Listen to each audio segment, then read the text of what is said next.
Ubisoft, what are we doing? Like, what the hell are we doing? Why are you like this? Everything is delayed. Everything is canceled. I get it, you're trying to polish, but still this is wild and I'm freaking out. Ubi, ubi, ubi, ubi, wop, wop. Ubi, ubi, ubi, ubi, flop, flop. Ubi, ubi, ubi, ubi, why? Ubi, ubi, gonna die, die. Assassins ain't stealthy. African samurai. Far Cry straight missing. Ubisoft, why? Ubi, ubi, ubi, ubi, wop, wop. Ubi, ubi, ubi, ubi, flop, flop. Ubi, ubi, ubi, ubi, why? Ubi, ubi, gonna die, die. Stock keeps on dropping. Games keep on flopping. But the family atop sits secure. Employees fate left unsure. Ubi, ubi, ubi, ubi, wop, wop. Ubi, ubi, ubi, ubi, flop, flop. Ubi, ubi, ubi, ubi, why? Ubi, ubi, gonna die, die.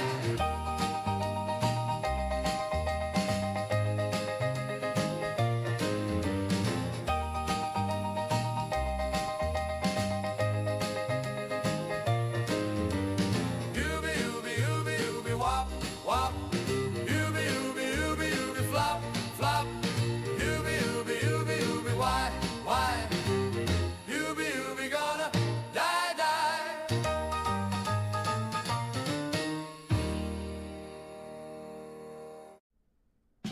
It's true. It's true.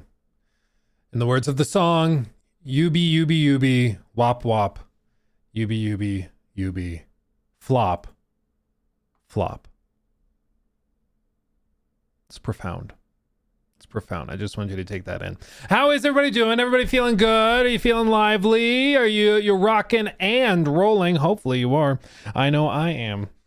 I rock and I roll back and forth. There's no stopping it. No stopping it whatsoever. Whatsoever. I hope you have had a lovely last couple of days. We have a few fun things to check out. And a couple of stupid things to check out because of course we do. Of course we do. There's always fun things to be explored. Always.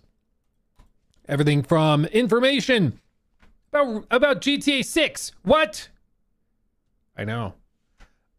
We have more clarification. I mean, there's a few moving parts, so there actually are things to talk about with it. But we also have information about we also have information about the Fallout reveal that finally didn't happen. Because of course it didn't. Here it is. That's the link I needed. There it is. There it is. I also want to just totally break your heart and remind you, it has officially been, get this, 4 years since the official confirmation that GTA 6 was a thing. Do you feel old yet? Do you feel old? February 4th, 2022.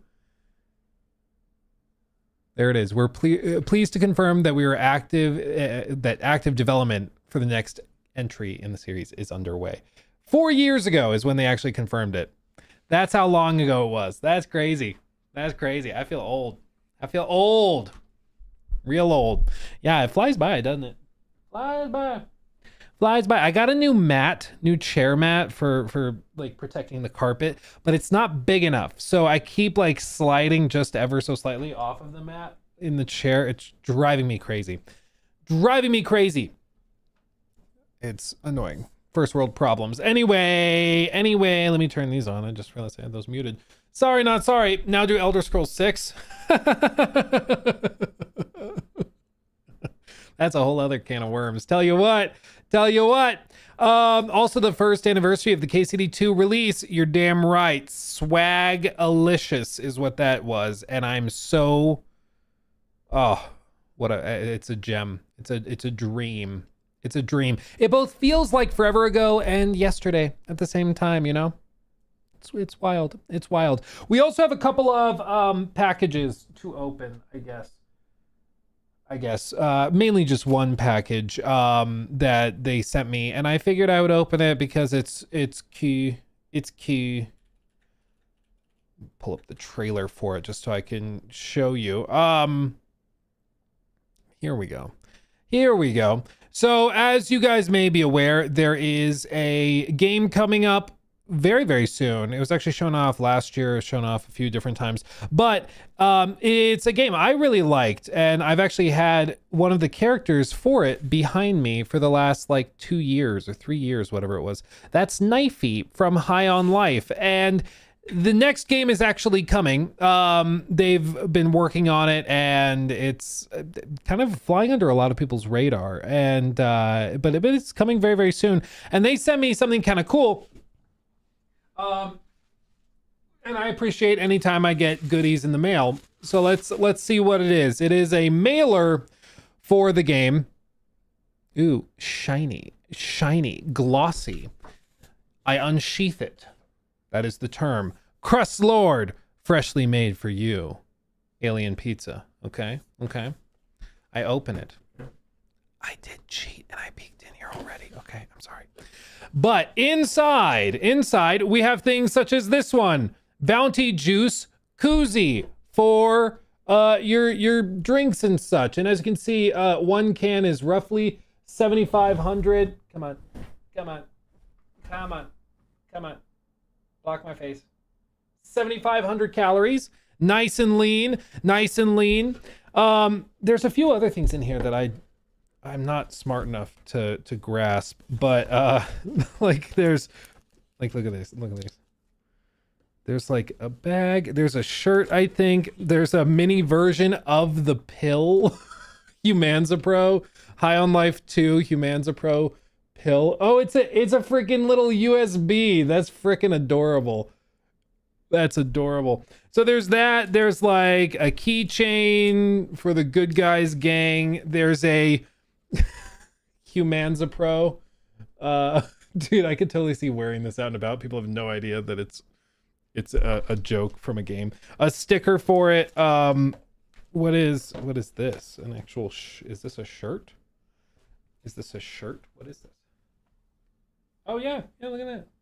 It's a little alien face, and then on the back it's got the full design for High on Life 2. That's cool. I can't get over the pill USB. That's freaking hilarious. I wonder if there's something on that. So there's that, and then I can also show you this, because this was cool too. This is straight back to the 2000s. Are you ready? Do you guys remember what these were called? Do you remember what these were called? It's a little bitty skateboard. And it has like the different wheels you can swap out for it and all of that. It's like an actual tech deck. Like, isn't that just such a throwback? Isn't that crazy? So it's an actual High on Life tech deck. There you go. But this is also, I've never seen this before, just transparently. I've never seen something like this before. It looks like a little art book or something. Again, I've never seen this. Maybe you guys have seen this. You open it. What's wrong? And it's like, Sorry. I've just been so depressed lately. You know, it would fix everything. Humanza Pro.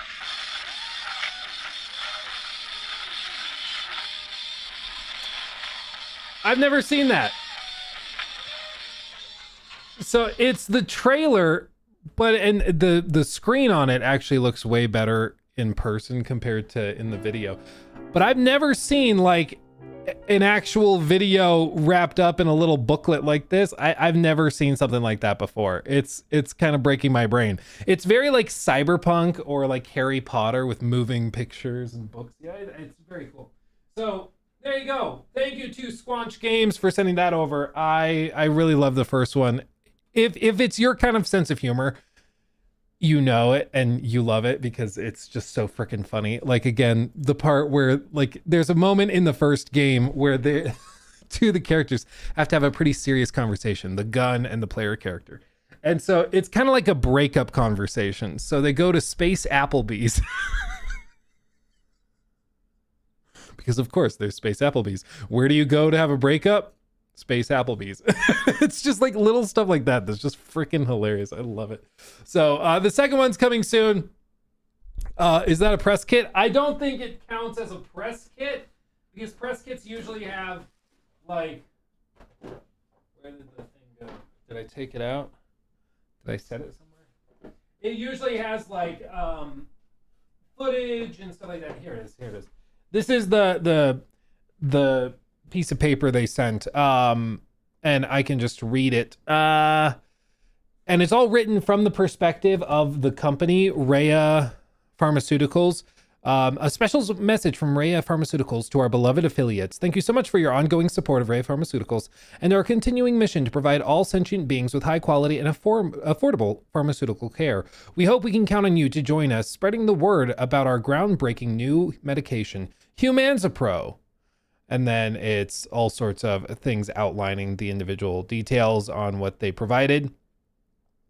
P.S. If you're a human who somehow obtained this package, please return it in person to Rhea Pharmaceutical Experimentation and Testing Department at your earliest convenience. Also, bring 2 forms of identification and an open mind. Don't tell any loved ones where you're going. It's funny. It's good. So, yeah, that's one to just keep in mind because it launches soon. High on Life 2, and it's a Game Pass game too, I believe. Yeah, it launches the day before Valentine's Day. Day before Valentine's Day. It launches on PS5, Windows, Xbox Series X and S on February 13th, and Switch 2 in April. So there you go. There you go. Shout out to High on Life 2 for the goodie bag. That's always super cool. Appreciate it. The Tom, thank you. Thank you. Tom 145678 donated £10 through Super Chat. Hey Luke, know you're a big D&D fan. I am a massive newbie to D&D. Any advice to someone wanting get into D&D? If you want to get into it, my recommendation is probably to like listen to some podcasts and stuff where people who really know what they're doing play it, because you'll kind of see how it works when people who are doing it are really grinding it out at their best. The obvious one is like Critical Role. They're great. There's another one. There's a website called, they're their own company now, but it's called dropout.tv. They do a bunch of other little shows and stuff, but they also have Brennan Lee Mulligan, where you've probably seen like viral clips from Very Important People, but they do all of these different like fantasy highs. They have like a fantasy high school setting campaign. They have, they did one with drag queens. They did Cloudward, this one, A Court of Fae and Flowers, Mentopolis. They have a bunch of different campaigns, and basically like you can see they have a full set. They have all this, and it's like a full highly produced show, but for D&D. There's that one if you want some video accompanying it, very high production value. The other one that you can listen to for free just through like YouTube, and actually it includes a veteran from YouTube. Do any of you guys remember Freddie Wong? Do any of you guys remember Freddie Wong? It's a deep cut. He did Rocket Jump back in the day. This is Freddie. You remember that? So Freddie also started, with Key and Peele. I forgot about that. Freddie started a podcast, and it's called Dungeons and Daddies. And the first season, I think, is the best, in my humble opinion. This is it. But it's a podcast about 4 dads that are flung into the Forgotten Realms, and they have to try and save their kids, their sons. And so, you know, you have the stereotypical like dad who can't open up and share his feelings and is like all about sports and has maybe some trauma deep down and his marriage isn't great. You have Ron Stampler, who's a stepdad and is just a general F up. And then you have Freddie Wong's character, who's like the dad that wants to be the friend instead of an actual dad. And then you have like the hyper over obsessive helicopter parent archetype. And so they do a whole campaign, but within the Forgotten Realms D&D, style. And it's very, very good. And this is another fun fact, small world. The, DM for that is a guy named Anthony Birch. This guy. He's very, very good. Do you know who Anthony Birch is? For one, he is actually, I think he was the lead writer for Borderlands 2, which is crazy. But do you know who his sister is? If his name is Anthony Birch, who's his sister? Ashley Birch, Aloy, like small world, right? It's crazy. So there's it's a very small, tight knit world of I don't even know what you call it, media personalities or whatever. But yeah, Freddie Wong, Anthony Birch. There's a lot of very talented people working on it, and it's good. But going back to your core question, how do you get into D&D if you don't really know where to start? I think you just listen to people who are good at it. And you start to pick up on how they do it, why they do it the way that they do. And it's also entertaining at the same time. And there's a bunch of resources out there. There's so many podcasts and videos of people doing it. It like, there's an ocean of it. And a lot of it's free, so don't think you have to pay for it. But yeah, that would be my recommendation. That'd be my recommendation. Also, unironically, Human User 1 says play Baldur's Gate 3. No joke, if you want to learn the rules, playing Baldur's Gate will give you a crash course on basically how it works. If you're like, hey, I want to play as a fighter, just a straight up fighter, go play Baldur's Gate. You'll get a very good idea of how the mechanics work by doing that, It's very, very doable. So yeah, recommend it. Let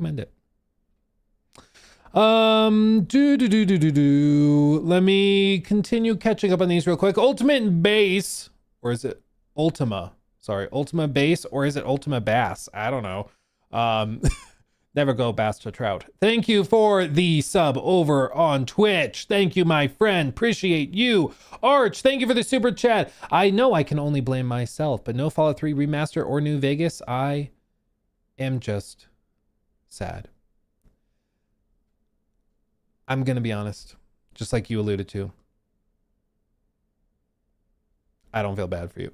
I don't feel bad for you at all. I tried to warn people, dude. I did my best. But dude, some people still got so hyped for that Fallout 3 thing, even though I did my best. And now there's people blaming Bethesda, and I'm actually, this segment that we're about to do, I think I'm actually shockingly going to defend Bethesda on this one, okay? Like, I think I'm actually going to do it. Shocker, I know, but this is what we're doing. We'll get to that in a second, though. Brandon, thank you for the 37 months. Oh, baby.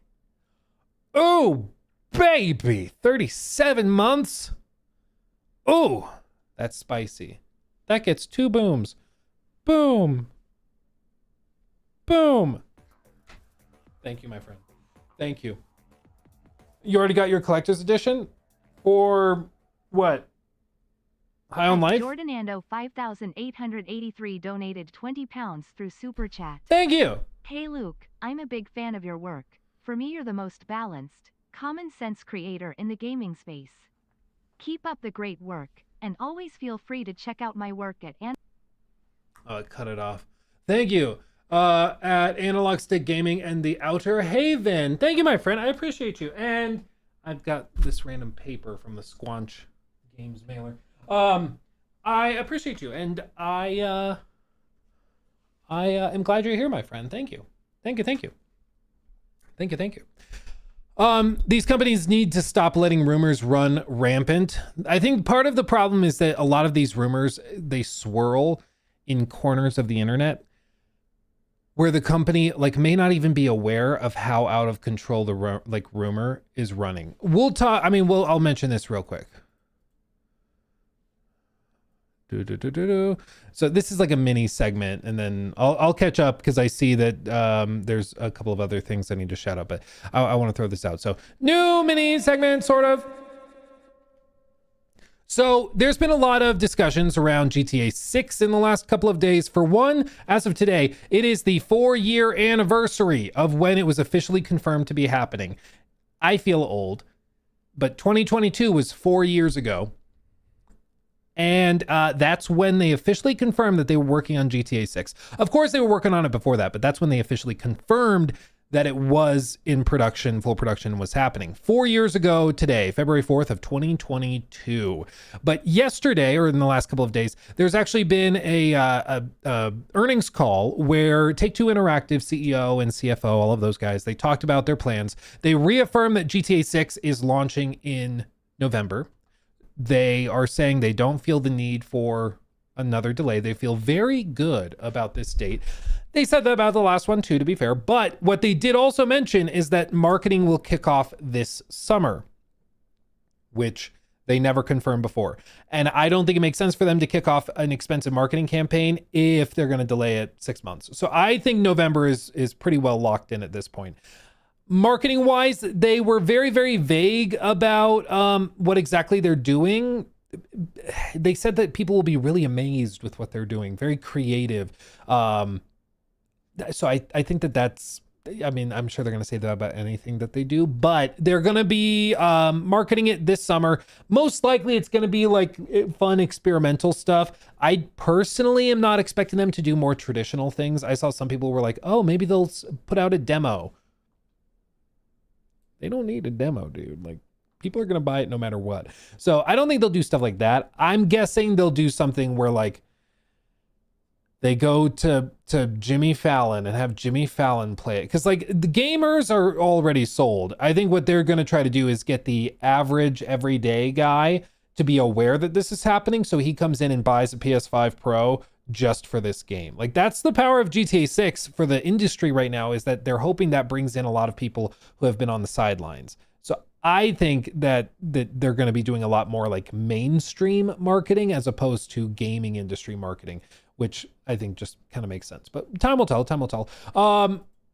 You know, people have been wrong before, including me. They affirmed in this earnings call also that their intention is to release physical day one with digital. So the rumor was just a handful of days ago, there was reporting that they were going to do physical after the official launch of the game on digital platforms to avoid leaks and stuff. Primarily to avoid like people stealing copies out of warehouses and stuff. But in this earnings call, they said that they will have physical copies available for sale at the same time as digital on launch day. Personally, I'm refusing to die on this hill. Or I'm refusing to admit I'm wrong yet. Okay, I'm going to die on this hill. I'm guessing it's going to be like, you remember Fallout 76 physical editions?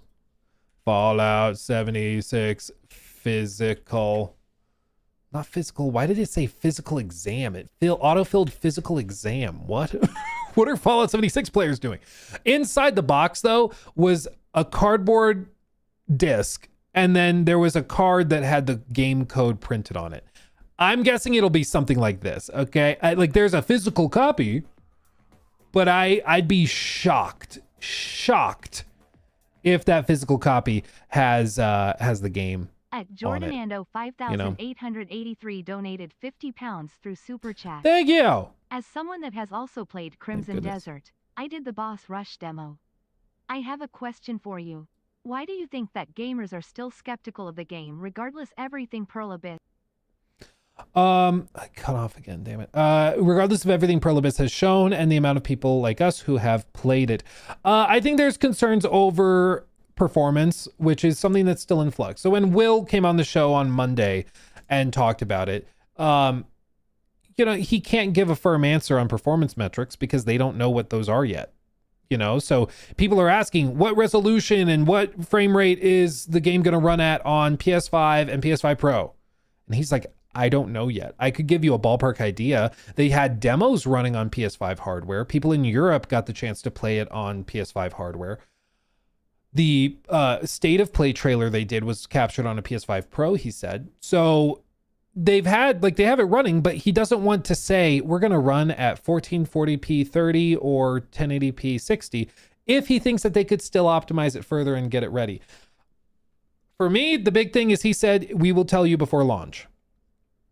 Okay, we're all excited. So we're like, tell us right now, a month and a half before launch. But bro, if they need a month to work on it and then come back and tell us, as long as it's before launch and people know what they're getting into, that's all I ask for. There's been plenty of games that refuse to tell you anything before launch, but they are trying very hard to tell you. They just don't want to back themselves into a corner by saying one thing and then realizing they can do better in the future, you know? Beyond that, I think it's just one of those games. The narrative at this point is either you think it looks amazing or you think it looks amazing, but it's too good to be true because you've been burned by so many games that promise a lot. And I think also a lot of people are kind of spinning up in their heads certain ideas of what the game is going to be that maybe are not based in reality. Because they hear like, it's the size, it's bigger than Red Dead Redemption 2's map. They hear that and they connect Red Dead Redemption 2 in their heads, but this is not going to be a Red Dead 2 style game. At the Just Tom won't be. 145678 donated £10 through Super Chat. Love the inside take on Crimson Desert. Any inside takes in the pipeline? Any inside takes in the pipeline? Like more interviews with devs and publishers and stuff. There's some stuff in the works. Nothing I can share right now, but there is a goal to do things like that more. And my goal is to also do things like that more in person. So actually go out to the studios and speak to developers directly about stuff. Obviously, that's a big leap for the studios, and just transparently, they want to protect their developers, and I don't blame them. Games media can be like pretty nasty sometimes. So I don't blame them for being like, yeah, maybe we don't want to have our developers out on camera. Maybe it's not what's best for the developer. And I totally respect that. So as always, like, you know, Will knows what he's doing. He's been in front of the camera a lot. So Will is just fine on camera, but a lot of like the devs, they're developers. They're not media personalities, you know, so they are more cautious about it. But there are more things in the works. I'll say that. More things in the works. But going back to the question of just whether, like, what expectations are and where those are at, I think some people are getting themselves hyped up on the idea of it's going to be something that it was never going to be. It was announced as an MMO, and then they've since followed it up and been like, actually, no, it's a single player adventure game with like RPG elements. At no point have they tried to say that this is going to be like a Red Dead 2 or a like Last of Us level narrative. That's not what they're trying to do. And I think that's okay. Games like Breath of the Wild, Elden Ring are not narrative heavy games, and they're phenomenal. Some of the best games ever made, but you got to go into them expecting and understanding that, you know? And we saw it even in the chat when we were interviewing Will, where people are like, so you can't tell us details of the story, motion capture, voice actors and stuff. It's like, this might just not be the game for you, and that's okay. But I don't think it's that kind of game, you know? So we'll see. They obviously have a lot to live up to. There's very high expectations. They're trying to manage those expectations as best they can. And by being transparent, I think that helps a lot, because it allows people like me or Destin or whoever else who's working with Will to be able to go and fact check people when they talk about it. If they're like expecting one thing, but that's not real, you know, we can counter it. Just like you tried the game, and you're able to tell people, yeah, it doesn't play like a Souls-like. Don't think it's going to play like a Souls-like. It's closer to a fighting game than it is a Souls-like. It's very much about combos and that type of thing, as opposed to just pure spacing, you know. But anyway, easy fix for GTA 6, Lucia physical copy, online login, boom. Well, what they've done before for plenty of games is that they'll have basically 50 megabytes of data on the disk, and it literally just says log into PlayStation Store and then download the game from the PlayStation Store. And it'll only do that once the game is unlocked on their end. Because the whole problem is that if the game is on the disc, people will break into warehouses. They did it for AC Shadows. You think they won't do it for GTA 6? They're going to do it for GTA 6. People were breaking into warehouses and stealing physical copies of the game to sell on the secondary market. That will happen for GTA 6 if the game is on the disc, because people will steal it and be able to play it early. You'll see copies going for $10,000 on eBay. You know, it's going to be wild, which is why I don't like it, to be clear. I'd rather the game's on the disc, just as a point of principle, but I would understand if they were like, yeah, it's just going to be a link, basically a disc that tells the console to download it. I think that's what I'm expecting. They did it for Starfield 2. It's unfortunately very commonplace. The other aspect of it too is that they sell you a physical copy, but a disc that has the capacity for some of these games will require like 2 discs, because I think the average Blu-ray disc has a capacity of 100 gigabytes. So if the game has 150 gig install, they got to have 2 discs to put everything on it. And that doesn't really work. So they'll put a good chunk of stuff on the disc and then have you download the rest. And at that point, it's like, what are we doing? You know, who uses discs really? It doesn't really matter anymore. It's more for game preservation's sake. To be fair, I don't think GTA 6 is going to be lost media at any point. So certainly it's more of a point of principle than anything else, but we'll see.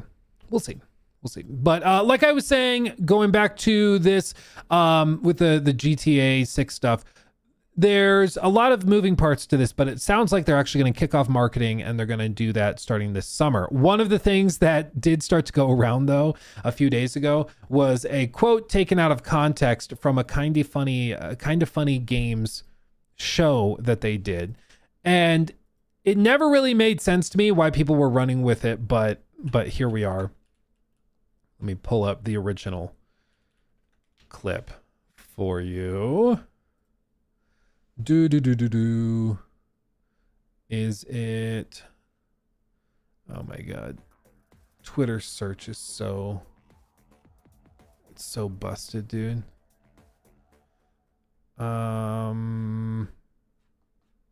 Did they scrub it? They might have scrubbed it. Well. Crap. I think they might have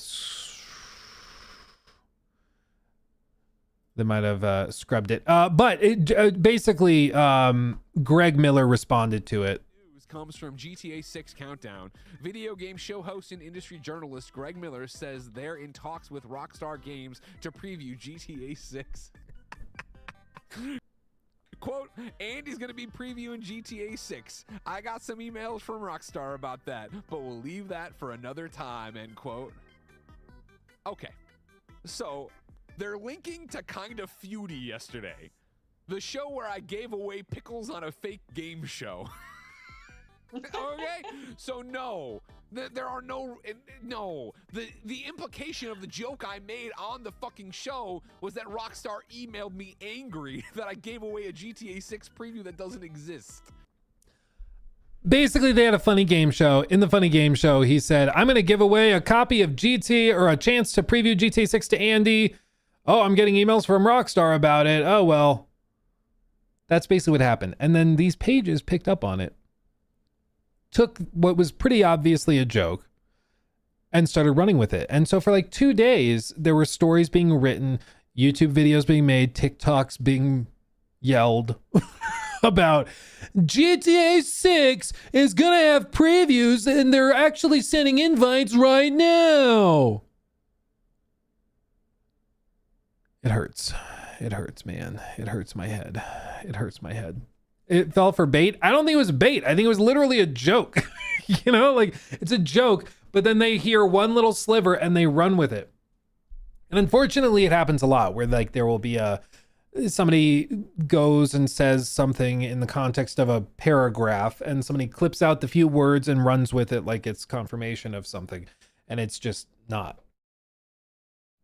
You know, it's just stupid. Like, there was one time I think it was, I was talking about something like Forspoken or Saints Row Reboot or Dragon Age, like one of those games that like is not good and that we talk very openly about not being good.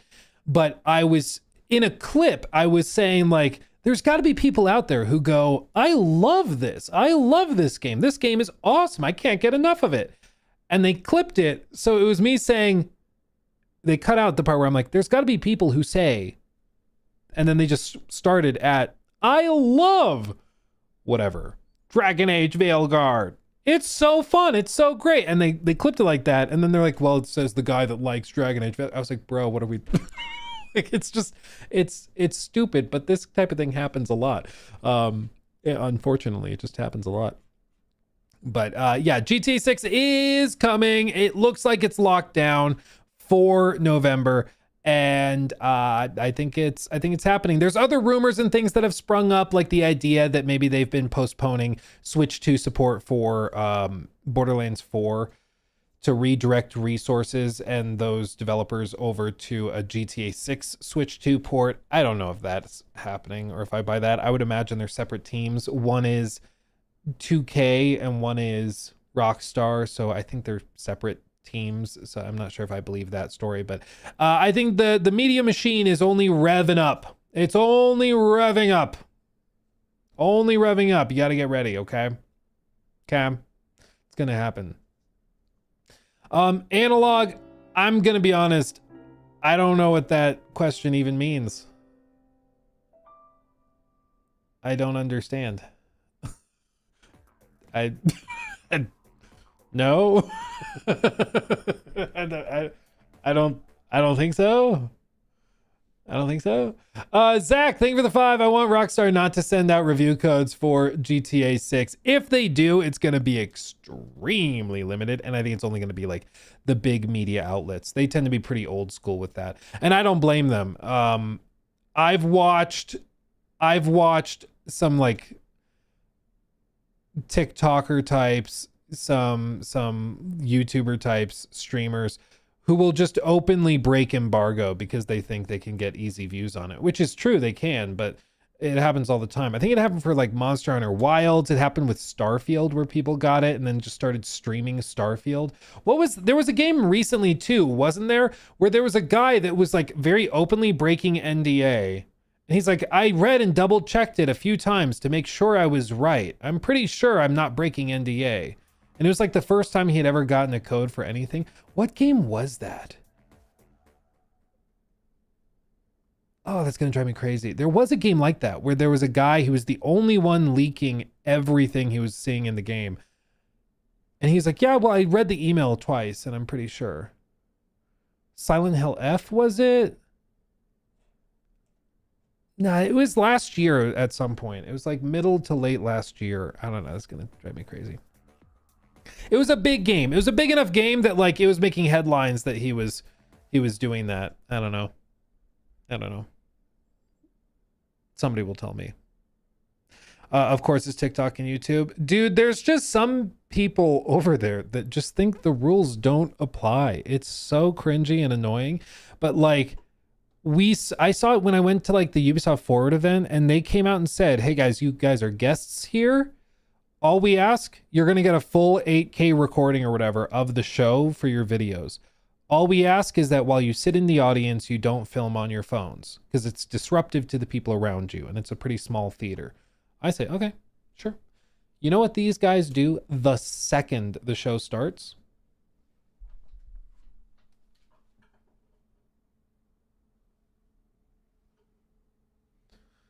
Pull their phones out, stand on their frickin' chairs. There's a poor lady sitting next to me. She couldn't see a damn thing because she's all of like 5 feet tall. And it was like it was the perfect example of why a lot of the boomer types in the industry can't like really struggle with some of that like younger generation of like the TikTok, Instagram Reels crew, because it's just rules for thee and not for me. It was just so freaking annoying. It's like, guys, you're a guest here. They asked you one very simple thing and you can't do it. Like it's just so infuriating. It's like, it's a privilege to be here. Okay. They don't have to invite you. But it's because they're like, well, I have X number of followers, so they need me more than I need them. Like, you sure about that?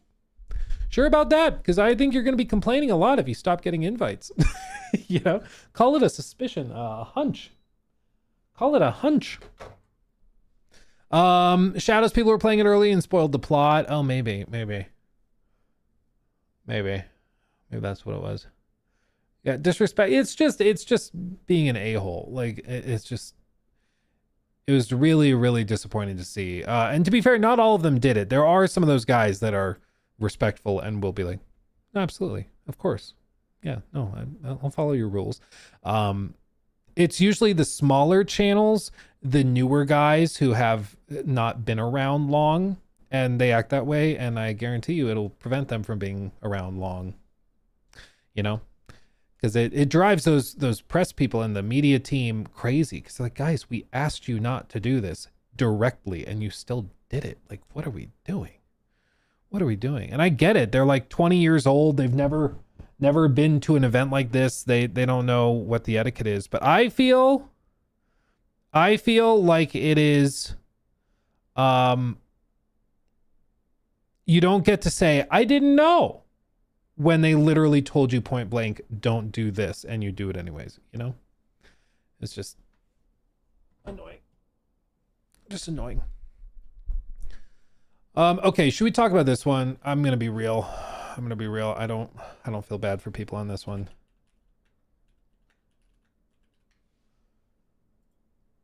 Here it is. New segment.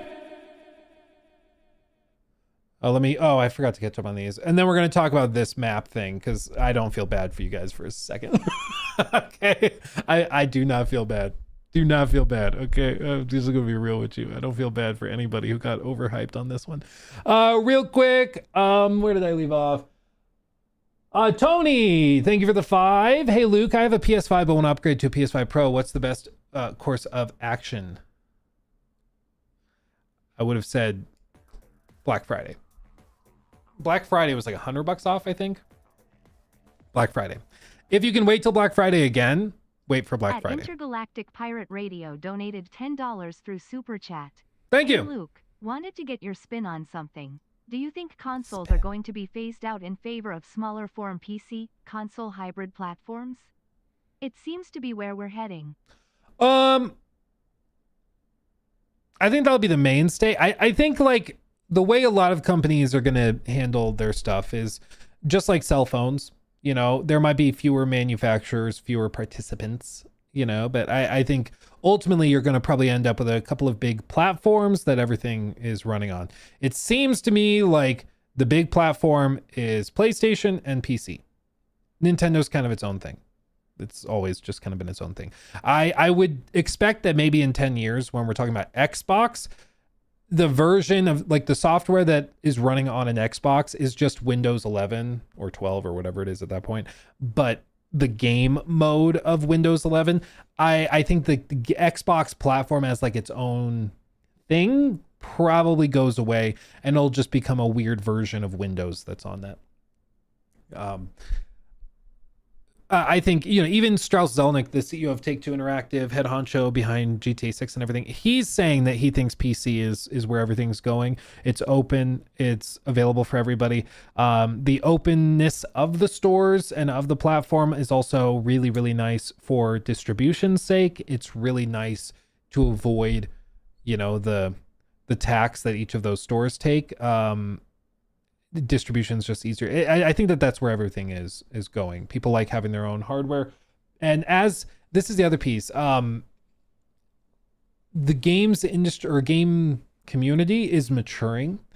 And typically, like the data shows that as gamers mature, they tend to become increasingly likely to move to PC away from console. When you're young, you tend to prefer console gaming. As you get older, you tend to prefer PC gaming. And it's probably because you get like a big boy job, you have some expendable income, so you invest heavily in your PC. You get the big screen, you get the nice monitors, you get the big computer, so you can push higher fidelity. That's just typically what seems to happen. And I think as the community grows and matures, things like that will happen more. But I some people are like, consoles are going to be dead. I don't think so. You know, I think that it'll change, but it's the same thing. Like, I don't think Microsoft is going to stop making Xboxes. I think it's just going to turn into just like the Surface laptops did. I think it's just going to be, they have their own specific hardware that runs this software and can run these games. You can buy it, or you can go buy the other version from another manufacturer. Maybe it even runs the exact same software, but like you can go do that and have the similar experience. It's just depending on what you want. I just think everything is going to open up a lot. So yeah, I don't know if that answered the question, but that's my ramble on that. The same game show on Kind of Funny Games, they asked what score GTA 6 gets on Metacritic, and the number one answer was 92. Too low. I say it gets 97 or 98. Thank you, Christopher Burnett, for that $5 super chat mentioning that. Yeah, real quick in chat, everybody put your predictions for what you think the Metacritic score is for a GTA 6. I would put it, like, I agree. I think it's going to review really highly, but what happens with amazingly big games is that there's always one or two outlets that like to be the contrarian to get the clicks.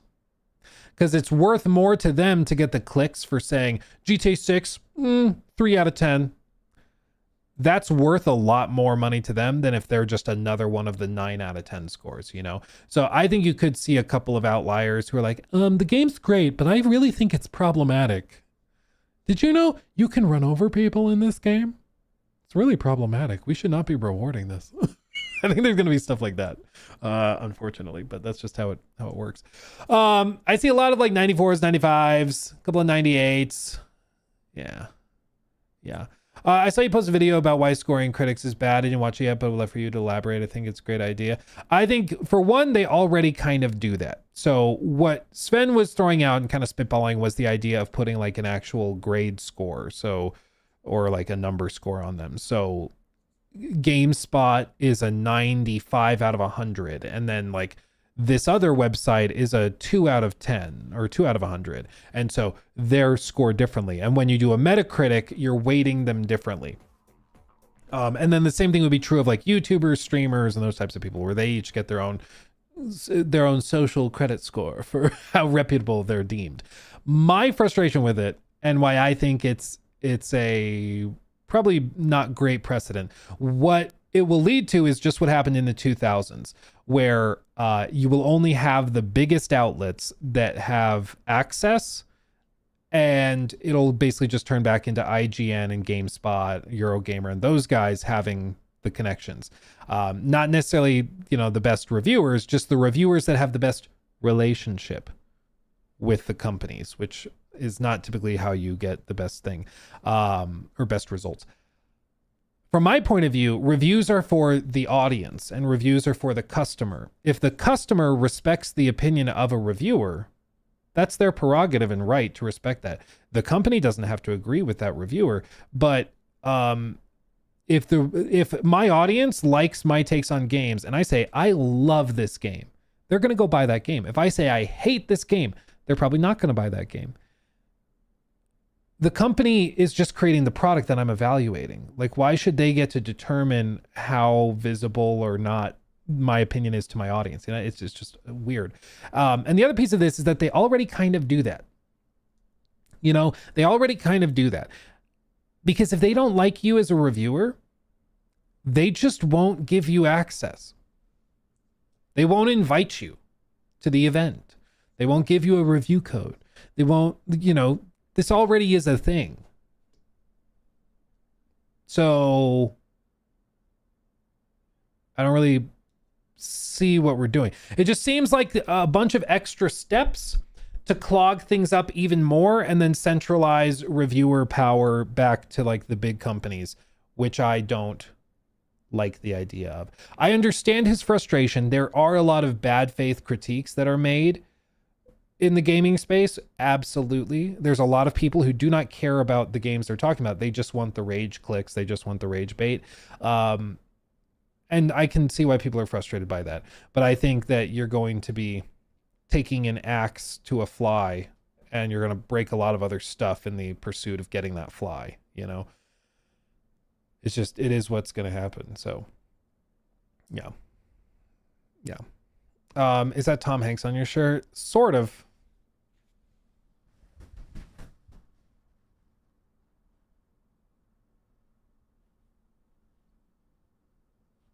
Shout out Bella Ramsey. Shout out Bella Ramsey. I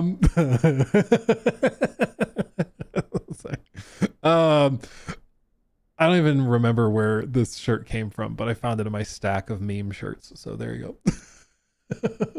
It could work if people rate the critics, not the industry. I would argue they do with their views and with their time. You know, in my experience, maybe I have more faith in the gaming public than others, but in my experience, reviews that are really crappy and that don't make sense, or videos and impressions that don't make sense, they tend to get treated as such. I showed you guys the clip from Dreamcast guy where he's talking about how the new Fable doesn't make any sense and looks horrible. And he's talking about things like buying stores and the NPC relationships and stuff as if they're new things to Fable. He's like, why would they do this to Fable? It's like, bro, okay, so you're pretending like you played the games and you know Fable, but you clearly don't. So what did people do? They downvoted the video. They made fun of him. You know, it balanced out. The market decided that opinion was not worth engaging with. You know, that opinion was wrought with issues. So I think, you know, it'll work itself out typically. But I think if people are listening to a certain reviewer or influencer because they respect their opinion, that's the audience's right to respect that guy's opinion. Like, if a game company really doesn't like Moist Critical for whatever reason, okay, but if Moist's audience likes his opinion and watches his videos and he says, this game's awesome, go buy it, they'll do that. If he says this game sucks, they won't buy it. That's the audience's choice. And I don't think it's the industry's role to tell the people what they should and shouldn't, who they should and shouldn't like, you know? Anyway, it's the hair. That's the reason. Checks out. Yep. Cupcake, thank you for the super chat. As a person with adult money, I prefer console. Building a PC is too expensive for a lot of us. It's expensive, and it's also not for everybody. I mean, like I've said before, and a lot of people have framed it this way. Console gaming is great for a couch. PC gaming is for a desk. Some people like playing their games on the couch, relaxing with the controller. Other people like sitting forward and playing at their desk. And inevitably there's going to be somebody, I play my console at the desk. Yes, I do too. But like most people, this is how it typically works.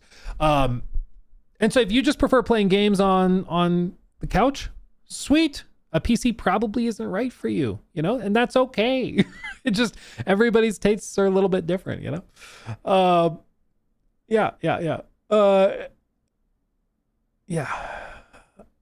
Bad faith critics equals the critical drinker, Dreamcast guys, synthetic man, and a whole lot more grifters. Well, whatever they mean, I don't know what each of these individual outlets, like I think when IGN was raging about, I pulled up actually for a reason we'll describe in a moment, or I thought I did. Oh wait, no, it's over here. Hold on. Here it is. Like when we saw this article coming out from IGN, when they're like trying to play defense for Highguard and stuff, this was really weird. And this whole narrative around Highguard was bizarre. It still is. There's still a lot of these like industry guys that are trying to like trash the community for not liking a game, which is just weird. But like they just didn't like it, bro. Like get over it. But I think that maybe, you know, they were talking about the people who were talking about how Highguard looked mid and they're raging about that. Maybe they are talking about more of the culture warrior types and they want to get those guys barred. But I'm going to be real, like nobody's inviting those guys to preview events. Nobody's giving them review codes. Nobody in the industry is taking them seriously to begin with. So they already are kind of doing what's being described. They've already rated them as not worth our time. So they already cast them aside. So they're already doing the thing that they're talking about doing, right? And then there's others, and typically it's about audience size and influence and stuff. And if they like look at a streamer and they're like, hey, this guy's really valuable to us. If he likes our game, it's going to help it. And so then their score goes up and they invite them first and foremost. They'll put them up in the best hotel. Like they'll really push to try to get them to come to the event and talk about the game. So like it already happens. It's just there's not an official score next to it, you know? Guitar Guy, thank you. Luke, did you see the former Linus Tech Tips employee, Jake Tivis, maybe? Comments on why he left. Great stream as always. I did not. Was it interesting? I've seen that they've had at least a few high profile people leave. But I haven't kept up with it. I'll see like a Linus Tech Tip video every once in a while when there's like unboxing of the Apple Vision Pro or something. You know, I'll see those, but I'm not like an active watcher. Yeah. Yeah, Highguard, how did such a mediocre production get so many people talking about it so much? I think it's an interesting story more than anything. People thought that it was like some sort of active effort or active hit piece on the game and that there was a concerted effort to make it fail. No, it's just fascinating. It's an interesting story for a game to come out of nowhere from people that are respected in the industry, certainly. And for Jeff to hype it up like it's the next big thing. Final spot in the Game Awards. It's framed as a new breed of shooter.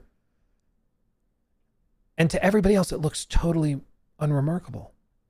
And so people want to see more. They're like, am I missing something? Like what, how does this story make sense? Where are the pieces? They're not fitting together. So people just were interested in it. It's why we talked about it a ton on stream prior to its launch, because people were interested in it. Like that was a good thing for Highguard that people were interested in it.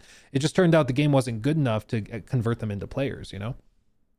Like all of the drama around it being Concord 2, I don't think it was ever going to be Concord 2.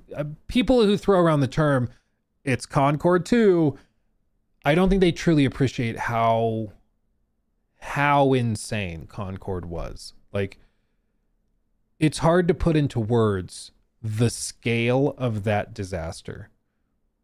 You know, like they spent hundreds upon hundreds upon hundreds of millions of dollars and did not make a penny. Suicide Squad still generated several tens of millions because they sold it for $70. They took the cash. It ran for a year. Like, it was a disaster, but it wasn't even close to the level of Concord. Concord, some estimates put it between $400 and $500 million that they wasted on that and didn't make a single penny. Suicide Squad was only 200 million. You know? So when people are throwing out the idea, oh, it's going to be Concord 2, it's like, bro, I get it for the memes. I get it. And it triggers IGN journalists, which I can appreciate. But, like, Concord was on another level. It just was. You know? It just was. And it's hard to quantify. I honestly, I think it's going to be years and years before there's another game approaching Concord's level of disaster, if ever. Because I think that Concord was a perfect mix of delusional leadership on the part of Jim Ryan, really cheap money in the form of low interest rate financing and things coming out of COVID, which was like a once in a century kind of deal. And I think that all of those pieces wouldn't have clicked together in any other time. 5 years before or after, I don't think Concord happens. It was the perfect storm. And I just don't think that that's going to happen again. Yeah. Funky Dreams, thank you for the bits. Thank you. Cosmic, thank you for that. First time in streams. I really enjoy the videos and really appreciate your varied perspectives on a lot of things related to games and industry stuff. Thank you, my friend. Appreciate you. Maybe you already talked about it, but what did you play recently? Luke says Mordecai. I've been playing Cairn. Bro, low-key addicted. Yeah, Concord was perfect. Just cut it off there. That's fine. If you've not seen Cairn, again, I don't know how to pronounce it. I'm doing my best. This game. I'm shocked at how much I'm liking it.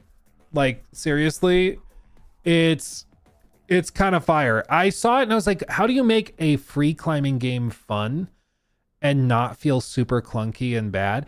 But dude, they actually did it. It's really relaxing. It's really chill. I'm digging it. I'm digging it. I'm really liking it. So if you're looking for a calming, relaxing game to just kind of climb and turn your brain off, there is a story and there is stuff there, but most of the time, like, you're climbing up cliff faces and all that. It's really, really well done. I've thoroughly enjoyed my time with it so far. Playing it on my Legion Go 2 in bed, like, it's awesome. It's awesome. I'm enjoying it a lot. So recommend you check that out. That's Luke's recommendation of the week. Cairn. It's not a game I thought I would like anywhere near as much as I have, but dude, I accidentally played it till like 1:30 in the morning last night. Meant to go to bed at midnight. Didn't. Sure didn't. So I recommend you try it. If it looks kind of relaxing to climb a mountain, I recommend you try it because it's a vibe.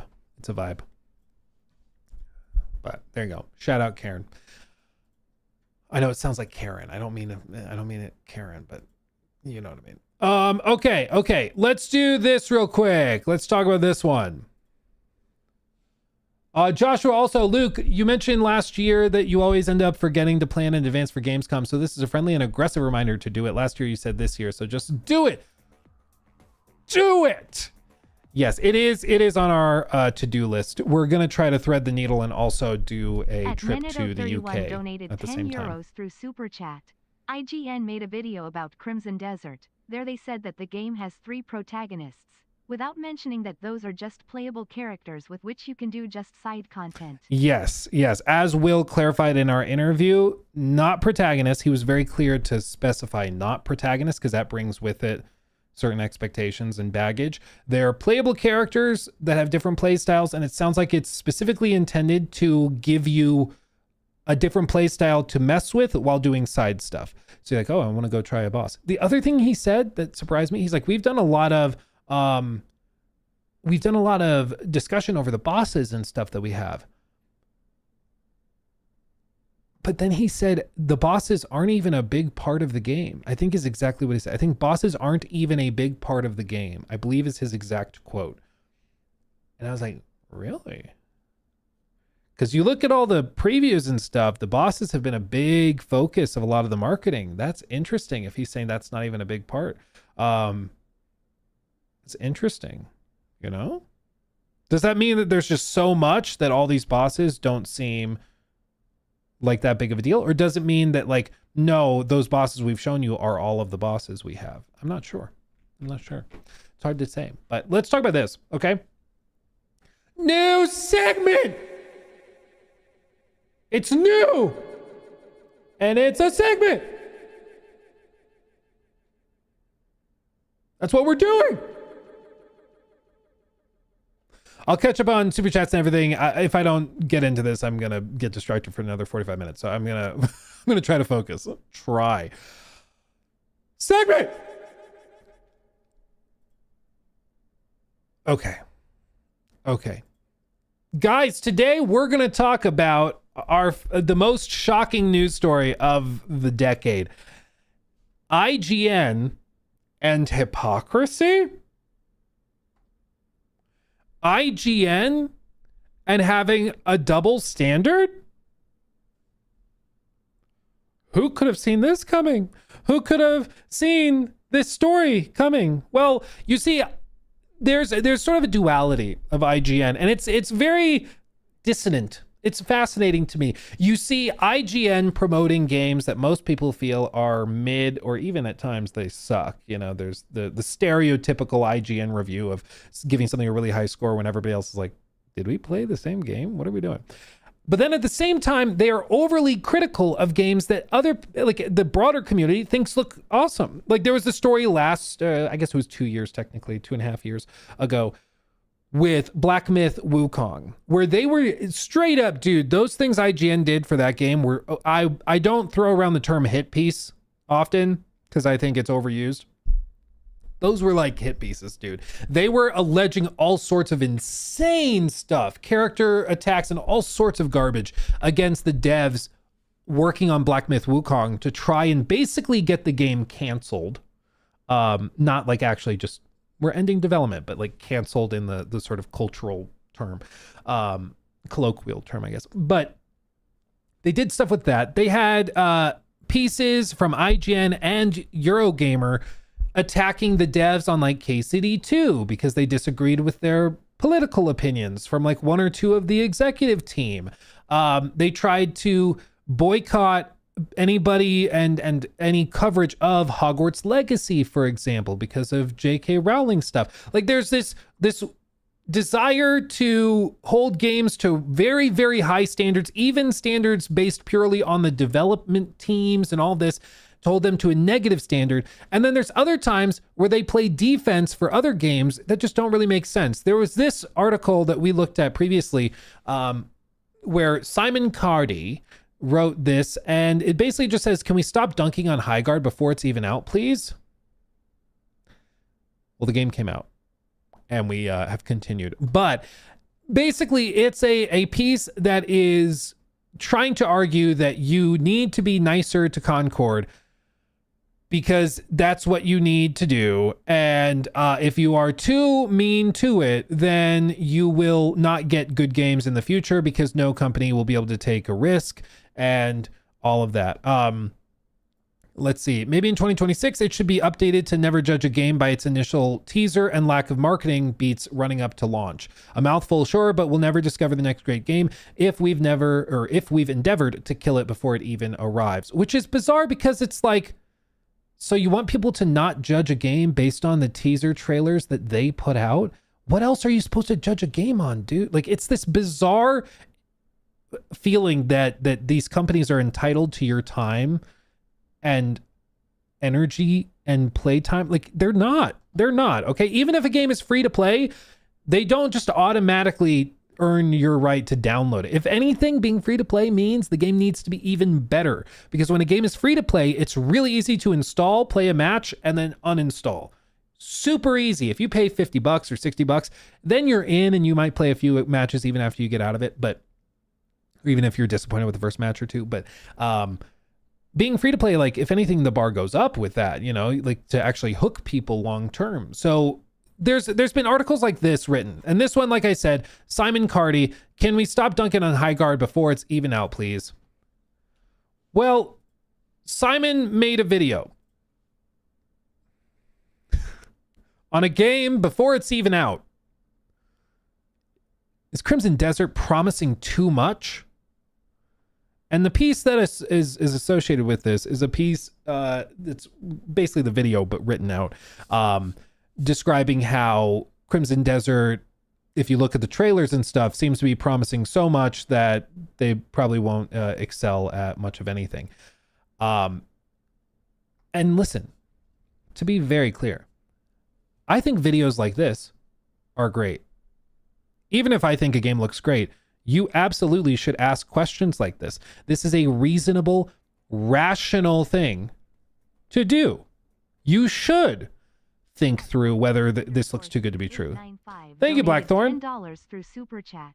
Thank you. That is a rational, reasonable thing to do. This, I think, is good.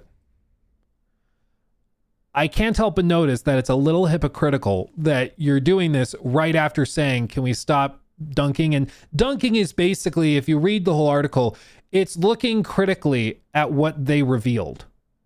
They released a trailer and then nothing else. And people looked at it critically and found it wanting, and they didn't like it. And now you're saying, well, look at the trailers they put out and the stuff they put out and look at it critically, and I'm finding it wanting. That's your right. That's what you should do, is look at a product offering critically and evaluate it. But I can't help but notice that this seems to be a direct counter to what you just were saying. And it's bizarre because it's like, maybe it's just contrarianism. You know, they see that everybody's really hyped for Black Myth Wukong, and so they're like, okay, well, we hate it. It's really problematic for you to like that. maybe that's what it is. It's just contrarianism for the sake of clicks. Maybe it is actually just straight up cognitive dissonance. Maybe they do just have bad taste in games. I don't know, dude. I don't know. But here we are. So IGN being hypocritical about Crimson Desert, not really a shocker, but I do want to hear out what they actually have to say. So this is kind of two-parter segment for Jacob's sake, cutting this together. So I want to actually look at what their concerns are, and I'm really optimistic that it's not going to be filled with things you could have also said about Highguard, but we'll see. Okay, here we go. Dragon's Dogma, The Legend of Zelda, The Witcher, Dragon's Dogma, Monster Hunter, Street Fighter, and now GTA 5? Every time South Korean studio Pearl Abyss shows off a new slice of its upcoming open-world action-adventure Crimson Desert, I feel like I see a new line of influence. Over the 6 years since its reveal, we've seen a fantasy land akin to one Geralt would explore, puzzle shrines in the sky that could easily hover above Hyrule, and a complex combat system rooted in Capcom classics. But in the developer's latest lengthy video detailing the world of Pywell, a new surprise awaited us. The addition of 2 new playable characters to join Scottish Jon Snow-alike main protagonist, Jon Cliff Snow. Macduff. Seeing you turn up here has given me a glimmer of hope. Strong words. What's made things so hopeless? With whole skill sets of their own for us to now anticipate getting our heads around, I can't help but be excited, but also cautiously wary. By trying to do so much, does Crimson Desert risk achieving nothing? Fair question we've asked a lot. Very rational to say. It's almost like you should look at things critically based on what's shown to you and not just blindly believe what the people selling you something say. Isn't that crazy? Crazy concept.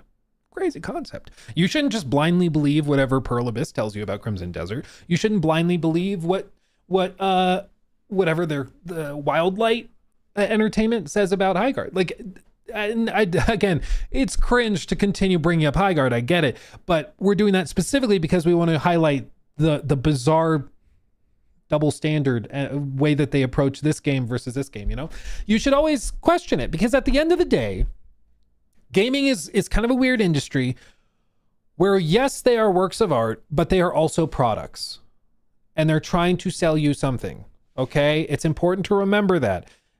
Because you can love a game and think it looks beautiful and majestic, the story's compelling and everything, but at the end of the day, they're still selling it to you, right? So it's fair to look at it critically and evaluate it cautiously to decide if it's worth your time and money. With this, I think this is a fair question to bring up. I think that there's, a few, like, realistically, I guess, to give my prediction officially for what I think Crimson Desert will be like. I've played it. I think a lot of people are going to be surprised at how it controls, because it does not play the way that you think it will. You see the gameplay, it looks like it's going to play like a Souls-like combat style or combat system with like R1 light, R2 heavy attack, that type of thing. Maybe like some basic ultimate abilities like L2 or something like Elden Ring had. That's not how this works. It is much closer to a fighting game or a typical action game, like a Devil May Cry or something, where it's about tying together combos, similar to like Phantom Blade Zero is going to be. So I think that that's going to surprise some people, that the combat plays out differently than they would expect. I'm hoping that the tutorial is lengthy enough and detailed enough that people can understand it, but that's something key to understand, okay? It won't play like other games that look like this. 2, I'm fully expecting the open world is going to feel like an MMO's open world. I expect it to be jam-packed with stuff, but probably a lot of repeated stuff. I think there's going to be a lot of variability in like questing, and the map's going to be massive, but this is, at the end of the day, a studio that has their roots in MMOs. So I'm guessing a lot of the open world activities will be about go here, mine another block of rocks to get more crafting components. Then you're going to go do this again, and then you're going to go do that again. I think it will have a lot of repetition, as many open world games do. I don't think that's necessarily a bad thing, but I think realistically that's what we're looking at. In terms of performance, I think it'll run and look really good on PC. I think it's going to probably struggle on console. I don't think that's a hot take. But that's what I'm expecting, okay? I'm expecting it to be very lacking in hand-holding. I think that they're going to let you go out and figure it out. That's going to frustrate some people because they're hoping for more guidance. Other people like myself are going to eat that up because they're going to let you get lost and distracted and go crazy. So I think it's going to be really good. I do think it's going to have a lot of people bounce off of it because it's going to be different than they have in their head. they're trying to market it clearly so people understand what they're getting into. But I just think that inevitably there's going to be people who are like, I heard somebody compare it to Red Dead 2, so I was expecting there to be more cinematics. And it's like, that's not what the game is, you know? So that's kind of what I'm expecting. And if it's got a more compelling open world, I will be giddy. I will be so happy. If it's got more unique things to do in the open world, I'll be super excited. They're going to share more about that in the lead up to launch. But I think it's important to maintain a healthy level of like, don't expect the world. It's probably going to be pretty damn good because it looks pretty damn good. And when we've tried it, it's pretty damn good.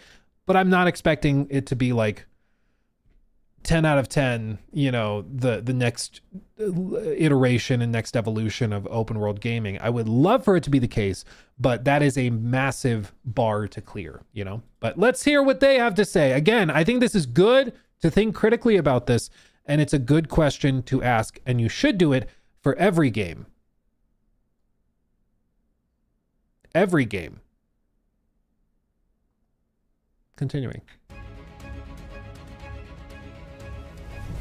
I say this as someone who has had the benefit of seeing and playing Crimson Desert more than pretty much anyone outside of Pearl Abyss's walls, having visited the studio a few months back for our IGN first. Despite playing a good few hours of it and having quite a lot of fun with its dynamic systems and satisfyingly flexible action, I still left feeling like I'd only scratched the surface of what Crimson Desert has in store, and I don't mean that entirely positively. While it's good to leave a preview knowing there's plenty more to see, it's not often you conclude a studio visit still unsure of a game's big picture. If all those hours of hands-on haven't successfully communicated what the game is something off. So you come here to meet your end?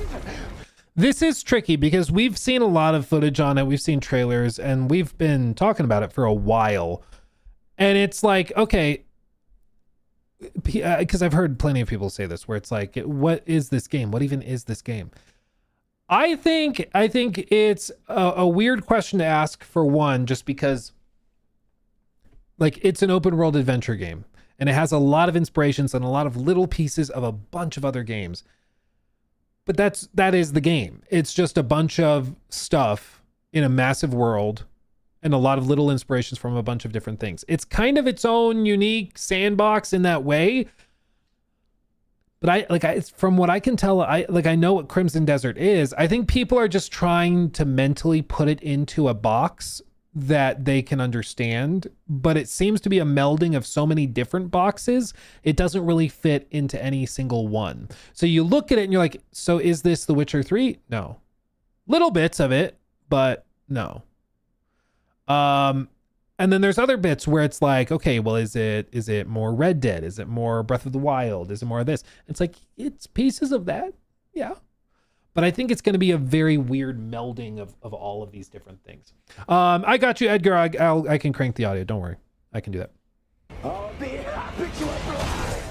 We now know that Crimson Desert's open world is twice the size of Skyrim's and larger than Red Dead Redemption 2's. I've put over 200 hours into Rockstar's Western masterpiece and feel like I still haven't seen everything. So it's anyone's guess how much awaits us in this world. I was hoping things wouldn't end up like this. Crimson Desert's Pywell is a gorgeous piece of geography too, with streets filled with life and rivers running with glistening water. That water is also systemically linked to gameplay options, conducting lightning magic to electrocute those who stand in it, and is transformed into blocks of ice when struck by freezing spells. It's all very impressive on a technical level, but leaves me wondering if this is all part of a we can put it in the game, so why shouldn't we mentality. From what I've played and from talking to the team, the ability to manipulate the elements won't necessarily have puzzles or challenges built around them to make it a system you'd legitimately find worthwhile. In Breath of the Wild or Tears of the Kingdom, for example, you know that if you're taught how to make giant ice cubes, a puzzle shrine will likely follow, asking you to put that lesson into action.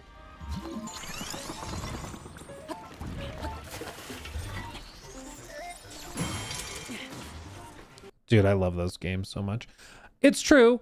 It's true. My understanding is that, again, they took inspiration from Breath of the Wild, Tears of the Kingdom, where they want you to think, can I do that? And then have it work. So they want you to think, if I shoot an electric arrow in the water puddle that they're standing in, I wonder if it's actually going to like let me try. And then you do it and it works.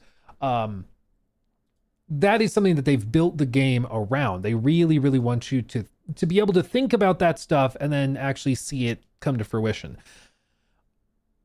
Dedicated puzzles and stuff. I hadn't heard that they aren't going to do stuff like that, utilizing those tools. But I think the idea is that it's mainly something you can use in combat. That's at least my understanding. But anyway. Nintendo is a developer that has been making games like this for decades now though, whereas Pearl Abyss is a studio in its relative infancy, having only released MMORPG Black Desert Online so far. By trying to fit everything it can think a player would like to do in a fantasy open world into Crimson Desert, I fear it may be shooting straight for the moon without learning how to get into orbit first. It all loops back to this latest revelation that not only will we be playing through Cliff's story, but stepping into the shoes of 2 new protagonists along the way. Playable characters. RDR2 with aspects of Dragon's Dogma and Breath of the Wild. Yeah, Intergalactic Power Radio, thank you for the 10. I feel like I'm watching Fantasy RDR 2 with aspects of Dragon's Dogma and Breath of the Wild. Yeah. I think actually this is going to be much more Dragon's Dogma than people are expecting. I do think that's a fair comparison. I think it's going to, hopefully it'll run better, but I think it's just like a melding of all those different things. I do think it's fair to question whether these systems all play well together or if they feel pretty well isolated. Time will tell. But I think that, it's one of those games where volume is the main approach, which makes sense.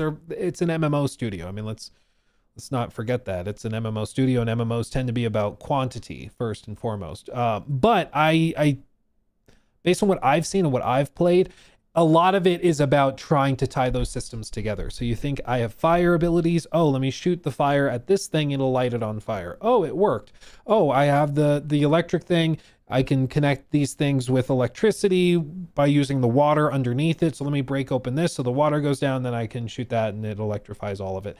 Stuff like that. Kind of standard gaming puzzle stuff, but I think those are important fundamentals. The as yet unnamed characters with their own presumably complex fighting systems look... Will told us, I think it's Unka is the name of the big barbarian. The as yet unnamed characters with their own presumably complex fighting systems look very fun to play as. Yeah, so Will clarified this. They are playable characters, not protagonists. He wanted to clarify that because I used the term protagonist and he was like, no, because I was going off of what IGN had said. He's like, no, it's playable characters. My understanding is that the playable characters, the additional ones, are primarily for side content. So it's for you to go and do like clearing out bandit camps or to go fight bosses and do stuff like that in the open world to shake it up and offer you a little more variability. He also said you can freely swap between them when you want to, so you can play with whichever one you want when you want to. And I'm sure that there's certain story beats tied to each of them, but primarily it's Cliff's story and it's about Cliff. One of the other things he said, just because I see you mentioning the particle effects are over the top, he did say that the particle effects on PC are a slider. So you can actually go from 100% to 0%, and you can adjust the particle effects however much you want. Turn them all the way off, turn them down to 10% of what you see on screen, whatever you want. So they did say you can customize it. I did ask him if you are able to do that on console, and he couldn't give a complete 100% answer. He said it should be on console, but he hadn't seen that menu himself, so he wasn't 100% sure, but he did think that it should be on console as well. Get me wrong. Oh, other thing he mentioned, I asked him, are you optimizing with upscalers in mind or natively? And he said, optimization is happening for native resolutions. Upscalers build on top of that, which is music to my ears. That is exactly what I was hoping to hear. Because if you are running the game and it's only hitting 15 frames, and then you try to add frame generation on top, it's a laggy, disastrous mess. It's terrible. But he said that just like, all of us know, you have to have a strong foundation natively for the game to build on top of with upscalers. So I'm glad to hear that. That was also a good thing.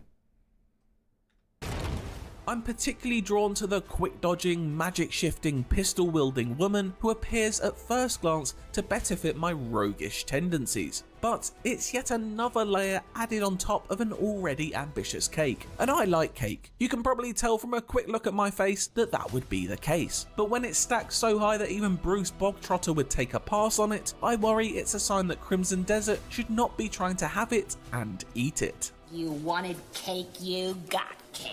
Have I tit witch? When Umbra casts absolute darkness upon this land, the corpses of those foolish witches from Tarek will pile into a mountain. The other new playable hero is a hulking, giant axe-wielding brute with a machine gun attached to his wrist. If you've been keeping up with Crimson Desert, you'll know that this isn't your typical fantasy world, but one where dinosaurs, steam trains and mechs also roam around. It's all very exciting in isolation, and genuinely fun to play as your giant metal monsters come face to face with helpless medieval soldiers holding only a shield.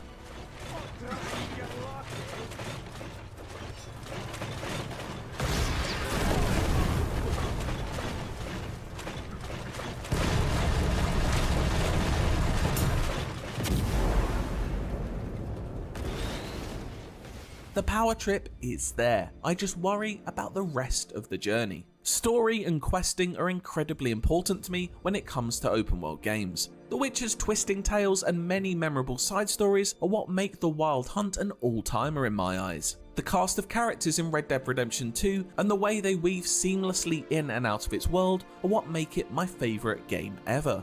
Crimson Desert has a lot going for it. The combat is exciting. The world is diverse and beautiful, and its systems are impressively reactive, but I can't help but feel wary. Most of the missions I've played so far at several different events have been castle sieges, often ending in admittedly impressive boss battles. But they've all been relatively thin narrative-wise, aside from an interesting detour to a mad inventor's lair where he'd built a golden mechanical dragon, as you do. So, let's cut to the chase. You're seeking a means to destroy the Flying Fortress. I am, yes. It wasn't built for war, you know. That was never its purpose. Asterion. I've seen little of what's going to be the thrust story-wise in Crimson Desert as a whole to get me hyped in that regard, nor met any characters that I feel will get close to my heart. And I can't help but worry that there's a reason we've seen little of this world's story so far. Now, with the surprise edition of... And I think there's probably a reason too. And I think it's because it's not the focus. The focus is gameplay. The focus is the open world. I agree side questing and narratives can be great connective tissue and great motivations to explore a world, but I also don't think you really need it. I think Breath of the Wild, Tears of the Kingdom, or games like Elden Ring are great examples of big open worlds where most players were simply exploring and having an adventure for the sake of exploring and having an adventure, for the sake of seeing what's around that corner and just the pure sense of discovery. I think they can both work. I agree. I prefer narrative-driven open world games, but I've also had a great time in open world games that barely have a narrative at all. So it's not like a total... it doesn't preclude my enjoyment. But I do think it's important to go into this if you are one of those players and you're like, I hated Breath of the Wild. If you're like, I hated Tears of the Kingdom or Elden Ring, I need a good story and characters. Props, great, but I would say that you should go into this whole thing understanding that it's probably not for you. 2 extra playable protagonists to get to know on this adventure. Does Karen have a story? Yes, it does. The vast majority of your time, though, is going to be spent climbing up a mountain face. So don't play it for the story, would be my advice. That is less than 2. Surprise edition of 2 extra playable protagonists to get to know. Playable characters. on this adventure that is less than 2 months away, I worry that Cliff and his friends may well be fun to play as stylistically, but contain little substance within them. I'd be very happy to be wrong though. I've been looking forward to Crimson Desert for a long time now, and have had a genuinely fun time whenever I've managed to get hands on with it. I just worry how all these well constructed building blocks will, in turn, create a greater whole. Will its gameplay systems overlap in interesting ways and be built into mission design? Will authorial intent come to the fore, or will I ultimately feel like a kid being dropped into a sandbox of possibilities without direction? I am excited, just also a little afraid that by trying to be everything, it may end up achieving nothing. Dun dun dun. Who's gonna read it? Oh, I don't think it's gonna read it. I do think that's a fair concern. That's why, again, I think it's important to have these conversations and talk about this stuff. I think it's important. I think it's crucial. But that's why we need to have these conversations about every game, not just the ones that are coming from overseas, which for whatever reason seems to be a pattern. IGN does not like games from Asia for whatever reason. Like Stellar Blade, Crimson Desert, they're being much more critical of, and then of course Black Myth Wukong out of China, they also were weird about that one. So it's just a bizarre pattern, but here we are. I think honestly raises good points. I think it's a good question to ask, and I think it is. I think it's important to have this conversation. Based on what I've seen and what I've played, I think it is what it appears to be, but I think the problem is that some people, it appears differently to them. I think some people, they look at Crimson Desert and are thinking in their head that it's going to be this, and this, but it's not. And that's where frustration could pop in. It's going to be a weird one to review though. I think a lot of reviewers are going to be like, it doesn't play at all like this other game I like, and therefore it's a C-. I hope that doesn't happen, but I have a sneaking suspicion that might, but we'll see.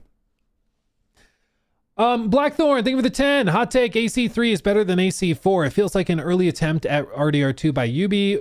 Bought Steam keys for almost $500 on the gray market. Base game, season pass, remaster runs and looks worse. You bought Steam keys for almost $500? How many Steam keys did you get? I'm curious. I have a special place in my heart for AC3 just because it was one of the first of those games that I like really played like crazy.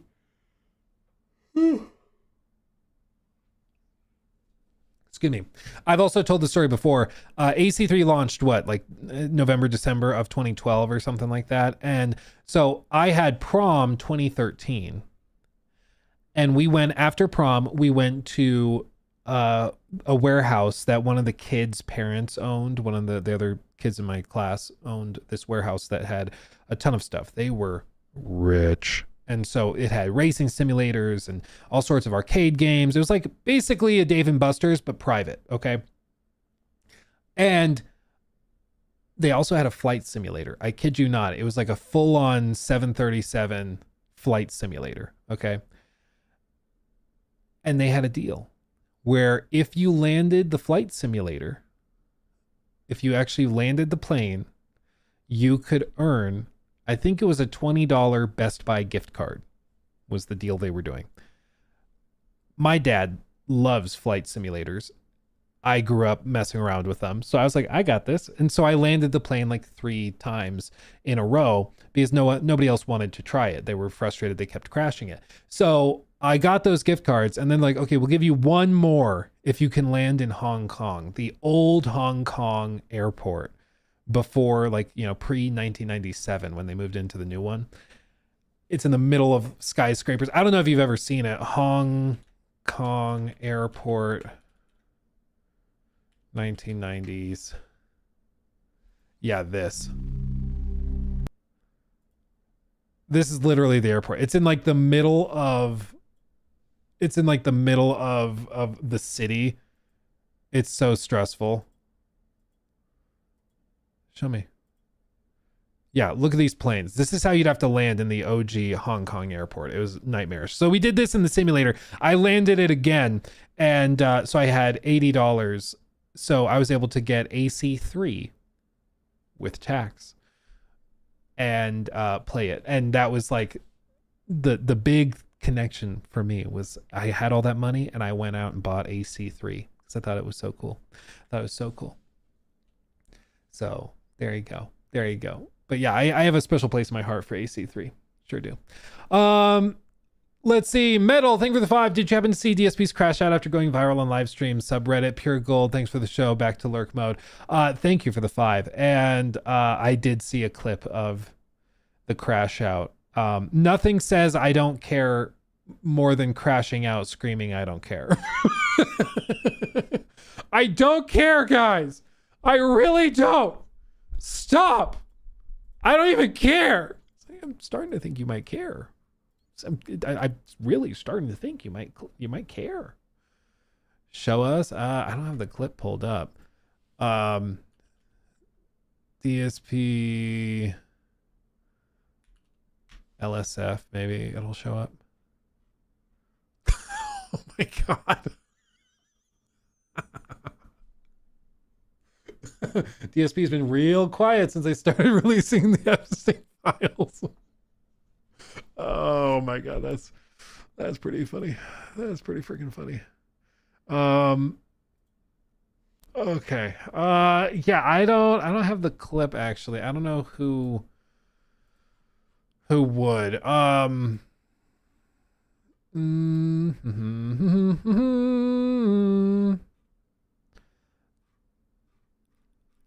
Yeah, damn it. I don't see it. Yeah, I don't see it. Maybe we pull it up another time, but yeah, I don't see it. I don't see it. Yeah. Let's see. Consequences. Yeah, live with the consequences. Yeah, for real. Oh, this is funny. Overwatch 2 is dead. I don't know if you saw this. Overwatch 2 is dead. Sort of. They are renaming it back to Overwatch. So they updated it to Overwatch 2 and now they're going back and they're rebranding it back to Overwatch. So it's just straight up, it's a Control Z. Like, why did we do a second one? Like, what are we doing, guys? Like, what even? Okay. Yeah, they killed Overwatch 1 for this. Dude, you can't even make this stuff up anymore. It's just insane. It's just insane. R.A. Rain, maybe? Thank you for the 10. Is there anybody else who's hoping that Marathon is a big hit? I think the world of and lore of Marathon is amazing, and I don't care for our creators, and I don't think it's PvP focused enough.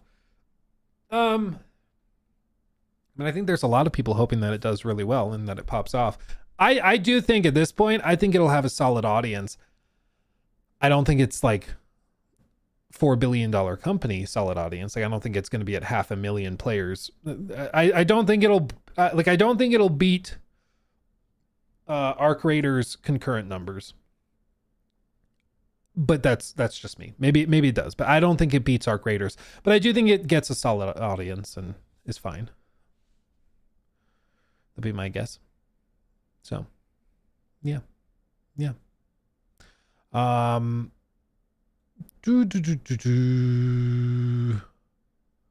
Big brain blizzard. You're damn right. Big brain blizzard. To be fair, with IGN and some gaming studios, I think it's okay to stand up for something. It is okay to stand up for something. Everybody has a right to stand up and defend what they want to defend, to fight against what they want to fight against. But at the same time, we have the right to make fun of you if your opinion is stupid. So, you know, if you want to play defense for a game everybody else says sucks, cool. That is your right. But I get to be like, okay. You know, and that's all we've really done is like notice that there's a weird like a bizarre dynamic between the game's media and specifically Highguard for some reason. They did not come out to defend Concord like this. Some of them did, but not as widespread as we've seen with Highguard. It's very weird. It's very weird. Trevor to Magnus, thank you for the 10. I got a Deep Sale PSVR 2, Resident Evil 4 Remake, Resident Evil 8 VR. They are the best VR games I've played. Hope RE9 gets one too. How likely will Capcom make one since PS2 VR may have lost developer support due to poor sales? I don't think it's super likely, especially like even Meta is gutting their teams. The team that did the Batman Arkham VR game, apparently that whole team is gone now. It's really too bad. But yeah, I think the VR stuff, it's all being abandoned and all of that investment's going towards AI stuff now. So if you ever want to feel like, oh no, I wasted some money, just remember, calm yourself, because Zuckerberg, I think, spent something like $90 billion on the metaverse that is now completely abandoned in favor of their AI initiatives. Like that just went nowhere. It literally went nowhere. Like just burning cash for years. So yeah, it just, VR is cool. I have a VR headset. It's charging. That little white bit right there, that's the headset. It's charging right now. I love it. It's fun for Beat Saber. 3D movies are cool. There are some VR games that are fun in short doses. Like there's even an Assassin's Creed one, AC Nexus, I think is what it's called. And you can like literally explore the villa from AC2, but in VR, and you can like free climb and do parkour in VR. It can be difficult because your brain doesn't like it, but you can do that. Stuff like that is cool in VR, but I don't think, it was ever going to become the next big thing, at least not until they can make it way more comfortable and lightweight. Okay. Let me catch up on these real quick. OSF, thank you for the 5. Hello from England, mate. Just popping by to say I like watching your videos. Tally ho. I like how you go in depth. Keep up the great work. Thank you, my friend. Thank you. I'm glad to have you. And as your people say in England, tally ho. Hello, governor. Yeah, just to greet you in your native tongue. Hello. Sorry. Glad to have you, honestly. Oh my God. Okay. I'm Adix. Thank you for the 10. You can't spell ignorant without IGN. Boo-doo. Damn right. Let's see. Blackthorn. Thank you for the 2. Fire Take. AC3 is an early attempt at RDR2 by Ubi. It was certainly ahead of its time. They weren't able to do everything they wanted to do with it.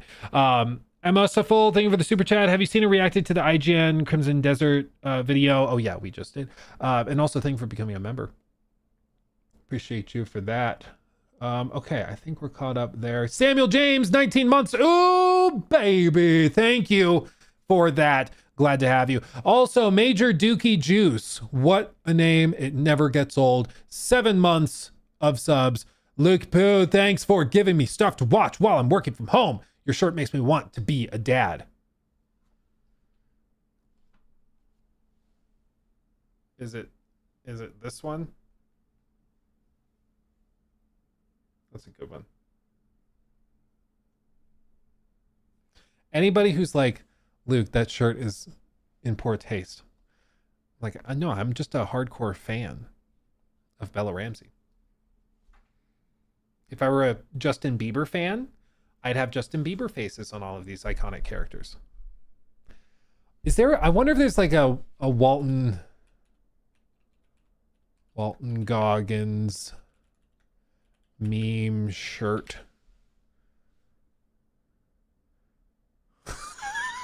Okay, I got that Gog in me. Okay, that's pretty good. I might need that shirt. I think I might need that shirt. That's pretty good.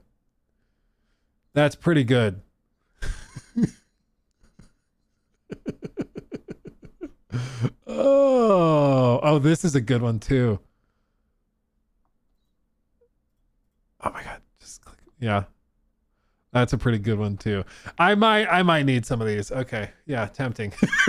Tempting. If you're ever like, Luke, where do the super chats go? There. Oh my god. Okay, let's talk about Fallout. New segment.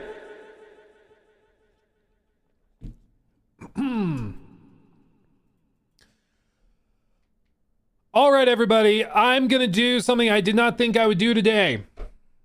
Shocker, right? I'm going to defend Bethesda. I know. I can't believe it either. I can't believe it either. But I've been left no choice. I've been left no choice. I have to do what I have to do. And what I have to do today is actually defend the company that we meme on forever and ever. Amen. What exactly am I referring to? Well, you see, my friends, you see, as Todd watches over us, he guides us with his detail and his never-ending tales of how it just works. He brings 16 times the detail and new weather systems forever and ever. Amen. But as part of that, he also brings with himself marketing for things he works on. The marketing in question is for the Fallout TV show, which just had season 2 end last night. Solid ending, I think. I was kind of disappointed to, no spoilers, but there were a couple of things I wanted to see that we didn't get to see. Also, Macaulay Culkin, nice guy. He still kind of acts like he's 6 years old. Or 9 years old, however old he was in Home Alone. I feel like his acting ability is not, you know what I mean? Anyway, it's not important. That being said, I do think that the show's pretty good. I've really been enjoying it. Right before we started this segment, we were looking at novelty t-shirts for Walton Goggins. So I'm a hardcore fan, okay? I'm enjoying it. But in the lead up to the show's season 2 finale, there was this website, the Fallout Explorer. I actually talked about this in a segment. This was posted 3 weeks ago, okay? I did my part on this. I don't want anybody to claim otherwise. This is a video with 128,000 views. Sorry. That's so stupid. 128,000 views of me basically trying to tell people, don't get your hopes up. This is not gonna be something massive, okay? Because back when this segment was posted, okay, there was one thing in the top right corner of this screen that, as you can see, I'm going to enhance, minus 27 days, 14 hours, 26 minutes. What was this counting down to? Well, the countdown timer ended last night, okay? And there were a couple of things that people started to rile themselves up over, okay? In my video, I explained this is not a Fallout 3 remake. It's not going to be a New Vegas remake shadow drop. It's not going to be anything massive. It's probably going to be something really boring, like another explorable 3D environment. It's going to be something like a merch drop or something like that. That's what I said back on January 7th, okay? So almost 4 weeks ago. I don't know why it's 3 weeks ago, but almost 4 weeks ago, okay? That's what I said. But in the last few days, people started to notice things, okay? Does anybody remember the studio that helped with the Oblivion remake? Does anybody remember? Also, an anonymous gifter just gave out 10 subs on Twitch. Thank you, my friend. Whoever you are, thank you. That's baller. That's baller. Okay. What does anybody remember the studio that worked on that? Virtuos. Yes, you're right. You're right. What did Virtuos tweet? What did Virtuos tweet? Virtuous Games. This is posted yesterday, before the countdown reached 0. Welcome back to the Wasteland, Vault Dwellers. The finale of the second season of Fallout has arrived on Prime Video. Catch it today, February 3rd at 6 p.m. Pacific. Our team worked on environment art, creating photorealistic landscapes the viewers will encounter throughout the season. Big thanks to Magnopus for the fantastic collab as always. We look forward to more projects together in the future. People were like, oh, maybe. Maybe Virtuos has been working on a Fallout 3 remake and they're going to shadow drop it when that countdown timer reaches 0. They're retweeting the show because they're going to post a trailer for the thing they've been working on. It's happening. People started to rile themselves up. They got super excited, super hyped. They started losing their minds, being giggity. I don't know what word that was supposed to be. And you can even see some YouTubers. Kev Do It did this. He posted this. Well, whatever this is, it happens in 15 hours. No way it isn't Fallout Remastered. ... Right? 272,000 views on the tweet, 3,000 likes. People were getting hyped up, dude. People were getting hyped up. Yeah, I've got Goggins on the mind, apparently. I'm just... I can't get it out. Well, what happened? The timer unlocked. The timer unlocked. We go back up to the top right. It now says Penthouse. We click it. It is another 3D location.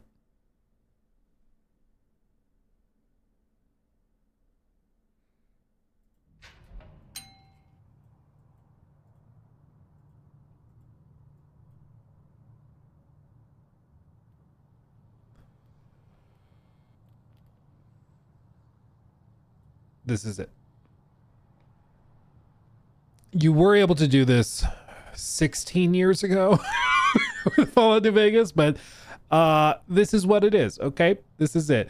It's a cool little thing, but people started hyping themselves up, okay? People started losing their minds. And then this dropped, and immediately people were like, what the fudge? Kev Do It posted this. It's literally a 3D explorable penthouse map. I'm so high on hopium right now. This is a devastating blow. 13,000 likes. Agony. Yeah, I promise you it would have leaked some way if it was a game. I don't know what you all thought otherwise. Yeah, I mean, honestly, kind of fair. Vilified. People are vilified. The Felford Again Award. People started crashing out, okay? People started crashing out. And here's where I'm at with it, okay? I understand people were frustrated. I was going to pull up, I guess I could try to find and like censor it.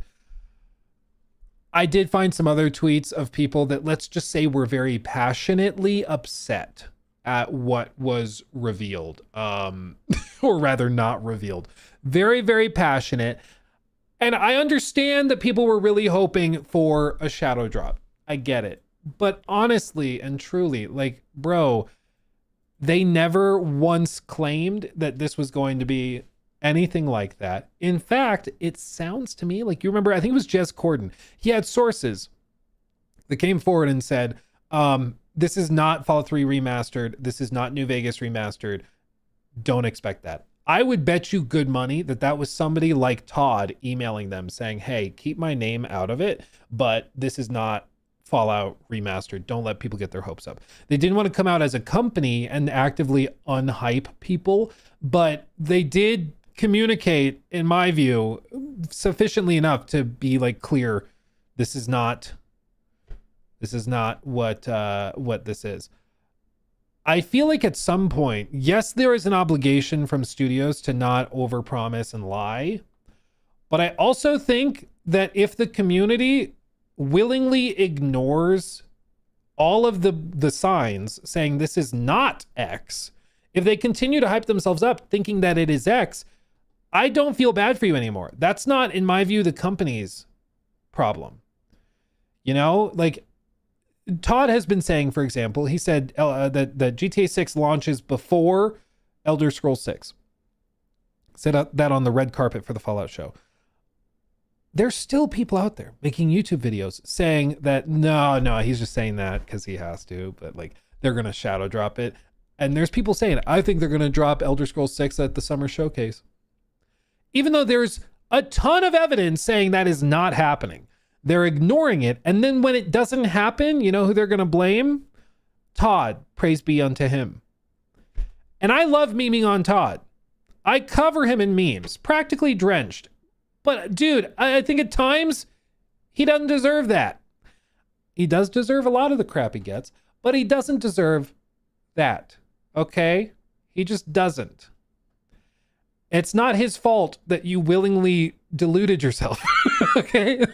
Like, there were so many things pointing that this was not a Fallout 3 remake or a Fallout New Vegas remaster. If you spent 10 seconds Googling, you can find that out. And people like myself, even Maddie went out and was making videos telling people calm down.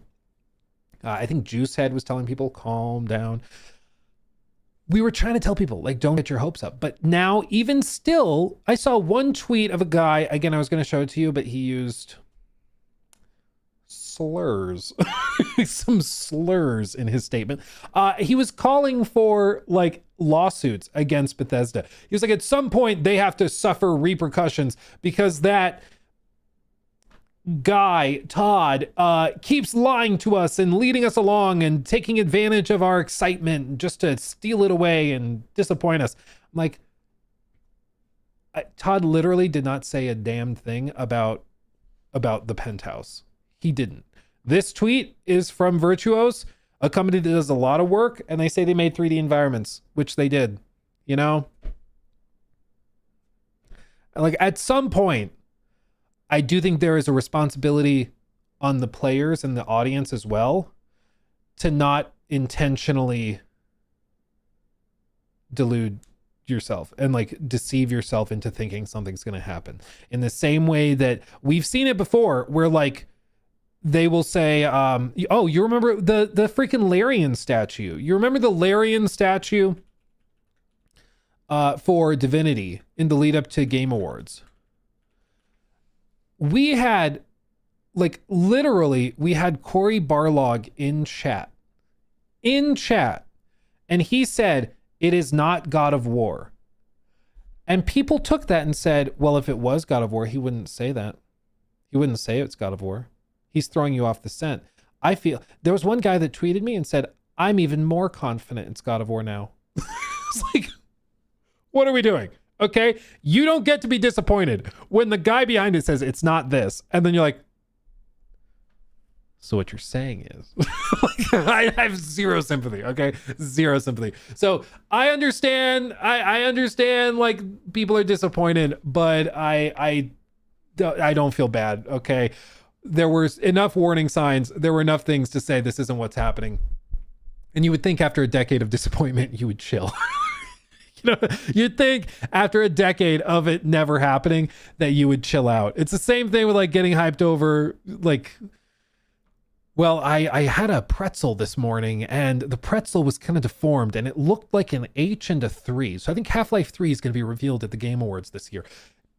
So, no, let's stop. Okay, we're getting crazy. I think we're getting crazy. And that's where this has led us. So I think we will eventually get Fallout news. My understanding is that the Fallout 3 remaster, remake, whatever, is a little farther off than people are expecting. I don't think, my understanding is it's not like, I don't think it's going to be shadow dropped in April. The original timeline was for it to launch in the same financial year as Elder Scrolls 6. That was the original goal back in 2020.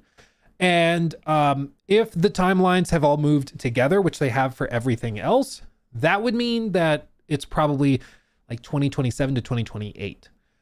The Fallout New Vegas remake, remaster, whatever, that Jez Corden said is in production. Nobody knows who's doing it. Nobody can say if it's Virtuos or if it's Oblivion working on it or if it's Bethesda working on it. We don't know.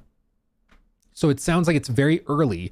And all of the indications are that it's super early, that it's probably still like 4 years out, realistically. Like, I think it's a next gen game, basically. So just don't get, don't get your hopes up just to get dashed and disappointed. It can often make you feel like a party pooper, being like, guys, I know it's fun to get hyped up over this stuff. I don't think it's happening. I know that's not as fun as being like, it might be happening, guys. It's finally happening. Like, that's a lot more fun, but you're just going to end up getting disappointed. And then you get upset at people who sometimes deserve a lot of crap, sure. But also in this case, you end up getting upset at them even when it's not, in my view, justified or fair. So you're saying there's a chance. Exactly. Yeah. Wait, they just shadow dropped it. No. It was a fake out the whole time. They got us. Oh God. Oh God. Anyway. I also saw so many fake /AI /non-legit accounts push the remake to get clicks. It's sad to see people not distinguish between clickbait and reality. It is tough because there's obviously people that were hyping it up. But again, my general view, it's the same thing with like giving like scores and a Metacritic for reviewers. I think the free market tends to adjust that pretty well. If somebody is regularly clickbaiting and making stuff up, like whatever that GTA guy is, he's been saying stuff about GTA 6 for like a literal decade, and nobody takes him seriously as a result of all of the nonsense that he's been spewing. There are 7-year-olds out there that come across a video and believe it, but that's going to happen regardless. But I think in general, people will adjust and adapt. And if there's a YouTuber that said, I have a bunch of independent sources confirming that this statue is God of War, made that up, and so he's gonna get, you know, the reputation bashed as a result, and people will, I think, hopefully remember that next time he makes big claims on stuff, you know. So anyway, there you go. You guys happy? You made me defend Bethesda. Are you happy? You happy now? I think again, it's important to hold their feet to the fire when they deserve it, but other times, if they don't deserve it, I'm going to tell you they don't deserve it. And in this case, I don't think Bethesda deserves any crap for this. I think there's a fun little thing. The rest of the website is like 3D environments and stuff. I don't think it's a big deal at all. They never made any claim or suggestion that this was anything other than that. It was people hyping it up. And even when there were other sources saying this isn't going to be a remake shadow drop, people still hype themselves up. So yeah.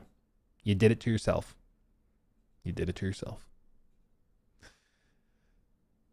Anyway, sorry, I'm lightheaded having to defend Bethesda. It's throwing me off.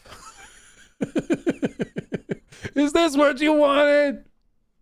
Are you happy now? Crippled Steel, thank you for the 5, but why Greenlight a mysterious countdown when people are turning rabid for new game content? The rest of the things on the website were also mysterious until they weren't. It was just that people got this in their head that it was going to be a remake and remaster. And I would bet good money that somebody at Bethesda was behind the anonymous tip to Jez Corden saying it's not a remake remaster, because they were like, ooh, people are losing their minds. Like, but people didn't listen to it. And even when you have like somebody directly come out and say that, people still choose not to believe it because they'd rather believe the hype thing. It's more of a fandom culture problem, I think, more than anything else. You know, some companies, their fandoms don't believe a damn thing they say. And they're like, show me and I'll believe it then. Like, I think that's where Ubisoft is. You know, Ubisoft says this is the most immersive open world we've ever made. People are like, prove it. Let's see it. You know, but with Bethesda, their audience and their fan base is very weird, because it's like, Todd can say, this is not here. This is not in the game. This is not a feature in the game, whatever. He'll say that it's not. And people will willingly deceive themselves because they'd rather be hyped about it. It's really weird. It happened with Starfield, where like Todd said there's no in-planet flight. Or he said there's no current plans at launch. There were no plans for like a rover or a vehicle to drive around on. And he had, like, people were saying, yeah, but that's just what he would say to keep your expectations low so he can wow you at launch when it is in the game. I was like, bro, he just said it's not. And you're like choosing to ignore it because you want to be hyped. Like, I don't know, it's just bizarre. Again, I don't feel bad when you're willingly deceiving yourself. Yeah. It just doesn't work. Yeah. Okay.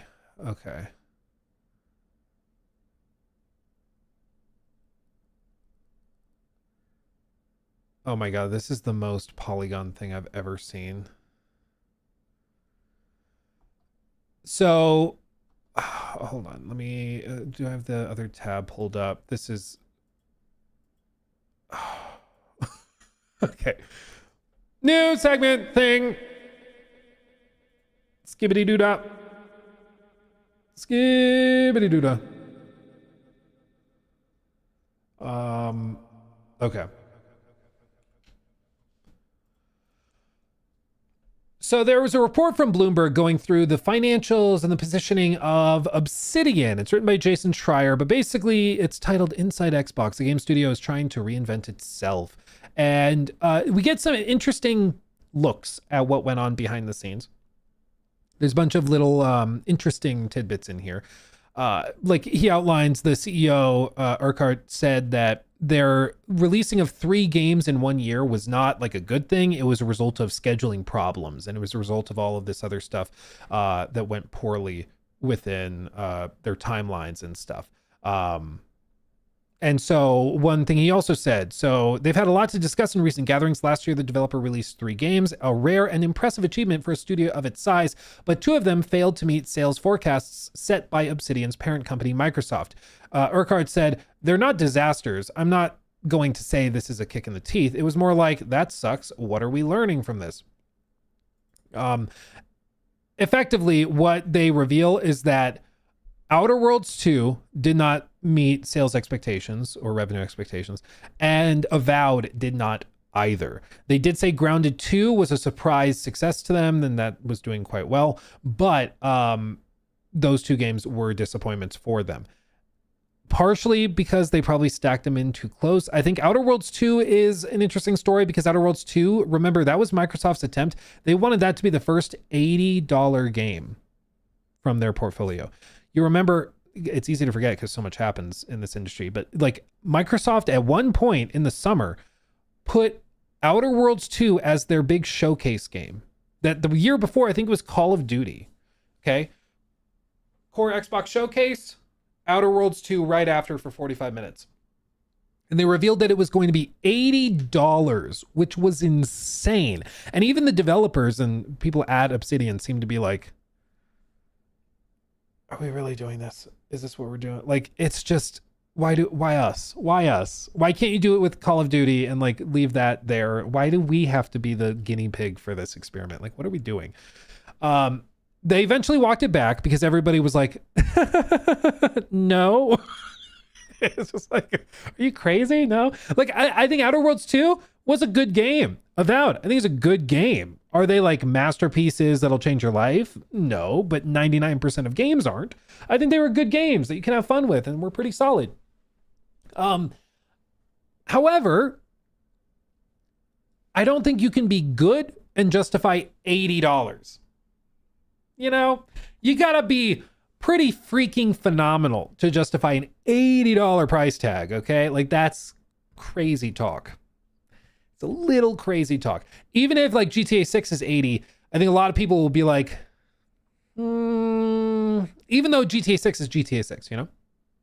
So for it to be Outer Worlds 2, which looked good, maybe not like, you know, generation defining, but like good, I think it's just tough to justify an $80 price hike. So they ended up walking that back and they lowered the price down to 70, which even at 70, a lot of people were like, because like Outer Worlds 2 and Avowed, I think are really good.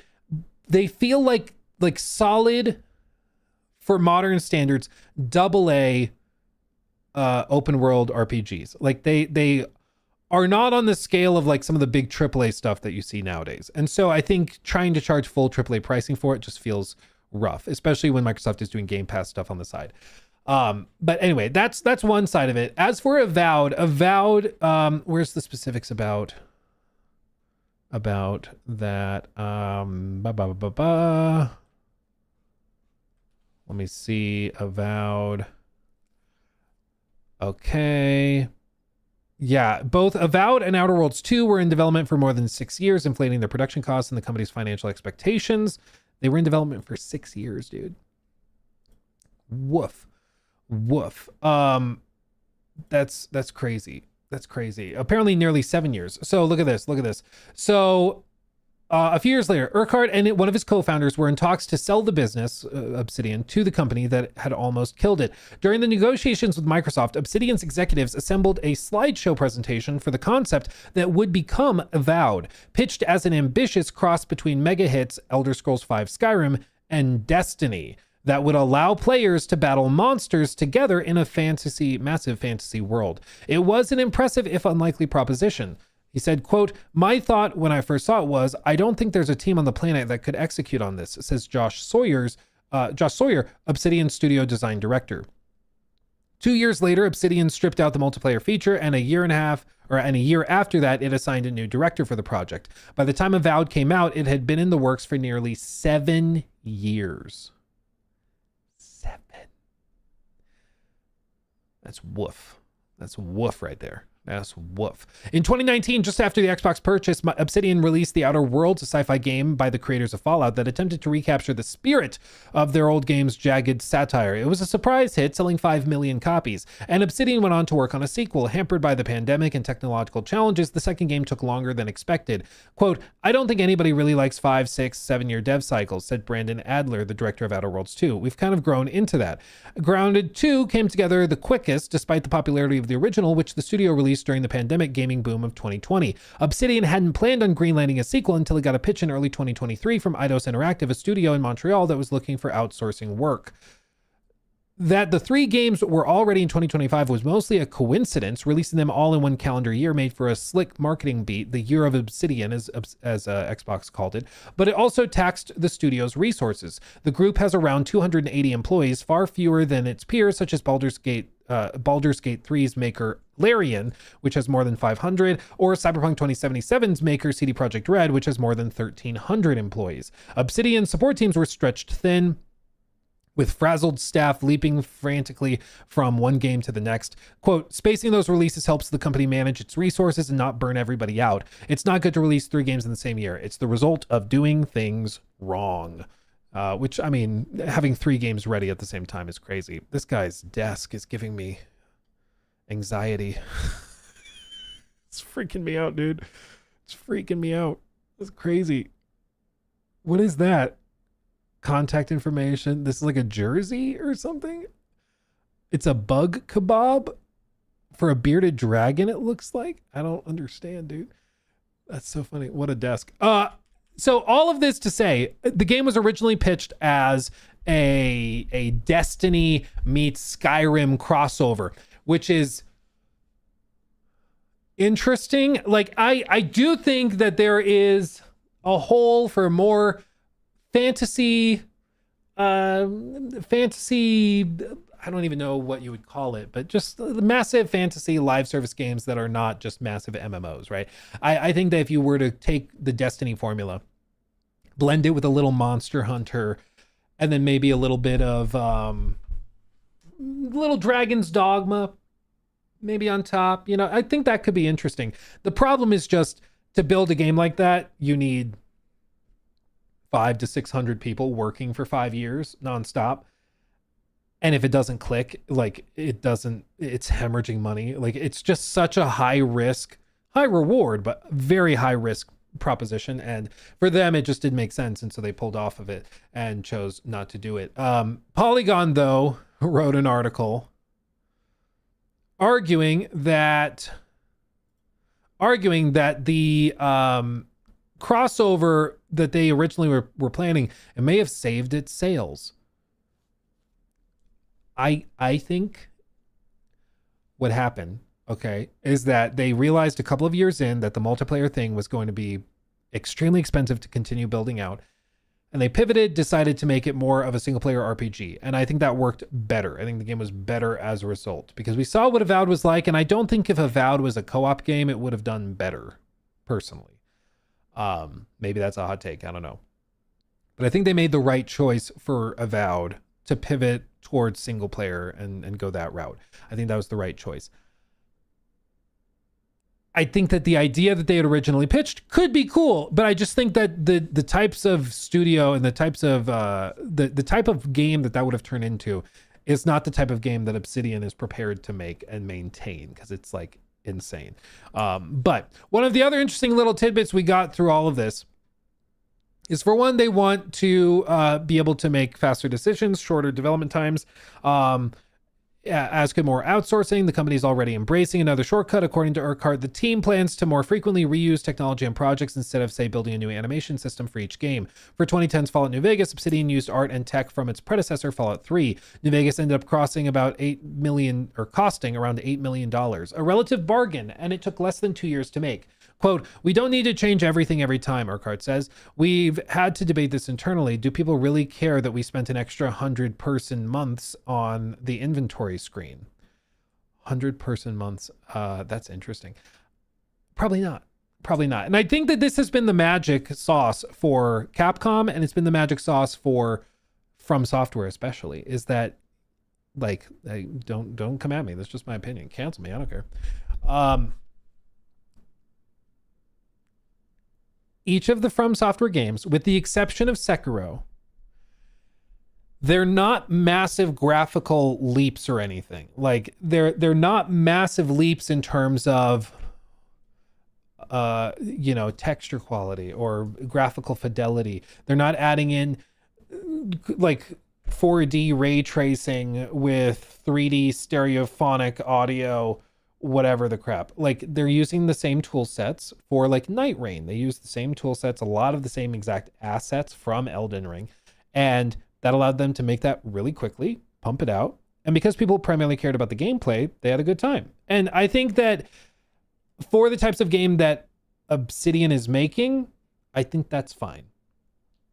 I don't think you need to go crazy with like bells and whistles if the core game concept isn't that compelling. For a company like Obsidian, where they need to invest in my opinion, is primarily in like the writing, and probably the art direction is a big part of it too. The art direction was probably my biggest frustration with Avowed. I thought that, it didn't look bad, but dude, that initial trailer, the announcement trailer, Avowed announcement trailer, there we go. This was 5 years ago, but this does not look anything like the game we ended up getting. This is dark and gritty. It's very gray and scary. Like, this looks very interesting to me. I like the look of this. I'm into this. What we ended up getting was, like, in my view, too colorful. Like, I don't know what it is about game companies that think that every player wants something shiny and pretty and colorful. No, I don't think so. I think sometimes players want something gritty and dark and mysterious and scary. Like, what's that? Where, like, can I go there? This was intriguing. People were really excited at the idea of this. And then what we ended up getting was like, oh, my character has mushrooms on his face and he has flower power. Like, it just didn't do it for me in the same way. So for me, the art direction could have used a tweak, but I enjoyed Avowed. I think it was a good game, but it's just hard to make a profit on something that took nearly 7 years to make and changed 4 or 5 separate times, in various different ways. But one major way, pivoting from multiplayer to single player, it's just tough to make that profitable. One of the other interesting things that was outlined in this article, though, is the CEO was asked about the 30% profit margin that has been rumored from Microsoft. There's a little bit of confusion about this. Okay. So for one, there was I believe it was report. I don't think it was just a leak or speculation, but it was a report saying that Xbox was requiring a 30% profit margin to be hit for their studios. And that's why you started to see all of their studios pushing for PS5 launches, because that helps boost the revenue you're bringing in to increase the margin. And it's why you started to see companies like BGS pushing in-game paid mods and stuff, because they needed to hit 30% profit margin to make Papa Microsoft, Papa Phil happy. After that, there was reporting from another outlet that claimed that was false. They sourced an anonymous source that they would not tell you who it was, what their role in the company was, why they knew what they were saying. It was literally, trust me, bro. And they said, it's not 30. It's not 30%. If they mean like it's 29.99%, okay, but even that like assumes that the source is reliable to begin with. Everybody else seems to be pretty confident that 30% is the margin rate that they've demanded. And in this article and in this interview, Urquhart talks about it openly. So it kind of like, oh, well, there you go. Some of that stuff will involve dealing with more of the corporate overlords.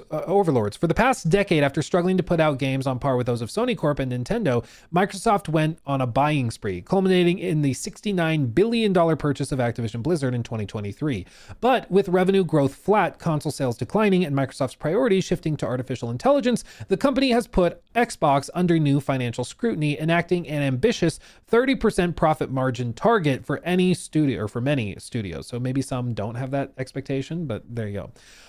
Yeah, it's not 30, it's 40. Bloomberg News has previously reported on that. The pressure has led to the Xbox team to publish many of its games on Sony's PlayStation, an unthinkable prospect just a few years ago, after and cut costs in other ways with downsizing, use of AI tools, and stuff like that. I don't know if you guys remember it, but for example, at Halo Studios, they have actually hired somebody who was previously like a czar of AI integration. It looks like the next Halo is going to be like majorly using AI for a ton of their stuff. For Obsidian, the targets don't seem unfeasible as long as it continue experimenting. Pentiment, the studio's 2022 adventure game, was cheap to make, critically acclaimed, and niche, but still profitable. The hope, Urquhart says, is that Xbox continues to fund riskier projects and values achievements besides just strong sales, even if it means accepting that, quote, maybe we are going to be, from a profitability standpoint, maybe where we are going to be from a profitability standpoint isn't going to be 30%. I think what is interesting is that so far Obsidian has been allowed to experiment. I think that Xbox is willing to willing to throw a bone occasionally. But they still need the moneymakers. What seems to be clear though is, I think it was 5 years. No, 5. I don't see it. Basically, the idea Urquhart expressed was that it makes sense if a company wants a higher return on like a 5-year investment, which you spend God knows how many millions upon millions of dollars on something. You expect a return out of it. And it's okay to expect a return that's decent for a 5-year time horizon. Like that's a long period of time. And I think that that's reasonable. I think what's tricky though is that certain games, like they just are not built to be profitable in that way. It just doesn't work. Like if you have a single player RPG that is the game you're making and you're shooting for a 30% profit margin, you either need to pump that out real quick, you need to have a higher price tag at like $80, or you're going to do like season passes and you're going to do microtransactions and all that stuff, which is doable, but it tends to also have a lot of baggage, negative feedback from fans. People don't tend to like that. So you're kind of caught between a rock and a hard place on whether you trim the budget ahead of time, whether you try to charge and get more money on the back end. It's just tricky. And the kind of omnipresent consideration is, how does Game Pass factor into all of this? Like if they're demanding 60, or if they're demanding 30% profit margin, how does that affect with Game Pass? Are they saying, hey, you have to hit this many hours of playtime to equate to this revenue target? I don't know. It's messy, but I'm sure they have standards. But yeah, the big takeaway from the article is just that Avowed seems to have missed their targets. Outer Worlds 2 missed their targets, and they also reiterated that Outer Worlds 2, not Avowed, they're open to doing a sequel. I think they've already started early work on a sequel, but Outer Worlds 2, they said they have no plans for a sequel, full stop, which is interesting. It's very interesting. Something about what they looked at, they thought that there was potential for a sequel for Avowed. They did not think that doing another Outer Worlds made sense. Maybe it's because they're just going to get handed Fallout for a spin-off game or something. Maybe that's why, and it was too close to home. Maybe that's what it is. Maybe it was just that Outer Worlds 2 was a much bigger miss than Avowed was. I don't know. It seems pretty clear to me that they expected Outer Worlds 2 to be big. They gave it the same stage they gave Call of Duty and Starfield. And at least from my perspective, like I'm pretty tuned in to the gaming community and how much we talk about games and cover it. I feel like people talked about Outer Worlds 2 for like 3 days. I don't know, man. I don't think it generated anywhere near the interest that they needed it to. So unfortunate, yes, because I think again, Outer Worlds 2 I think is a solid game, but I'm not really, can't say I'm surprised at the outcome. Unfortunately, I thought it was pretty decent. I did too. I just think that at some point, decent doesn't get you across the finish line. You know, like you got to be exceptional, and I think that's what a lot of people, a lot of these studios are realizing, is that good enough is not good enough anymore. You know, that was Ubisoft's problem, is that they would develop these games, build them out, polish them up, and they would get them just good enough that they could like justify releasing it. I don't think that works anymore. I just don't think it works anymore. Yeah. Outer Worlds had no fans. I think this is a broader thing, okay? New mini sort of segment kind of thing. A lot of people have talked about this, but I think it's important to reiterate.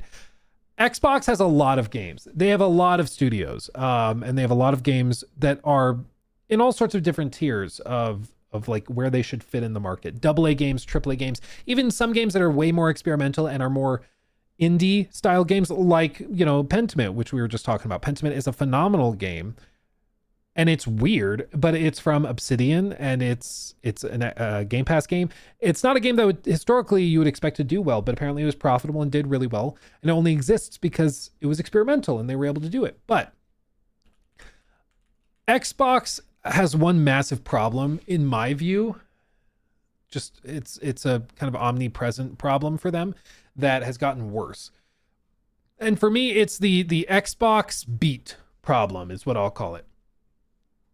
It used to be just a few short years ago, when I think Xbox had less games on their hands, they were able to make each moment a beat. So Starfield, for example, Starfield was a big moment. It was a big moment where they put all eyes on it. You remember they did the Starfield Direct, this thing.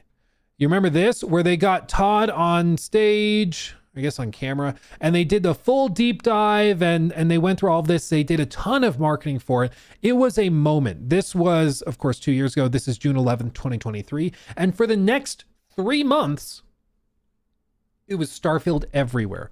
People were talking about it. People were excited for it. They're looking at it. There's all sorts of analysis videos, people trying to break it down, trying to figure out what's happening.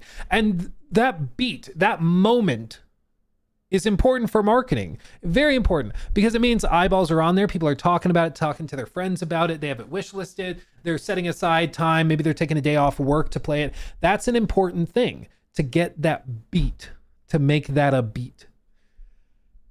And I feel like, especially in the aftermath of Starfield, there really has not been a beat anywhere close to the same degree.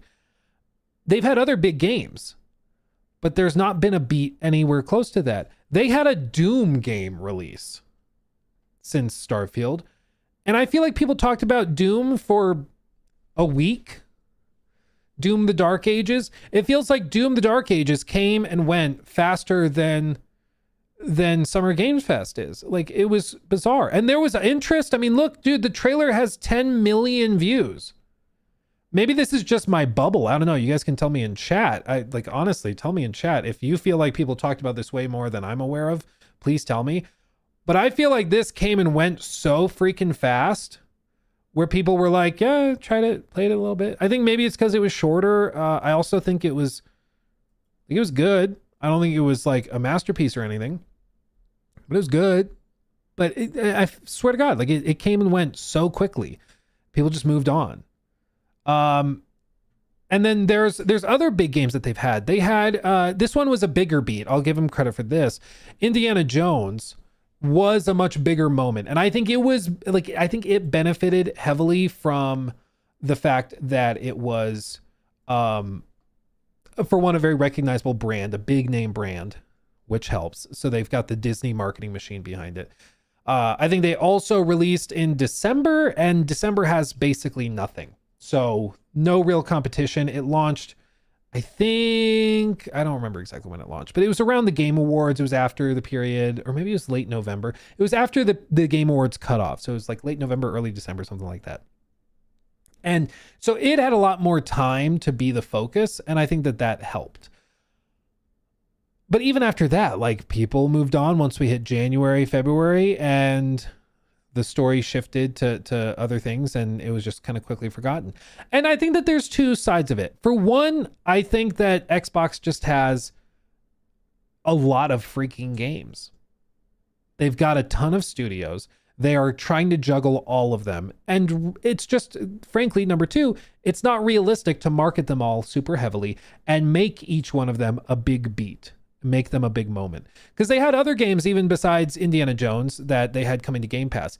For example, Expedition 33. That was a massive get for them to have that on the platform. That's awesome. Game of the Year included in your subscription service on launch date. That's amazing. They had that. They had the Oblivion remake, but even the Oblivion remake was built around a shadow drop. And I also, again, tell me if I'm wrong, genuinely asking, I feel like the Oblivion remake, remaster, or whatever, people played it for sure, but the discourse around it settled very, very quickly. I think partially because we were moving straight into Summer Games Fest and all of that, but it also feels like it wasn't a big, like, it was a big exclamation point moment, but it trailed off very, very quickly. I think that this is like the big difficulty for Xbox right now. Even something like Ghost of Yotei had a lot of marketing behind it to build it up into a moment. For better or worse, even other games like freaking AC Shadows, that was a moment. Maybe not the moment they wanted it to be, but it was a moment. You know, a lot of people were talking about it. A lot of eyeballs on it, you know? And I feel like, you know, Xbox has so many games. They have so many things under their belt, but they've struggled to make a lot of their games into big beats. And I think that's a problem. I think that's a problem for them. Because in my opinion, if you want to sell a game and if you want people to get excited for the game, like, you do need a certain level of quote unquote hype. You need a certain amount of anticipation and excitement. And I think that they're in a spot where they know that a ton of their players are on Game Pass. And they're going to see the pop-up when they boot up their console or boot up their PC. This game is on Game Pass, included day one. Try it now. Download it right now. It's in your subscription. And so they're like, why would we need to spend a lot of money marketing it? And this has started right about at exactly the same time. We heard what? We heard reporting from Bloomberg that Microsoft was demanding a 30% profit margin across their whole division. And if they require a 30% profit margin, that means you got to cut expenses, increase the revenue you're bringing in so that gap is wider. So you have more profit. Where can they cut the expenses? Well, marketing. Trim that down, you know? Trim that down. I think that's what they've done. And so I think it's a tactical choice. Like, I don't think it's a coincidence. I think if they wanted to make, you know, maybe select tactically, kind of like PlayStation has done, where they have a big spring game and they have a big fall game. If they wanted to make that the approach and really focus on making those the big beats and really, really push and promote those games and make it a big moment, I think that would work really well, not just for the health of the brand. It would instill confidence in the consumer. I think it'd be good. But so far, their approach for the last 18 months has been just, when a game is ready, we'll just release it. Avowed's ready. Okay, we'll send it out. Oh, we've got Doom coming. Okay, well, let's send it out. They do occasionally do like preview events. I think they did one for Doom, but I think they did one for Doom. I did not go. But I think they did one for Doom. But like, it's just nowhere near on the same level as some of these other games. It's just not. You look at like Crimson Desert, what they're doing with their marketing, dude, that's a beat. That's going to be a beat. Do you have any idea how many eyeballs are going to be on Crimson Desert reviews when the embargo lifts? Whether you think the game looks great or ass, you're going to be reading reviews when those drop because you're interested. You're intrigued. But I feel like a lot of these Xbox games, they've struggled to make people intrigued in that same way. I think they are primed though for this year. And this is going to be the real test, the real bellwether. I think they should double down on Fable. Double down, triple down. Okay. Fable, I'm getting the feeling it has mass market appeal. Okay. I think they got something on their hands there. They should really make that a moment. Do the Xbox showcase thing. Do the Fable showcase or Fable deep dive, whatever they want to call it. Give that a real moment in the sun. Give it plenty of time. Let people get excited for it. Build up that excitement. Make that a moment. Make that a beat. And then treat it the same when when Gears is ready. Give that its time in the sun. Like, give the games time to become a moment and for people to get really excited for it and to be intrigued by it. I think that's just what they need to do. They gotta figure out the beats. Gotta figure out the beats, because it's only gonna get more and more difficult to stand out as output is increasing. Indie games are more and more common. You gotta compete. And how do big AAA companies compete? You can just go with bigger budgets on your games, sure, but you still need to get in front of people. And I think that comes from the marketing side of it. I think that comes from pushing and really, really trying to get the excitement there. So we'll see. We'll see. PlayStation better have games in... PlayStation have better games in 2026. I mean, they've got Saros, and then they've got Wolverine. They might, personally, I'm expecting they probably also have that Horizon MMO, whatever, Monster Hunter game. That's going to be interesting to see. So they should have that. Fair Game $. So they got that. They got that for you. So maybe you're right. Maybe you're right. They do. They do have that. They can always count on Fair Game $. You're right. No matter how things go, they can always count on that. You're right. You know what's crazy though? I just realized the other day. I think it's very likely we see Hogwarts Legacy's sequel revealed soon. I think it could be at the summer showcase. It might be at Gamescom, maybe. But it very well could be at the summer game show. We're about at that time period. Fair Game $, is the real Concord 2. I think that's what they're scared of. They've spent God knows how much money on it. I can't even imagine.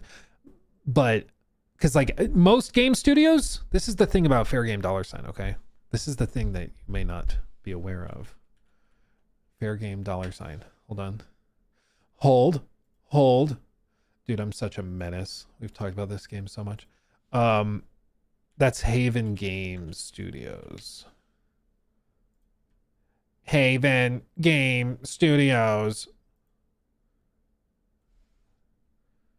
Is their website down? No.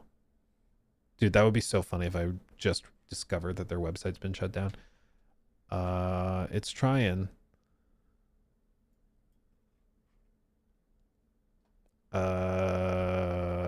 There we go. Okay. I was actually worried for a second. I was like, what? But okay, it's up. Okay, so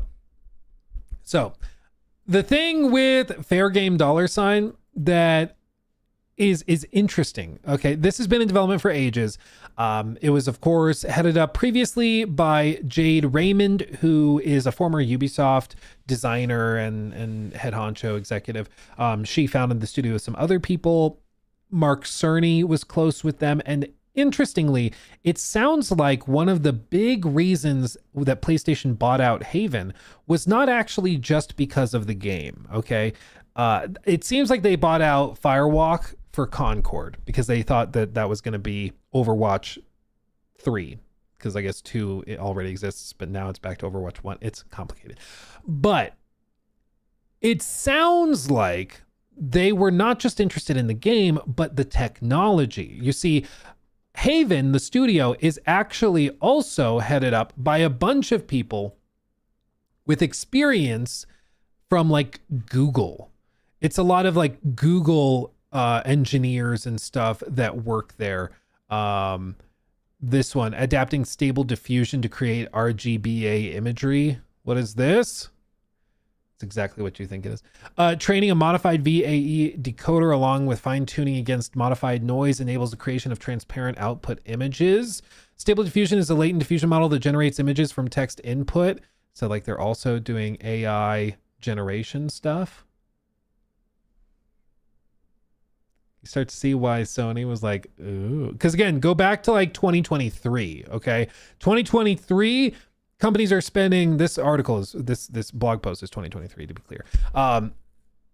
They were spending stupid money on AI stuff. So they're like, oh, I'm interested. Encoding, converting RGB training images into a 4 by 64 by 64 latent space representation via a 3 by 512 by 512 to 464 64 encoder. Okay, cool. I don't understand. I'm not smart enough for this. Random noise, predicted noise. Okay. An easy, intuitive solution to the alpha channel dilemma would be to modify the encoder and decoder structure of the pipeline to produce a fourth channel that would encode alpha transparency information about images. So like they're doing all this stuff, all this experimental stuff on like dynamic tools, but like this is why Sony reportedly, allegedly was really interested in them, is because of their engineers, because of their software teams. They also have built out a ton of tools specifically for like cloud work. So being able to have teams around the world working together to build out games with remote tools. Other blog items that they have in here. If we go back, welcome to the family. Yeah, look at this. Why they're buying the studio. She has since been booted out, it seems. So the story goes that there was a play test allegedly that happened. The results of the play test were not great, and she left the company within like a week or something after that. Maybe she just got tired and wanted to go home. Maybe she was fired. Maybe she decided to resign because she was frustrated. I don't know. Nobody seems to know. But what we do know is that the way they phrased the letter to staff was that, or the public statement, was that they had to tell the staff she was no longer working there. So it doesn't sound like she told the staff, which would imply to me it was a sudden thing, not like she was retiring. Okay. Like it sounds like she left suddenly enough that she wasn't able to tell the staff she was leaving. So make of that what you will. But you can see here, the developer may be full of established faces who are responsible for hit games such as Assassin's Creed, but it's still a new studio. It's still growing. And it's not even announced the PS5 game it's working on, which ended up being Fair Game $. So what's the deal now? You're right. We could have just carried the capacity of them being an external development partner, said Herman Holst. But what Haven has created is so exciting for us. There was just a desire to deepen the relationship. We've been very impressed with how Haven is coming together. It's just easier for us to invest in the team and the game more deeply this way. It is a testament to the fact we've been very impressed with the progress that Haven has made. They're actually exceeding a lot of the plans, including in terms of time, which very rarely happens in game development, let me tell you. So we thought, let's invest deeply and do this properly. Bear in mind, it seems like the game's been delayed indefinitely. Didn't go super well, unfortunately. It seems. So this is, very complicated. Of course, lots of moving parts. Herman doing his usual work of picking real winners. But the thing is, when you have a lot of very talented software engineers, and that's one of the main reasons you're buying out the company, software engineers, they are expensive. A lot of game developers, you can pay like $60,000, $70,000 a year. Some of them get paid way more than that. If you work in Japan at like From Software, you're getting paid way less than that. But maybe 60, 70,000 for a lot of these like salaried positions. A lot of the software engineers that come from Google, you're paying them a lot more. A lot more. Do you have any idea how much Google engineers make? When I worked in real estate, I had a client who was a Google engineer. he worked with their the Japanese team, so he would remote work with them. This guy literally called us because he made too much money and he needed to spend it. He had roughly an extra $200,000 a month that he had to spend for tax reasons.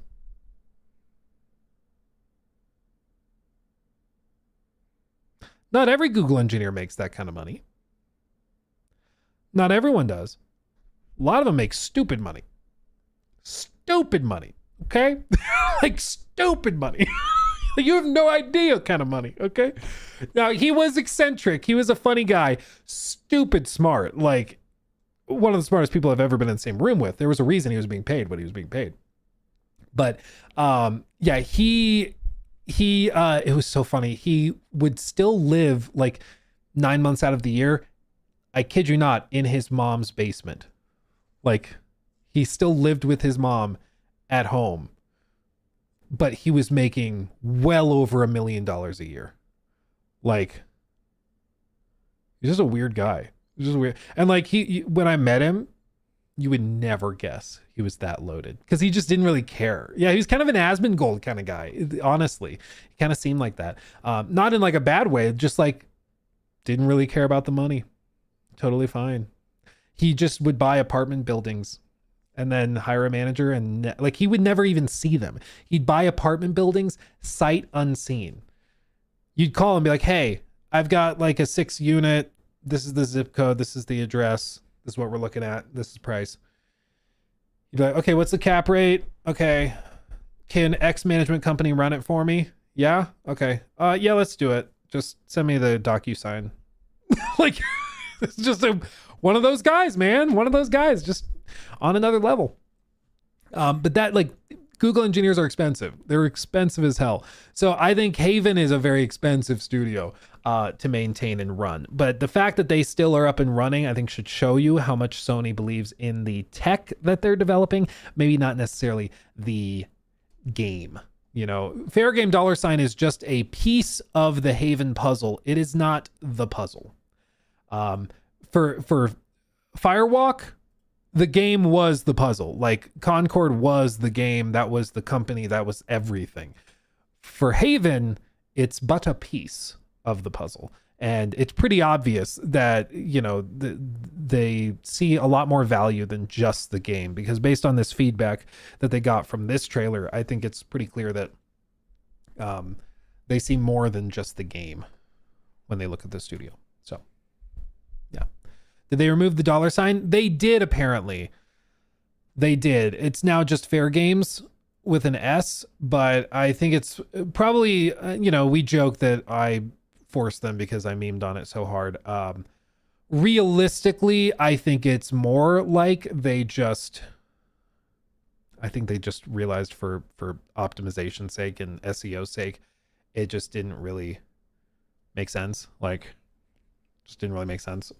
Everybody, you want them to say Fair Games, but if you look at that, the impulse is to pronounce it Fair Game $.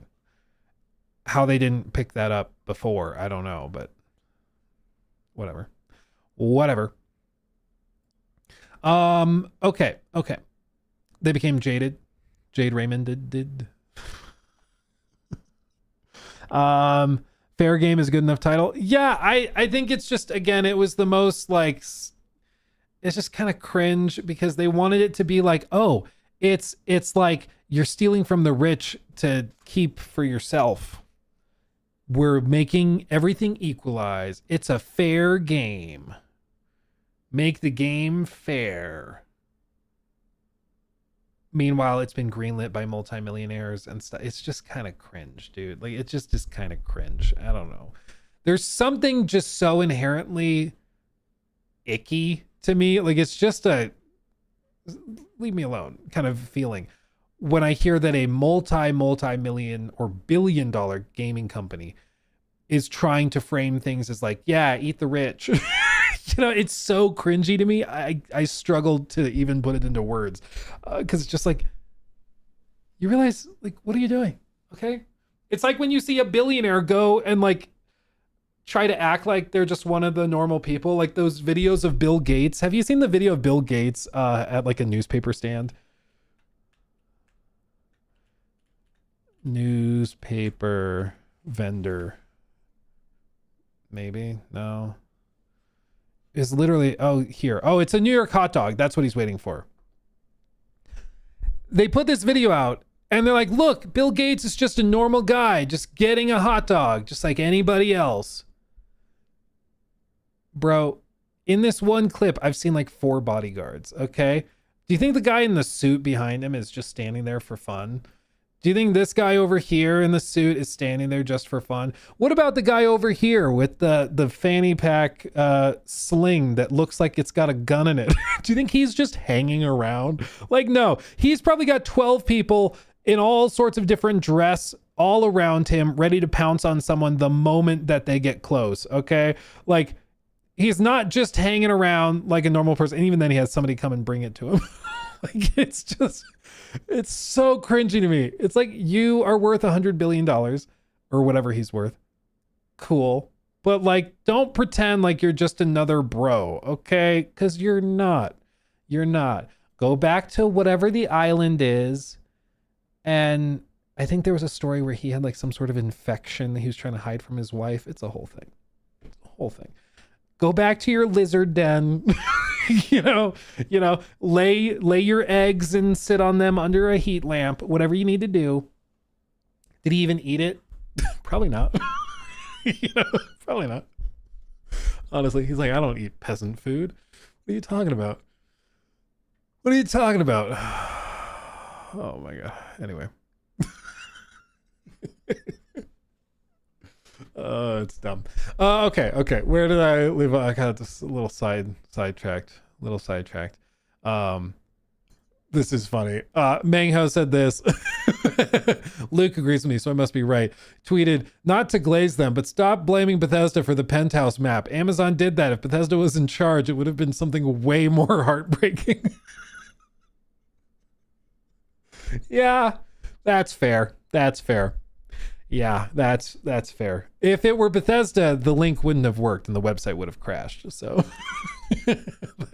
I think that's fair. Oh, that's funny. Yeah, Mango, that's you. It's you. You made it.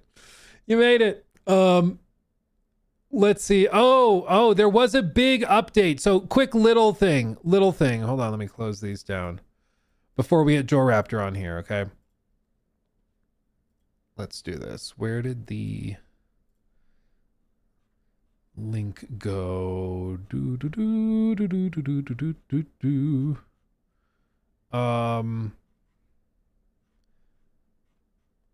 Where is it? Basically, shocker, there's more drama about the Cyberboy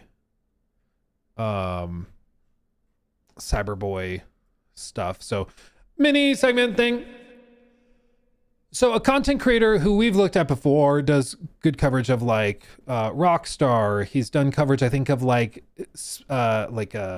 fake AI games and stuff and calling those out. He's a content creator named Cyberboy. And Cyberboy has been in the Discord server for Build a Rocket Boy, specifically for Mind's Eye.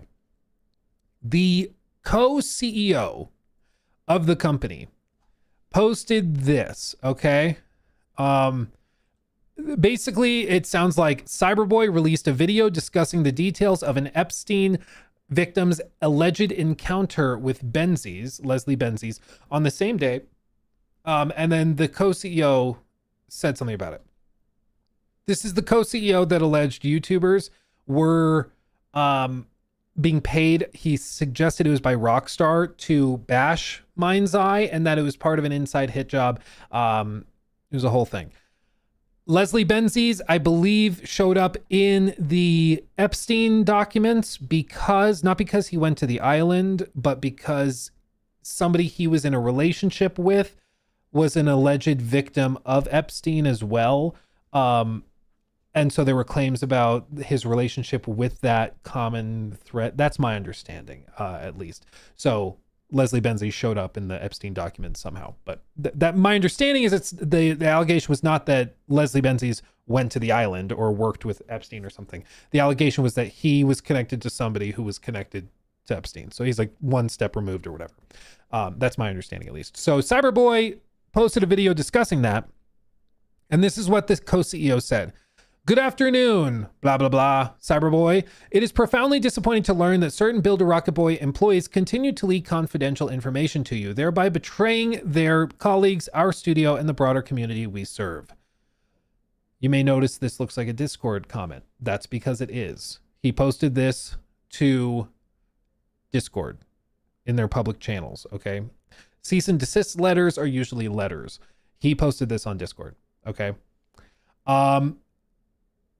This letter serves as a formal cease and desist demand. You must immediately stop all activities related to receiving, disseminating, or otherwise utilizing any confidential information from Build a Rocket Boy, as well as any further involvement in media manipulation, espionage, sabotage, or interference targeting our organization. Failure to comply will result in escalated legal action. Rest assured, you and your associates involved in this media manipulation cabal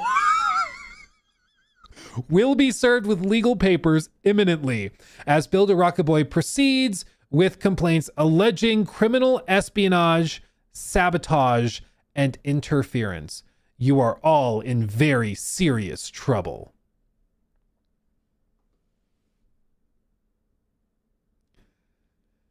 I think he's serious. I don't think this is a meme.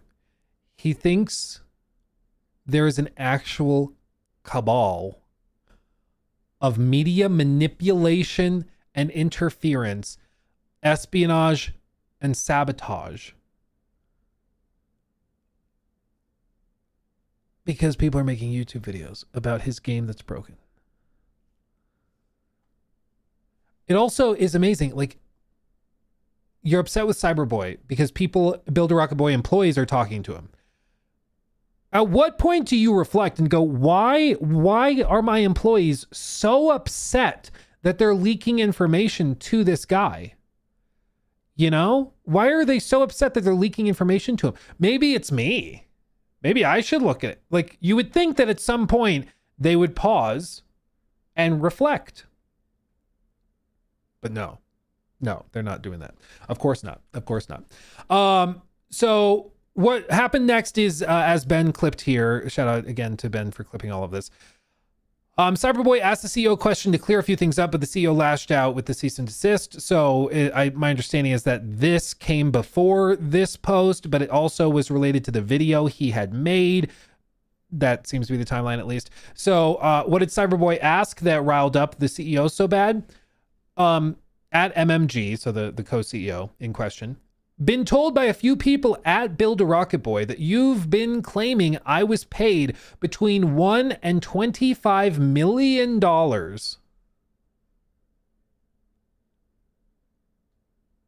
to trash Mind's Eye, and that there's a conspiracy between my management and external forces to trash the game. Also, you've supposedly been telling people that you're currently suing me. I haven't received a message, letter, or email with any intentions of a lawsuit from you. Please, could you clarify? FYI, I haven't spoke to my management in over a year and can prove so. They just manage my inbox and forward emails, so would be keen to hear about this conspiracy. Furthermore, as Ben clipped, the entire legal department at Build a Rocket Boy left the company. They quit.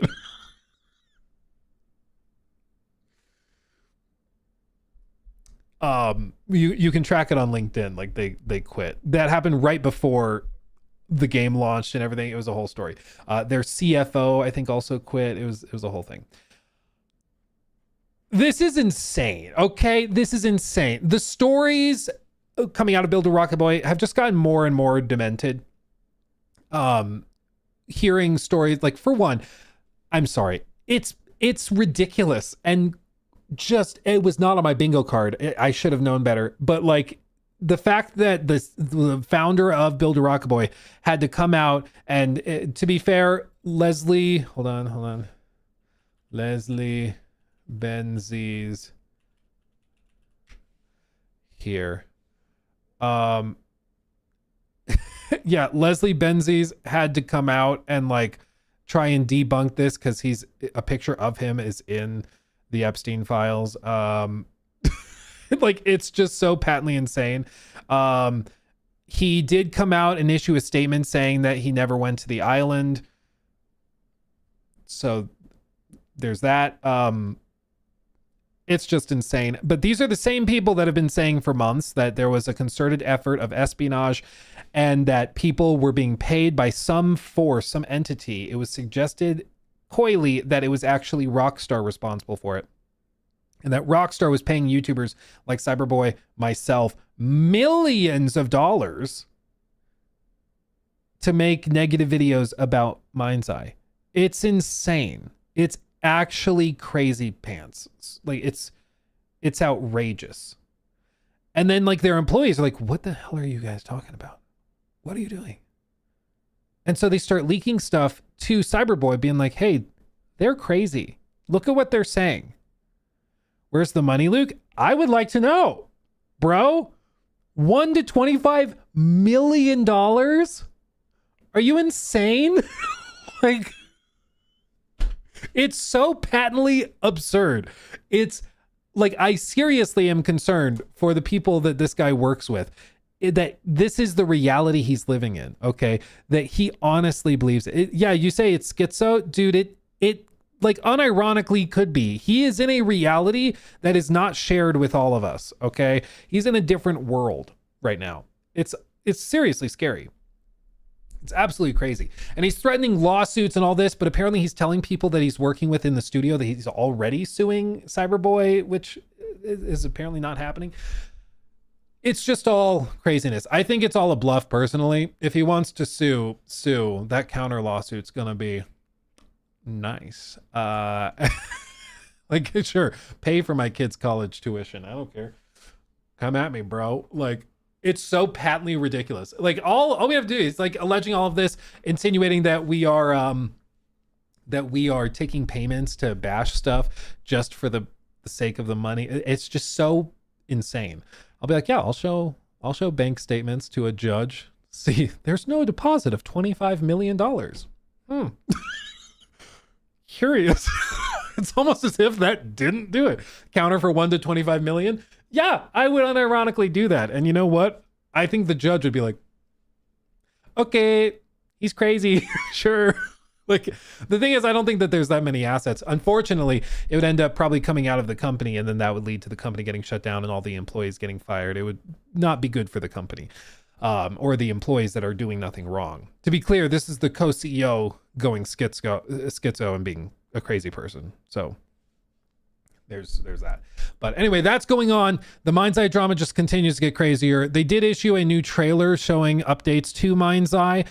Nick Tech did try it. He has a video outlining how he tried it. Just installed Mind's Eye latest update to see if the game's now fixed. Spoiler alert, doesn't feel any different. No melee, no ability to steal vehicles. NPC AI is still non-existent. Cars still clip through each other. When you look away, they disappear. The game still feels like and plays janky. It's a long way to feeling complete. Even 8 months after launch, I'm now starting to lose hope that this game will ever make a comeback. Yeah, probably not. I hope they continue working on it and making it better.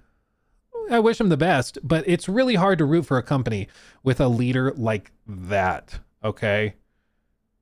Like, that dude's insane, okay? At any other company, it would be immediately cause for dismissal, but somehow he's still in charge over there, so there you go. There you go. I'll let you guys know if I get sued, okay? I'll let you know. I'll keep you in the loop, okay? Dude, that video would go hard, man. Can you imagine? Oh, that would be freaking hilarious. Okay. Anyway, there you go. There you go. Let's get Mr. Jor in here. Mr. Jor, Mr. Sandman. Buy me a drink. Boom, boom, boom, boom. I am so thirsty. I'm ready to sink. Doom, doom, doom, doom. In the wild, wide open. Sandman. Buy me some booze. Boom, boom, boom, boom. Let's see. Pop out the chat. Put it over here. Put it over there. Buppity boo. Ba ba ba ba ba. Boom, boom, boom. There he is. The man. The myth. Hello. The legend. There he is. How are you? That for everyone now, like willpower, so I don't feel special anymore. I hang out with a lot of legends. I don't know what to tell you. That's a good save. Yeah, there's just a lot of great people. You know. How are you? How do I sound, by the way? Because of course last time we had some people discuss it. I'm gonna quickly look at the stream as well. It sounds good to me. I don't hear it peaking or anything. Uh-oh, his face. It's scary. Okay. I think it sounds great. I can like switch around and quickly see. I don't know. Okay, we're gonna try it like this. Sounds good. Yeah, I think it sounds good. I think we're good. How are you? I'm doing well. It's been an interesting year. Last time when we talked, Ubisoft was not in this situation, so it feels like a lot has happened. And yeah, I've been working a bit on the short form site. I'm on Facebook again, believe it or not. Dude, same. There are people there. There's a lot of people there. It's also, so I've been experimenting. Some of you guys, I'm actually interested in chat. Tell me if you are somebody that's on Instagram or Facebook, because I've been experimenting with it too. And what's fascinating to me, and you've probably picked up on it too, is that the audiences are very different. The types of games they like and the types of content they like are very different. Because we'll make shorts and we'll upload it to TikTok, YouTube Shorts, and Instagram. And it's fascinating to see which do well on which platform. Because like, Instagram, it's all about shareability. So it's, this game looks really cool, let me share it with you. Those videos do well on Instagram. TikTok, it's a lot of like GTA 6 stuff, big name games that hit the algorithm do well, like Elder Scrolls 6 pops off. And then YouTube Shorts, it tends to be much more like analytical. People have a longer attention span on YouTube Shorts. It's very interesting. It's very, very interesting. And I constantly see on Facebook all the like the AI images where they just make up news, because on Facebook you actually can get paid by just posting images. Yeah. So I saw like an image of Aloy looking over the world, Horizon 3 officially in development, Aloy will do this and this. I'm like, what, did I miss something? And no, they just made it up. We looked at it. We should do another roundup of it, because a couple of years ago I remember looking at a video and it was a guy talking about GTA 6, which at that point was like, this is probably, we had a trailer maybe. And he was like, it's just been confirmed that the game will feature a court system and you can have children in the game and you have to pay alimony if you get divorced from the mother. It's like, no, just like actual nonsense. It was wild, but that's the thing. Those pages just pump it out, and then you know by the next day everybody's forgotten what they said the day before. Yeah, exactly, and they get money by it. It's kind of weird. Fake news is directly being paid there, but yeah. So it's been fascinating toying around there, doing some secret things here and there that will soon be revealed. And Crimson Desert is of course coming up. It's real. It feels more real. We're 1 month away, which is kind of crazy. But everything else, like, did you like realize that everything left March? We had 007, we had Saros, the Black Flag remake that was, according to Tom Henderson, going to launch on the same day as Crimson Desert. They're all gone. And I thought, if you asked me a few months ago, what is the game that's gonna be delayed out of those four? Yeah, I would have said Crimson Desert, but no, they're going. Yeah, no, it's truth is stranger than fiction, and I think it's probably for the best with a lot of these. And we're going to talk, shocker, guys. We're going to talk about Ubisoft, because I find it utterly fascinating. But I think it's probably for the best in the long run that things are shifting the way that they have. It's bizarre it happened as abruptly as it did, but yeah, Crimson Desert being the last man standing, and they're doing deeper and deeper dives with the game. They have a bunch of new videos they're going to be putting out, the deep dive videos. It's a very interesting time. Yeah. I looked at my Gamescom footage though, and I do think I'm not sure. I think you put up a video as well, like setting the expectations right or something. I mean, it's I think pretty easy in one way to sell the game because just looking at it looks so impressive. The draw distance, what they're able to do with that engine is amazing, and it looks absolutely massive in terms of. Yeah, dragon, mech, there are even more mounts so we don't know about next to the raptor and bear, and there's going to be, like, that's what I like about this game. Every time they show it, you see something new. The 2 playable characters next to your main character, that's huge. But they are still keeping some things under wraps. And yeah, like the dialogue here and there, I'm still not sure about that. I think the story, the mystery is going to be very interesting with the Sky Islands and the artifacts dropping down.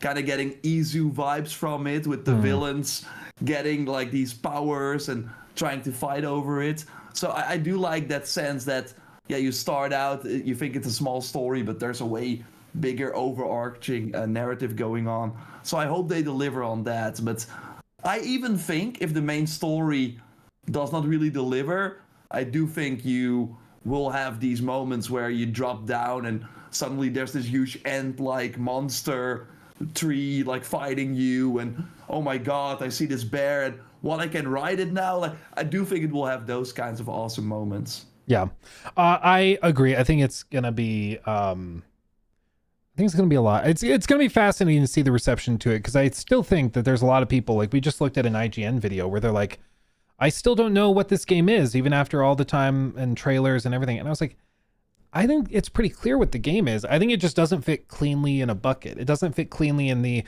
is a Witcher 3 type game. It is a Forspoken type game. It is a Red Dead 2 type game. It's a melding of a bunch of different things. And I think it's fairly unique in that capacity. But I think that's why it's kind of broken people's brains, is that it looks too good to be true because it's doing so many different things. And, it's either going to be, as plenty of people have said, it's either going to be like groundbreaking game of the year contender, just so amazing, or it's just going to be like totally mid and like fine, but just not really exceptional at any particular thing. But I'm excited to see how it plays out. I've been really impressed by it. So I'm optimistic. Yeah, and I think having that and Fable this year, I mean, they kind of are trying some cool different things. I think the Fable showcase was also pretty good. Still, the question marks with the frame rate. At one point, the main character was riding on a horse, and I think that was like 20 or 15 frames per second. Yeah. And the combat, I'm still not so sure about that. They will likely explain more about it, but it feels like there's some sort of armor system where you do some damage, then a bar decreases, and then you can actually do a finisher or something, because this character was using their blades and the enemy was just like not taking any damage, or the reaction from the enemies did not really feel great, while I think the ranged combat and the magic did look very cool. But of course the role-playing elements they shared, I think that game is going, like, I'm seeing a lot of hype even from people that are usually not playing every game. Like, I do think Fable has something like oh wow, I can marry everyone, like there are 1,000 unique NPCs and they all have their own voices and their own story, and obviously it's not going to be as deep as your regular like romanceable NPCs, but I do think that's kind of cool, right? That you're like, I want to marry that person and it's possible.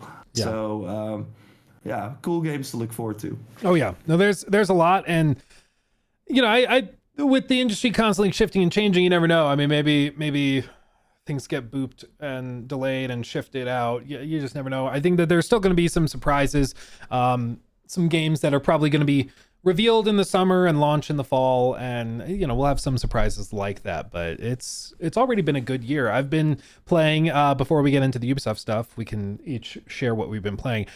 I've been kind of obsessed with Cairn. I don't know exactly how to say it. Karn, I don't know. But that's like the Horizon Call of the Mountain ripoff, right? Where you climb a lot. Dude, I never thought you'd be able to trigger me, but dude, That triggers me. Yeah, it's for anybody not familiar, you probably saw trailers for it, but it's this really interesting art style. But it's basically a climbing sim, and it's got a story with it as well. But the main reason you play it is because it's just relaxing and also extremely stressful to climb a mountain. And I was like, how on earth will they make this control well? How will they make it not feel super clunky? Like, how do you build a game around this? But they actually did it. It's really intuitive. I've accidentally spent so many hours playing this. I was supposed to I was going to try to go to bed at 10 p.m. or not 10, at midnight last night, and I ended up accidentally playing until 1:30 in the morning. I'm so happy about it though. It's just a vibe. It's not for everybody. Like, don't get me wrong. There's some people that will find this infuriating and stressful, and like they will not enjoy it, to be clear. But I've been having a really good time with it. So yeah. It looks awesome, and it's kind of interesting to me that these developers all had the same idea at the same time, because we had Jusant, I think, last year, or was it the year before, like the Don't Not climbing game. You of course had Peak, and now this. So at one point, everyone was just like maybe climbing. They're like, let's make a game and let's all release it a year apart. I've wondered if it's like, you know how sometimes it's culturally like big moments where, like, we also had a bunch of games with like the bracelet things, the magical bracelets, like all at the same time. Forspoken, there was that Atlas one. Fallen. Yes, Atlas Fallen. There were a bunch of them that came out within like 12 months of each other, and it was like weirdly very similar to each other. They were all in the same meeting room and got the job. All make a game. Like, they got like this school assignments, right? All make a game with the gauntlet. Yeah. What's the next meta? Is it like, what's the next Fortnite? Gauntlet games. Put a bracelet on her. That'll make it work. Make them more annoying. Yeah, that's the key. What have you been playing? I've been playing Control. So when that came out, so I love Quantum Break from Remedy. I finished that in like 2 days, even though it had the crazy, we're now gonna make you watch a TV show for 30 minutes. I thought it was a very unique experience, and it was actually like, I bought an Xbox One for Sunset Overdrive, and I was like, do they have any more exclusives? Yeah, we partnered with Remedy, we're gonna do this. I love that game. It really controls well, and Control kind of feels like the spiritual successor. But when it came out, I don't know, it was 2019, I think. I kind of skipped it. I was gonna play on console, and I heard the port was not that great. But now, after seeing Control Resonant, I was like, okay, I have to get into this, because that game looks awesome. And I see people say, yeah, the summer is like, we're kind of lacking games for that period. But of course, like, we have rumors that next week is going to be a state of play. I think the April, May, June, July period will fill up for sure, and we might even see the Control game there. That's at least the rumor, according to one of the investors that is like doing research on Remedy. But yeah, I've been playing that game, and it holds up pretty well. You do feel that they had like a not a big, really big budget. I think they're working with Annapurna, I think, on that. I'm not entirely sure, but either way, the game just plays very well. I was also like, an indoor, like only indoor doesn't sound that appealing, but they do a great job, obviously, creating that office and having very cool environments. And now I've been having a blast with it, so I'm kind of happy that I went back, and I'm getting ready for the sequel, and kind of learning about the character that we will of course play in Resonant. So been doing that. I've been playing Borderlands 4 as well, but I think we already touched a bit on that last time. I don't know, man, it kind of lacks something. It lacks a soul, or I don't know. And there, you really clearly see that they designed a boss fight and an arena, and getting there sometimes, it feels like so disconnected. You're going into the boss arena now, and it's like, okay, yeah, I get that for co-op like shooters, you have to make these large bosses, so you have like a lot of hit boxes and stuff. But it's kind of lacking something. I don't know, but it plays very, very well. But I think seeing how Gearbox kind of fumbled that game, it was still the third best-selling game in the US, I think. They were not happy with the sales, Take-Two.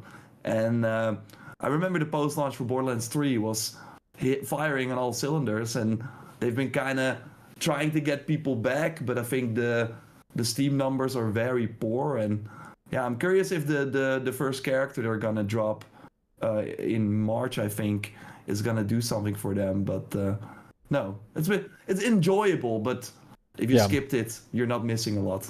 That's been the case for a lot of games. We were just talking earlier on stream about the difficulty for Xbox right now. A lot of companies are struggling with it though, like making their game releases real big beats and moments where all the eyes are on it and it stays on it.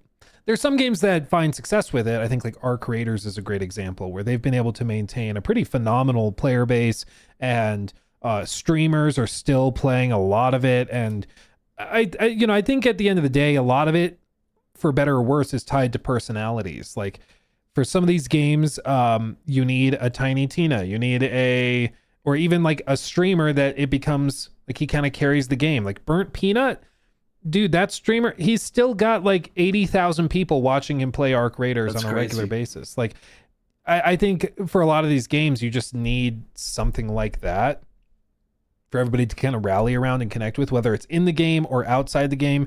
With Helldivers, they had this really cool, it wasn't a singular person, but it was like the narrative of the game, where it was like the game master and the aliens invading over here, and then you push them back, and then this happens. So it's like bigger than the game itself. I think you need something like that. It doesn't, like with how competitive the market is now, you kind of need more than just the game. You need something bigger than the game as well, you know, whether that's a character that's really memeable or popular or something, or something else. Yeah, no, I think that's very interesting. And but I do think it's kind of hard to, because they obviously did not hire or burn peanuts to be a streamer, or for Helldivers that was obviously already part of the first game and they kind of leaned into it, but I don't think they expected it to kind of get its own life as well. So it's kind of hard, I think, I mean, we all know that your game kind of needs it, but I do think it can kind of feel fake if you try and like put your employee in a Burnt Peanut outfit and do streams, and everyone will be like, oh, this is so cringe, like this is not the actual thing. So but I do agree, and I think you're probably alluding to what we learned this week about Obsidian, and how they launched 3 games last year, and the only successful one is the one they made with a small team, Grounded 2, and Avowed, that was seemingly in development for a long time because they were first trying to do a multiplayer game. And Outer Worlds 2, obviously, we already discussed that. Like, that was mismanaged from the start, going for $80, and it was like, I talked about it today on my stream as well. Those games kind of lack like, if you skip them, you're not missing anything. There has to be some sort of cool element that you can only find in those games. Just being like, oh, you're waiting for Fallout or you're waiting for Elder Scrolls, but that is still far away. In the meantime, try this game. That is not an appealing argument, because right now people have so many games to play, or they would rather go finish maybe some Elder Scrolls missions they've not done before, or try this new mod, like, or then shell out $70 for this new game. And so then to hear Obsidian say, yeah, we need to spend less time on our games and release them quicker, I think, no, you have to kind of go, okay, what is going to make this game stand out and be appealing? And I think that was one of the issues with Obsidian, combined with the fact that it's Xbox. They had Ninja Gaiden launch a few days later, Call of Duty launch a week later. Like, you're getting lost in the shuffle as well. So it's an interesting thing. And also, like, Crimson Desert is kind of having, like, they kind of are seeming like trying to get to that moment too, where you kind of feel that it's an event, that game is coming, because we've been waiting. It's finally here. And I think it's interesting to kind of study that and see how can you do that. But it's also, like, we talked about it often, the moment, like for Star Wars Outlaws, the moment you have to explain people why they should care about your Star Wars game, you already lost. They have to look at it and be like, I want to play that character. I don't care what you say. I'm gonna be there. And yeah, that's what we're seeing with the games that are doing well. Like you see Arc Raiders, and you're like, okay, what the heck? This robot spider is jumping. I want to see that with my friends. And then you hear the stories, and it's the word of mouth that carries it. Yeah, I think also just in the modern day, like it's like we've said before, nowadays with how competitive things are, you're not just trying to like make a game that's comparable to others. You have to make a game that's good enough that people leave the games that they're playing. Like you mentioned, like people are pretty entrenched in what they play. So for like a High Guard example, you can't just make something that's as good as Overwatch or as good as this other game that you're competing with. You have to make something significantly better so that those friend groups, like 3 or 4 players, choose to leave that game they play every Tuesday night or every weeknight when they get off work. They leave that and come play your game because it's just so new, so exciting, so fun, and it's built out well enough that it can justify that. And that's just a much taller order to meet, you know, that's way more difficult. And I feel like the other aspect of it, like you alluded to, having big moments, having, I would call them like cinematic shareable moments. People might say viral moments, whatever. That really helps, where you can see a video. Like I remember Helldivers seeing some of those videos of players in these scenarios where it's just kind of outrageous and funny, but they're like role playing as a Helldiver, and like, I'm gonna get back and visit my mom and see my girl again, and then the guy gets jumped by a bug who's just no. Like we've all seen those clips, and they make you excited. You're like, oh, I want to try that. That sounds fun. And you play with your friends, and that continues. Like it's not just about, for a lot of games, there are some exceptions, but for a lot of these games, you have to stand out in so many different ways all at the same time. Otherwise, like you said, you get lost in the shuffle because there's just a lot of competition, and people's wallets are tighter than they were 5 years ago. And so they have to be more cautious, and they are going to be more selective with what they buy and when they buy it. And they're also, because of that, they're selective with their time and where they're investing their time. So, you know, there's an entitlement thing that I don't know if you picked up on it or sensed it too, but we talked about it a lot in the aftermath of like all the High Guard stuff, where there was this weird thing where it's like, well, the game is free to play, so you need to play it. So even if the trailer doesn't look that good, you should play it. And I was like, you're not entitled to players' time. Like you have to convince players your game is worth playing. You don't just get to assume they're going to show up because it's free to play or because it's from a big studio, like with a marathon. You don't get to just assume that all the Destiny players will jump in. You have to earn that time and that energy.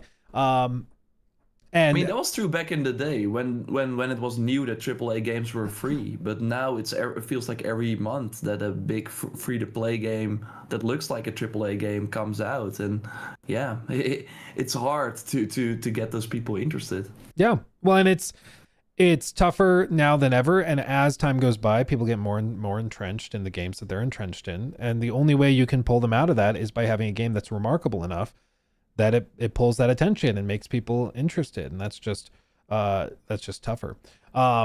Speaking of tougher, it is also good for the segue that I think you're going to, like, or you need a smaller team so you have more realistic expectations, so you don't need to be the next Apex Legends in order to succeed.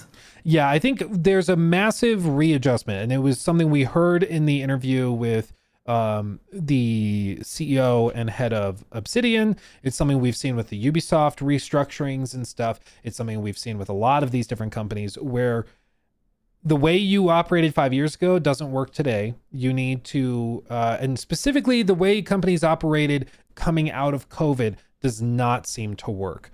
The work from home mandates, or not mandates, the work from home option, a lot of studios and companies are trying to undo that. Naughty Dog, notably, when they were in crunch over December, they called everybody back into the office and kind of gave up on getting rid of crunch culture. For example, Rockstar, they called everybody back into the office. Ubisoft's calling everybody back into the office. They're trying to get rid of some of those cushy things we got back in COVID, and now they're going more old school with it.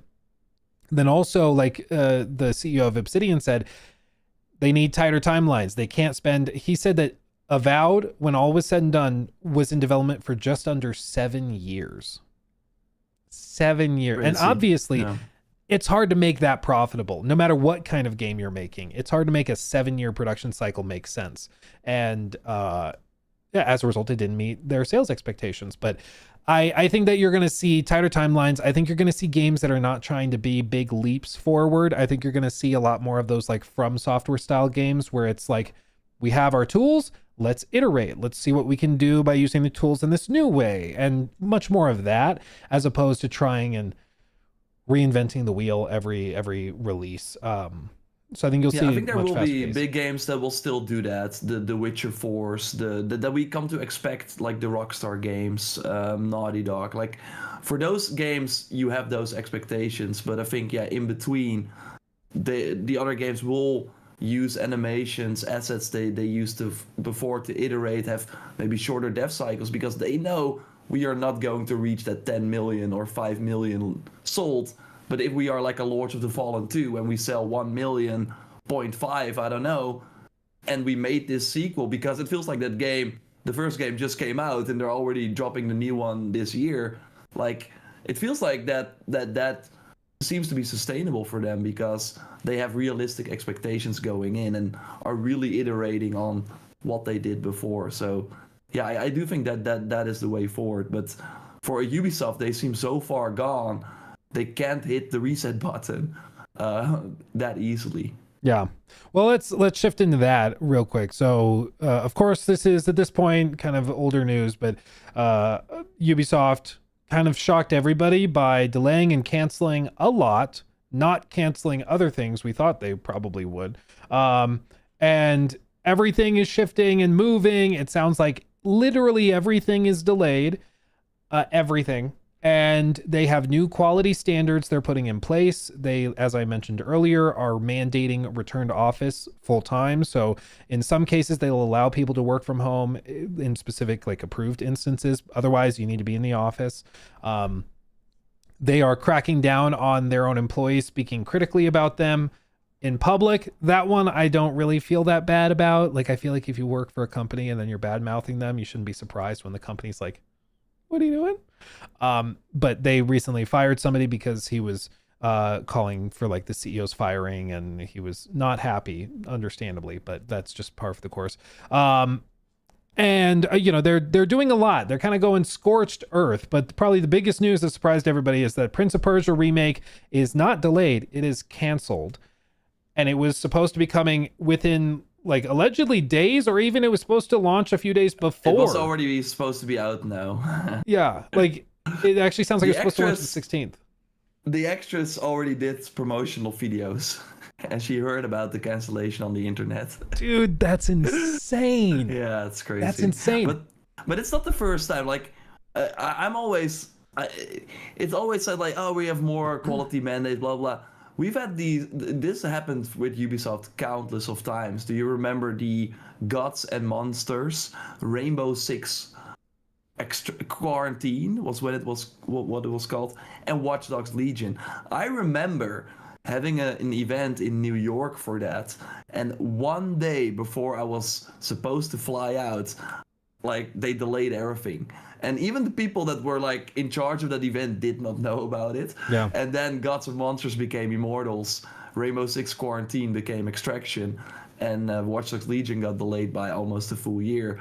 And yeah, I mean that helped those games, but it's not that they like suddenly became this like 10 out of 10 games. Yeah. But I do think it also would not have been great with the morale right now, and they're probably, I don't think the people that are still working there are getting a lot of things done right now, so it makes sense that they're pushing this stuff. But yeah, it does, like it felt like we will be waiting for a new Far Cry game for the longest ever. Ghost Recon Breakpoint came out in 2019. And yeah, they were probably planning the next game this year. Like, I think it's on one end good news that they're giving more time, but it also sometimes feels that more time with Ubisoft means taking out decisions that they probably should never have made and retooling it to their new thing that they came up with. Yeah.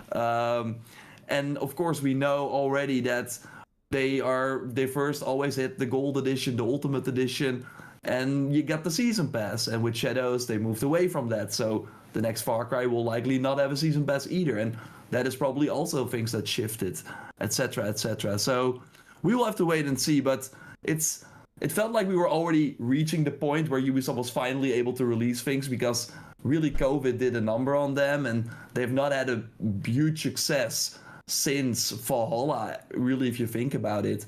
So that is like almost 6 years ago. So I thought they were finally ready. And no, they're taking more time, which again is good, but it shows you that the issues are way deeper than just releasing bad games. Yeah, I will say, like, my general opinion with cancellations is that if something is canceled, like okay, companies tend to release things if they think that they can make money with them. If they cancel something, there's some reason. Like if they thought that that was going to be just a quick 50 million into the bank, they would just release it. We've seen the stuff Ubisoft is historically willing to put out. Okay, like their standards have not historically been crazy high. Okay, so the fact that they canceled the Prince of Persia remake when it was allegedly like ready to go gives me pause, because I'm like, okay, well, so this review, because what they said was they did a new review with their, whatever they said, enhanced quality standards, I think is how they phrased it, and this did not meet that standard, and so they decided to pull the rug on it completely and just shut it down. As far as I can tell, and I've seen a couple of leaked screenshots and stuff from the game, I do think this probably would not have ended up being what people had in their heads. I think people were like, they had it in their heads that it would be a AAA reinvention of the classic. I think there would have been memes, and I think there would have been plenty of those highlight clips of like, this is Ubisoft in 2026 versus a game from 10 years ago. I think there would have been even more things like that made. And I think what Ubisoft is doing now, it seems to me, since Vantage Studios, it seems like they really want to change the narrative, which is why they were kind of apparently taken aback by that crossover event being received so poorly with the Attack on Titan thing with AC Shadows. I think that they're like, okay, no, we need to shake this stereotype that our games are crappy thrown together, just barely good enough to release. And I have to wonder if that's why they just canned Prince of Persia, because it was going to reinforce that same narrative. Either way, it's a massive loss for them to walk away from this. They could have put it out, even with the memes and even with the look how crappy these animations are. They could have done that. They still would have made some money, but it would have been more than they're getting for canceling it, you know? Yeah, for sure. And they would probably hurt every potential future that series still had. Like, because, yeah, if you, like, that's the most beloved in the series, and to ruin that hurts. Now people still have the fond memory, and it is not tainted. But I think it's baffling that this game was supposed to come out early 2021. We saw during COVID, during the Ubisoft Forward, they announced it. It was like a support studio that was making it. It didn't even look like a remaster. And yeah, they delayed it. They brought it in-house because the Ubisoft Montreal team was gonna fix it. They spent 5 years, 5 years on this remake to then cancel it at the last moment. I'm like, how is that even possible? Did they not do the quality checks before? Were there quality checks? Like, did they go for a 6 out of 10? Like, I think there's so much wrong with their quality process. If you can even go that far into development and then have like your marketing team put together assets to release this thing. Tom Henderson saw a presentation where it was like, yo, January 16th, we're gonna launch it, let's go. They put it in their investor call meeting a couple of times that it's gonna launch before April. And to then cancel it, again, it's probably the best like decision in the end, but it should not have gone this far. There are people that worked 5 years of their life on this thing, and maybe they rang the bell earlier and they were like, this is not gonna work, or they never got the resource. Like, there's so much mismanagement then going on to even get that far, I think. And also Splinter Cell remake, we're seeing the same thing happen. They, like, the EA, for example, with Dead Space, they revealed that, and they kind of brought in the people like, we're doing this, we're doing that, but it felt very clear that they were like, we're not going to spend more than 2-3 years on this remake because it's never going to get its money back. Like, we are realistic here. We're going to sell maybe 2 million copies. What the Splinter Cell remake it started after Far Cry 6 2021. It's now rumored for 2028. That's an avowed situation, like 7 years. Splinter Cell Blacklist, the most recent one, sold very poorly compared to other Ubisoft games. So, not to mention Beyond Good and Evil 2, which they must have some blackmail on Eve. I don't know, but it's kind of crazy to me that even though they are making these decisions by canceling the Prince of Persia game, it's not that they are learning and applying that to the other games, because the Splinter Cell remake feels like this. Like, I have higher hope. It's the Toronto team. It does seem like, I hope that they can make it work, but there will be another. Yeah, we expected 5 million because we put the 100 million into it, or even more. Yeah. I don't know, man. It's crazy. It's without a doubt. Like, I would love to know who are the people actually reviewing these things, because, you know, there's two ways of looking at it, where it's like, okay, here we go again. It's another thing, just like a number of years ago when they last minute cancel stuff. They were last minute canceling and delaying stuff for AC Shadows even. Like, this is far from new for Ubisoft that they make last minute drastic decisions. Many times. It makes me wonder if it's like, is this just coming from on high? Is it Yves Guillemot finally sat down to look at it and was like, this is garbage? Like, what is it? Like, is it that happened? Or is it that they now have a new person in charge that reviewed it and was like, oh my God, we can't do this. I would love to know who the decision maker is, because if it's somebody like the new Christophe Drenet, the guy that is the co-CEO with, I mean, he is in charge of Ubisoft Montreal, so he must have known. He must have walked by the offices of the desks of these people. He must have known. So. Well, that's the thing, is it's like, he knew where the game was at, and maybe he didn't have 6 months the authority to shut it down if he wanted to. That's possible. Maybe that's what it is, and now he does. Maybe this was something where he's been an advocate of maybe like, let's not do this, but it's been above his pay grade, but now he's been promoted to co-CEO. But even then, he's been co-CEO for a bit, like since last year. I'm not sure if he's connected to Prince of Persia. It seems that they are just focused on Assassin's Creed, Far Cry, and Rainbow Six. So it's just still maybe within because Montreal. They put it in the new. Yeah, so what Tom Henderson, he put up an article how it's kind of working is, so you have all these 5 creative houses now. That's what Ubisoft is, like, they're always trying something new and it looks great on paper and nothing really changes. That's basically what usually happens. Although they are making small steps, although they need big ones. Either way, you got the 5 creative houses. So you got number 1, Vantage Studios. That is the one where Tencent was like, yeah, we will pay 1.6 billion euros and we own 25% of it now. So that's Assassin's Creed, Far Cry, and Rainbow Six Siege. And then you got the second creative house, which the co-op shooters, so that's your Tom Clancy games. And that is where Splinter Cell is in as well. So you got Ghost Recon, Division, Splinter Cell. Then they got one for their live services. So I think those games probably still make a profit, because there are, like, For Honor, 50,000 people, 100,000 people playing, probably more than we imagine. And they probably sell these skins that cost them nothing to make. And so, I mean, it's not probably a lot of money, but they're keeping them afloat. That's The Crew, that's Riders Republic, like all those games you heard about, and they're still going on in the background. Then you got number 4, that's where they got Anno, where they got Rayman, Prince of Persia, and then number 5 with the family games like your Just Dances.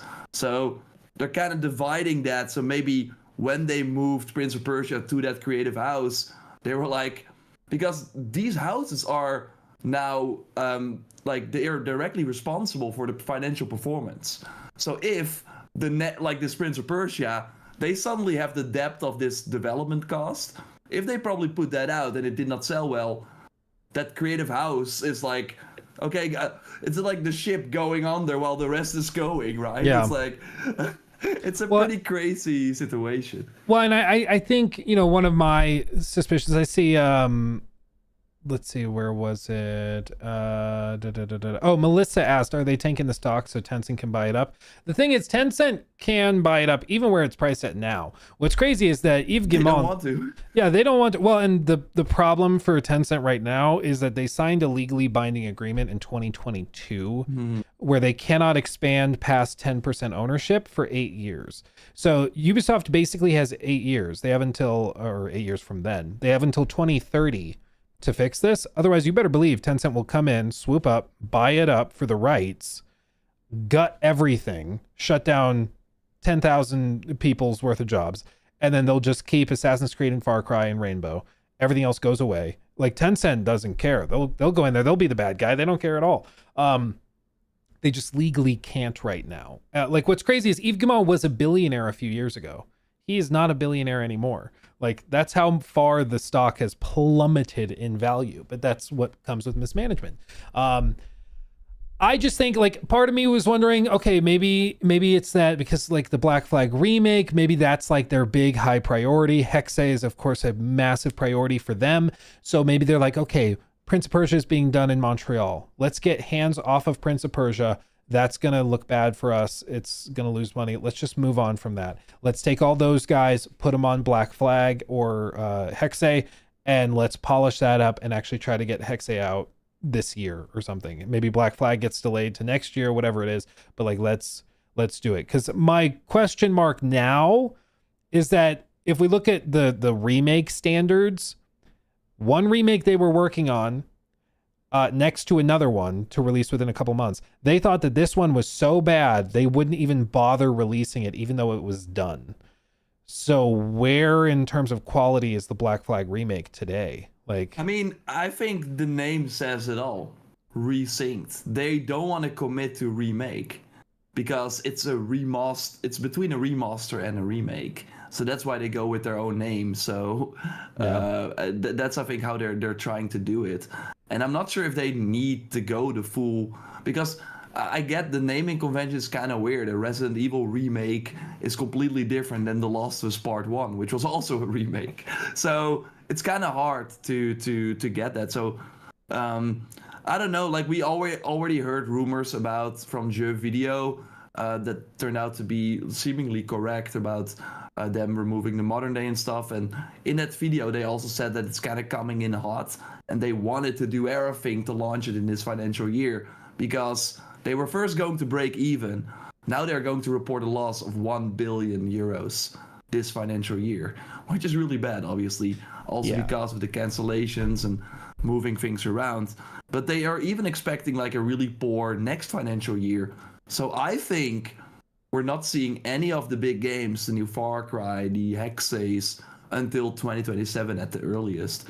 So I think Black Flag might be end of the year now, and that's their only big game. Maybe they got some Rayman things for the anniversary. You got your Rainbow Six Siege seasons going, and that's kind of it. And then the year after, they are going, like, it's the 20th anniversary for Assassin's Creed.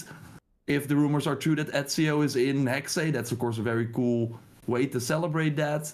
So I think that could be a nice push for them. But yeah, it's gonna be it's gonna get way worse before it gets better for them. Yeah, and this is something we've said before, and like, there's no way for me to talk about it without sounding like a corpo sociopath, okay? But just being real, you don't get to have 17,000 employees with the output that Ubisoft has. It just doesn't work. Ubisoft never should have gotten as big as they are today. It never made sense. They should have been downsizing, growing, downsizing, growing, downsizing, growing. That's how every company grows. It's add 10 people, cut 2. Add 10 people, cut 2. Like, it's a very common thing as you grow and expand that you're also trimming and adjusting as you grow so that it doesn't get just out of control. Ubisoft never did that. They just grew to 20,000 employees. And then a year and a half ago, they were like, we're losing all of our money. We should do something different. And it's only going to continue. Like the return to office mandate, I think is a double-edged sword. For them, they want to, for one, increase productivity. A lot of producers I've spoken to in the industry say that productivity is way higher in the office. I know a lot of employees say they work better at home. Producers managing the projects, they like people in the office. Make of that what you will. So that's one aspect of it. There's also perhaps security, but I think that's lesser for them because they're already leaking like crazy.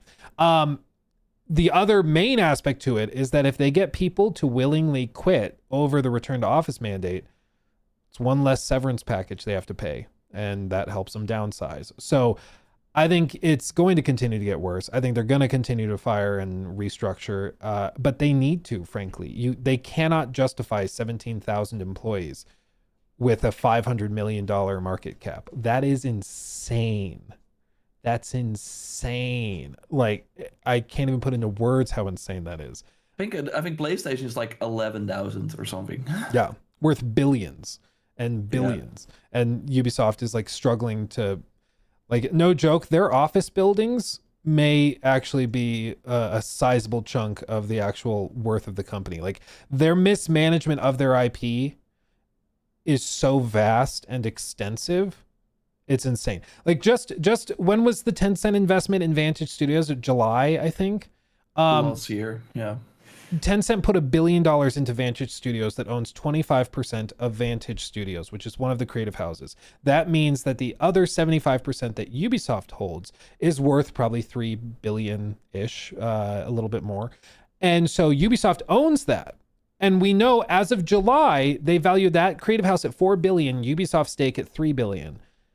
The entire company of Ubisoft right now is trading for like 600 million euros. That's how little confidence they have in their ability to actually execute on this stuff. They value the creative house in the billions. The whole company that owns that, and that's just one of the things they own, they're valuing it a sixth of their stake in the company. Like, it's so insane that the discount they've put on the management is so vast, it's hard to quantify. I don't think there's another company in the world quite like it. I swear to God, if they were to fire and the board of directors came together, they said, Eve, baby, bye, time to go. If they were to actually clean house and like put new management in instantaneously, I think the stock goes up to $10 a share, because I think there's just such a penalty on the mismanagement. But they haven't done it, and they won't do it because I think they've got a stranglehold on the board. Yeah, no, 100%. And in every other situation with any other company that was not family owned, he would have been gone by like a few years ago.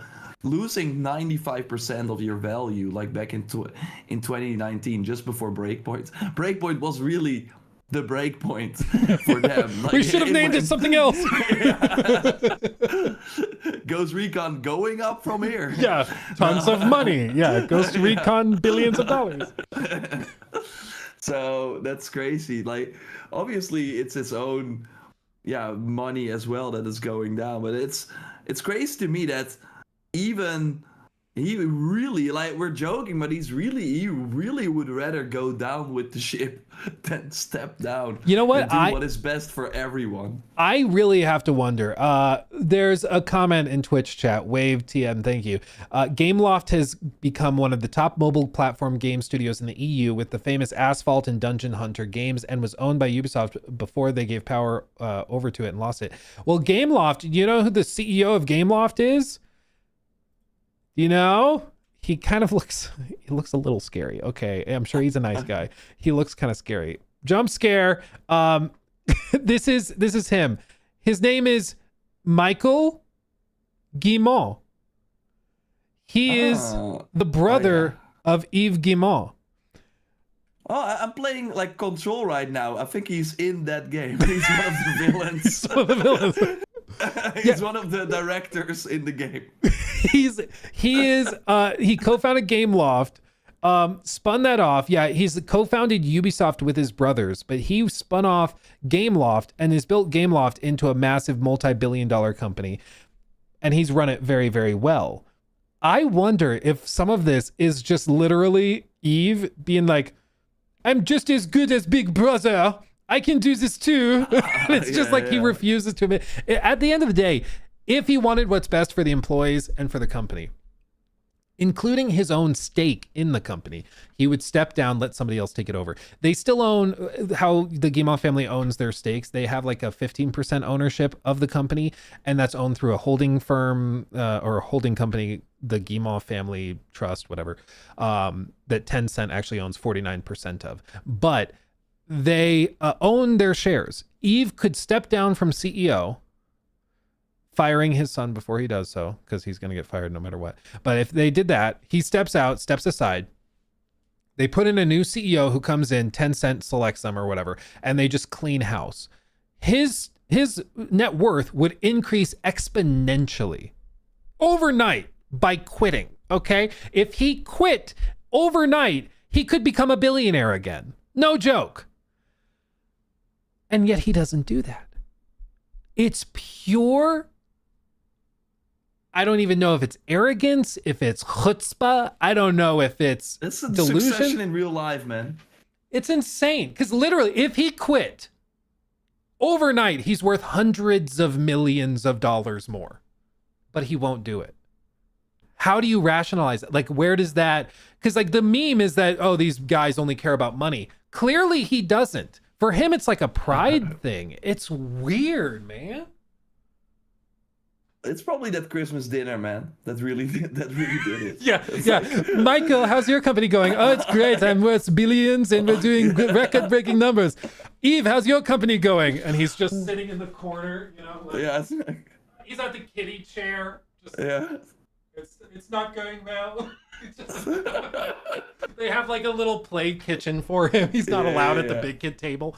I really do wonder if that's what it is, because it is irrational. It doesn't make sense, and it's I lose all respect for anybody who could instantaneously make everything better, and they choose not to for sake of pride. It's insane. Dude, man, I can't wait for the Netflix documentary on this. It's gonna be... Dude, I hope somebody's filming it, because it's fascinating. It's Yeah. fascinating. Anyway. But yeah, we will, of course, be following it here on the show, because obviously this is not the last we've heard of the Ubisoft saga. Like, that's why I think the Ubisoft is one of the most fascinating companies in the industry, because there's always something going on. Like, even if you don't care about their games, they're fascinating. And it's like 50% of what makes the gaming news versus other entertainment news so interesting. It's so crazy what their mismanagement, but they're too big to move. Like, it costs them too much time. They just can't. And I think that we didn't even touch on that, but the labor laws are obviously another thing that is kind of holding them back. And that's, of course, good for the employees, but it does mean that they have to do these volunteer situations where they're like, hey, please leave and we will pay you. But otherwise, they sometimes just cannot really easily get rid of these people. Yeah. I don't know. What they need is they need a doctor with a chainsaw to come in and try to cut the problems out. It's been so mismanaged for so long.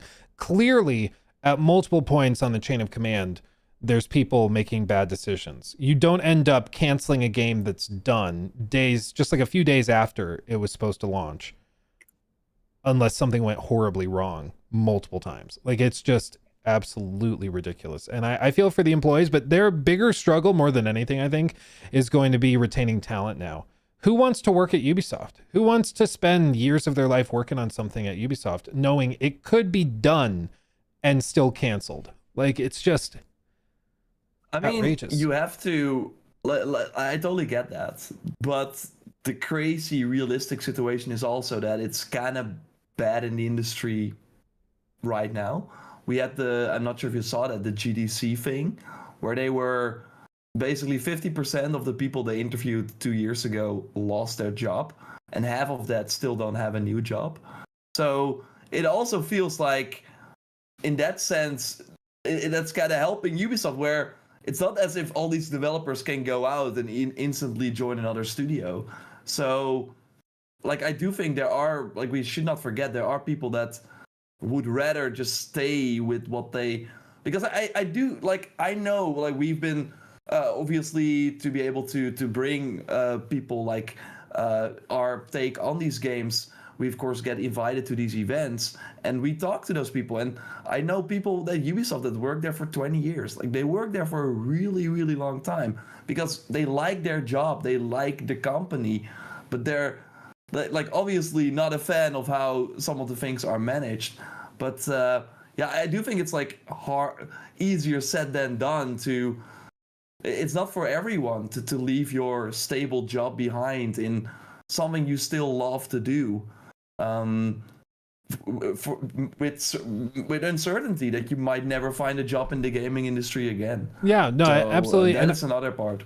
And I think for a lot of people also, like say you're working on Assassin's Creed, a lot of people working on it have worked on it for years and years and years, and they're fans of the franchise, like probably more so than anybody out there because they deal with it every day of their lives. They're working on Assassin's Creed stuff. So you kind of have to love the franchise to be able to do that. And I think it just sucks because, you know, I think if you work on Assassin's Creed or Far Cry or Rainbow, you're probably pretty well secured because you're one of the few things that's working at Ubisoft. Unless you're working on Invictus. Invictus, yeah, there's discussions around that. Fall Guys game. Was it Jonathan was saying he spoke to some of the devs? Do you remember anything about that? I vaguely remember something. Yeah, I think like Jonathan is always focused on the things that kind of push his narrative. Like I totally believe that he knows people and their stuff, but I don't think someone will reach out to him and say, "Oh, I'm loving my game right now," if that makes sense. Yeah. No, it's the same thing where it's like, you know, Google reviews for a restaurant. Like, not many people are saying it was perfectly okay. Like, you only go on there if you're upset. Yeah, I think it's just across the board. It's been a cluster for Ubisoft, but like you alluded to, and I've mentioned countless times, I really thought this was going to be the year where they could start to turn it around. But that was assuming proper execution. And the fact that they did a reevaluation and found the execution so troublesome, they didn't even bother trying to release Prince of Persia. It, like, I went from being like, I think Black Flag Remake, that could be a slam dunk, to now I'm like, okay, maybe it's not gonna go great. And that is not even their biggest problem. I think it's also that the last time they had hits, the industry was completely different. There were people waiting for the next Far Cry as like a mainstream game, and that game, like Far Cry 5, I think all the Far Cry games actually sold 10 million during the PS4 generation, apart from 6, that of course was more a current gen game. Like, I'm not sure if those titles can reach those numbers again because times have just changed. And yeah, so I think they're also going to now, like, on one end it's good that they're delaying, but they are also coming with their releases, their kind of old school type of doing games in a completely different landscape, where I like remember when Far Cry 5 was announced, people first thought it was like a Red Dead thing, and those videos went viral. The hype for Far Cry 5 was through the roof. I don't think they can replicate that at all. I think it goes back to what we were talking about, where I think that the narrative has to change. Like, the numbers Ubisoft needs to achieve requires a certain baseline of interest. And then you build upon that with like marketing and hype and all that stuff. That baseline has dropped precipitously as their reputation has floundered. And I don't think you can do that. It's what I remember making a video last year. I was like, Ubisoft, you have to fix the quality standard problem. It's not just us. Oh, well, we just threw out an NFT game. Like, you can't do that. You don't see CDPR doing that. You don't see Rockstar doing that. You don't see Sony PlayStation doing that because they know it reflects badly on all the other stuff they do. You have to have standards and hold to them. And they just haven't for a long time. They put out something that's totally broken and then something that's really solid. And like the AC Mirage free DLC right next to the free crossover event with Shadows was such a clear side-by-side of that gap in quality consistency. I thought it was like the perfect visual representation of the problem. That's why in my thumbnail, I put them right next to each other. And it's because, like, if people don't know if they're going to get a banger or NFT slop because you put both out within weeks, That's a problem. And that just to build that back up, it's a lot harder to build up a good reputation. It takes a lot longer and compared to how quickly you can tear it down. And they've basically steadily been tearing down their reputation for 5 years and 6 years, 7 years, whatever. And it's going to be really tough. But I think the only way to get out of it is by releasing games that are empirically and obviously demonstrably great. And if they can do that, then the narrative shifts very quickly. Like imagine if they can put out Hexe and it's like God of War levels of polish and big set pieces and cinematics. It's phenomenally well executed across the board. That will very quickly shift the narrative. People like Ubisoft made this game. And then the next thing they come out with is also really, really good. Then the narrative shifts. But that's a lot easier said than done. And it's not possible in their current state because they have so many like cooks in the kitchen and moving parts where you can have your Montreal team working on that Hexe game, but then you will have Invictus like be announced a few weeks later because they have so many people that they need to give them work, which means that one will tear down the other. It's I remember the Ghost Recon thing is another great example. They were like, okay, Breakpoint, it's an RPG that's not working. We're going to launch the Motherland update or whatever. They completely redid the game, basically. They made it more Wildlands-like, like what people wanted. And then a few weeks later, they launched the NFT project in that game. Mm-hmm. And I remember a Kotaku article with the developers being like, I spent 2 years retooling and making this game way better. We had glowing reviews. Everyone was happy. And then a few weeks later, you could buy like a gun with a number on it. Yeah. And that would like... It goes back to that same thing where like there's somebody at Ubisoft, probably up high, who thinks, well, they got this thing they liked. So if we do something over here that they hate, it doesn't matter because they can just focus on what they like. But it just doesn't work that way. Like it does reflect badly on everything. But let me ask you this question to kind of round us out on the topic. It wasn't really a firing. He's suing, alleging it basically was, but they got rid of Marc-Alexis Cotier, the former head of the franchise for all Assassin's Creed. He said right before the article was written by Tom Henderson on the creative houses, he said that he was offered the lead role at a creative house, but it sounds like that was not going to be the Assassin's Creed creative house. No. Otherwise he would have stayed. Just Dance, probably. Probably. Like he was being offered a leadership position, but it was not the one he wanted. Obviously. So my question to you is, do you think their desire to get rid of him, at the very least to move him away from being in charge of AC, like what do you think that says? Do you think that means that they're going to try to pivot away from his vision? They're going to maybe do some cancellations of something like Invictus, and they're going to try to refocus, because they did stress their focus is now on open world adventure. Like that's what they're really stressing on. I saw that like go around, but that Dave said that like 3 years ago as well, that was going to be their focus. So not much has changed. It's going to be live service or open world titles, and they're still doing Splinter Cell Remake, which is a single player, like a more linear type of experience. So there's room for both. But I don't know, like I think wasn't like Marc-Alexis, like they were like, yeah, you can be the leader of Assassin's Creed, but you have to work in Paris or something. Wasn't that what they first were saying? I'm not entirely sure. My understanding, and I could be mistaken, but my understanding was that they basically instructed him, hey, with Vantage Studios, we're going to restructure. And what he said in his initial whatever post to his coworkers was they negotiated back and forth. The offer for him was to be in charge of a creative house, but it was not going to be AC, and it was going to be a different scope and everything. And so he left. And then of course later he sued them, and that's working through the courts because he's claiming he was basically fired. But I mean, I don't know. I also feel that his vision, we've not really seen that yet. So maybe they were not happy with it. Like Shadows was his first game. The Animus Hub was probably his idea. But I would not be surprised if like some people just also overall did not really like his type of leadership. I don't think he was maybe like the best guy suited for the role. He was just very good at playing the political game, it seemed, and move up the ranks. That is at least what came forward during the whole 2020 Ubisoft situation, where yeah, a lot of the bad apples got called out, to put it nicely. And so yeah, I totally think like if he was really the right guy, they would have kept him for sure. So I totally think there's more to it, but I don't know if that means like Invictus I think is still going on. So if that was the case, then I think they would have canceled it already.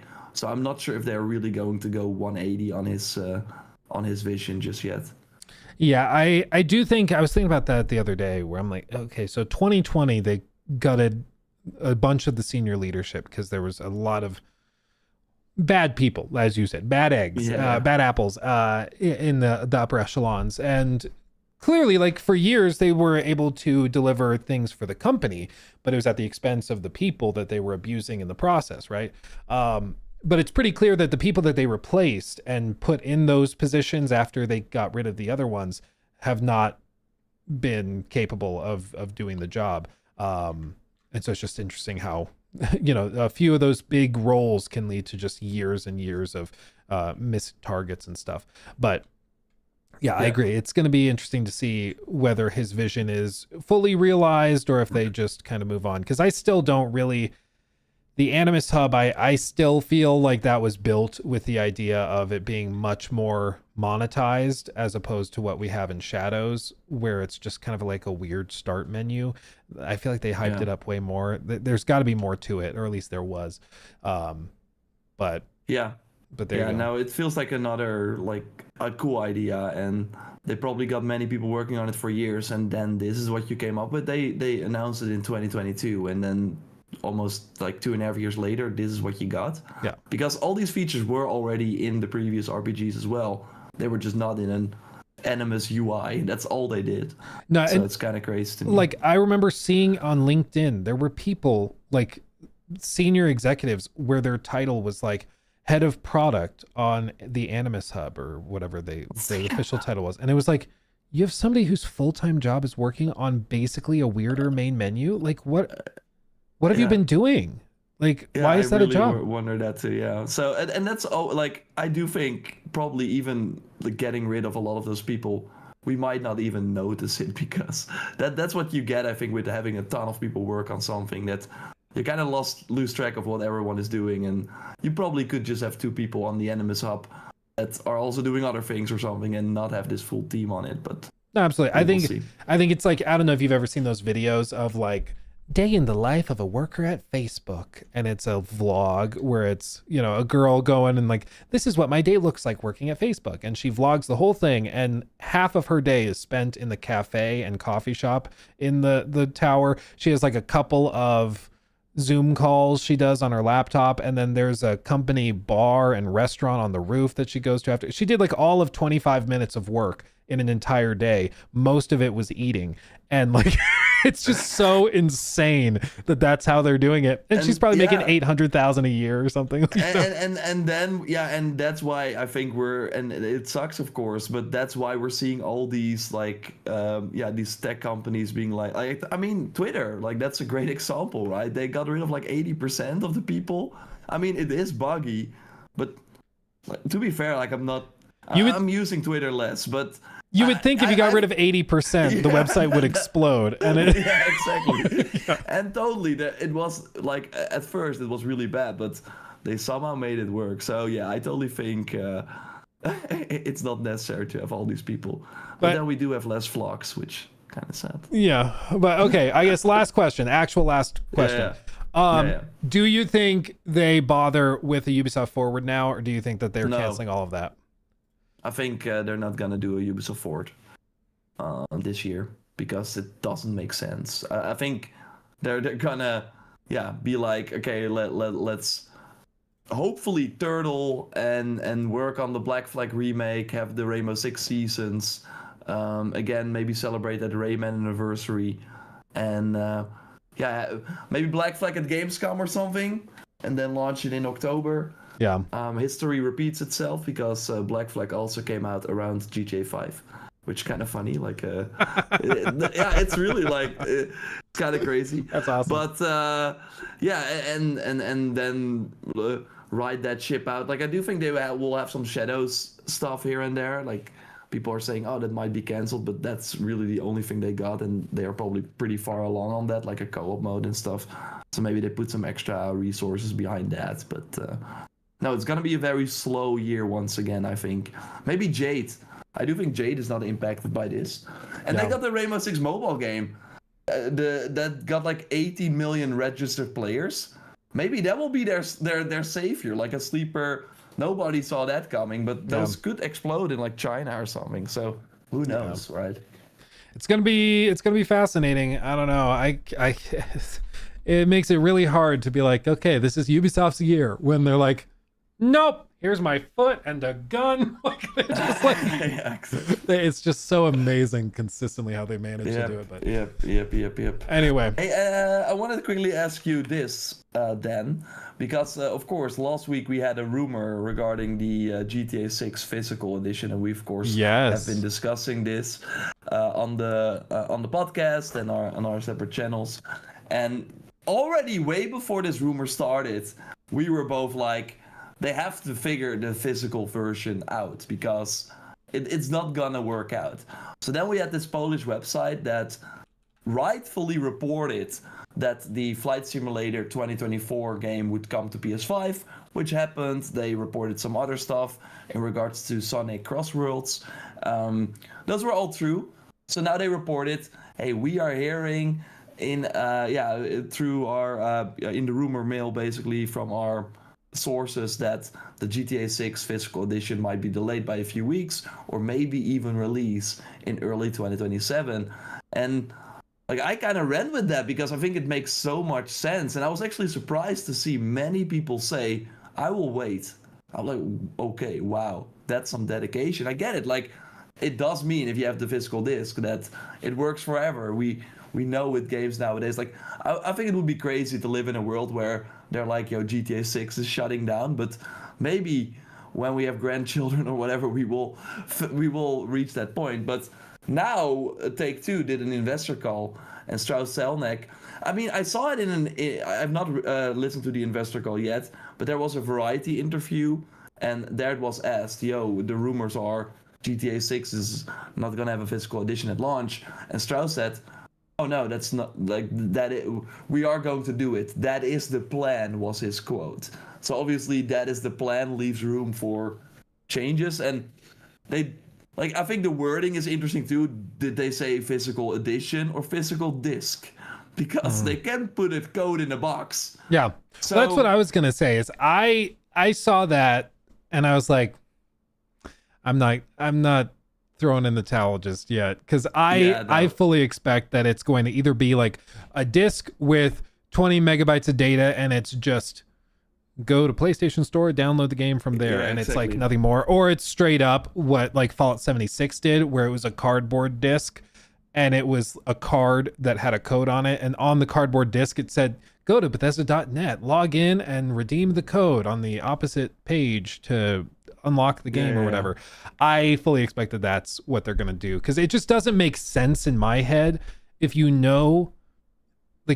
people will, if there is a game on that disc, they will break into warehouses, steal and rob for it. You'll have $10,000 copies of GTA 6 leaking early. Maybe their like big brain thing is, hey, any press is good press, baby, go for it. No. But I don't think I just don't believe that they're that sociopathic. Like, I think that surely they've thought about this. So I still think it's going to be digital, and there's not going to be an actual game in the box. Yeah, but they might still do the box, because I think what was very funny, we had that news from the Take-Two CEO, and literally like a few hours later, I saw this Reddit thread or this Reddit post on Reddit Gaming Leaks. Resident Evil Requiem physical copy leaked. Watch out for spoilers. And I was like, if it happens for Resident Evil, imagine what happens for GTA.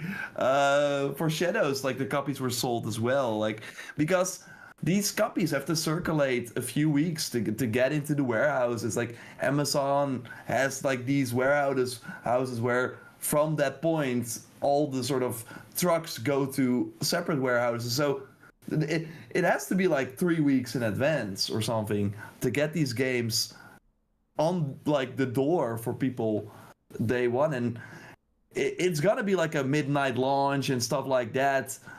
I don't know if they're gonna do that, but like it's gonna be a huge event, and having that ruined by leaks, and I mean they need a full team of like maybe a few hundred people to get rid of all those leaks on the internet. It's gonna cost them probably more than delaying the physical version, because many people will maybe double dip or triple dip if they delay the launch on PC.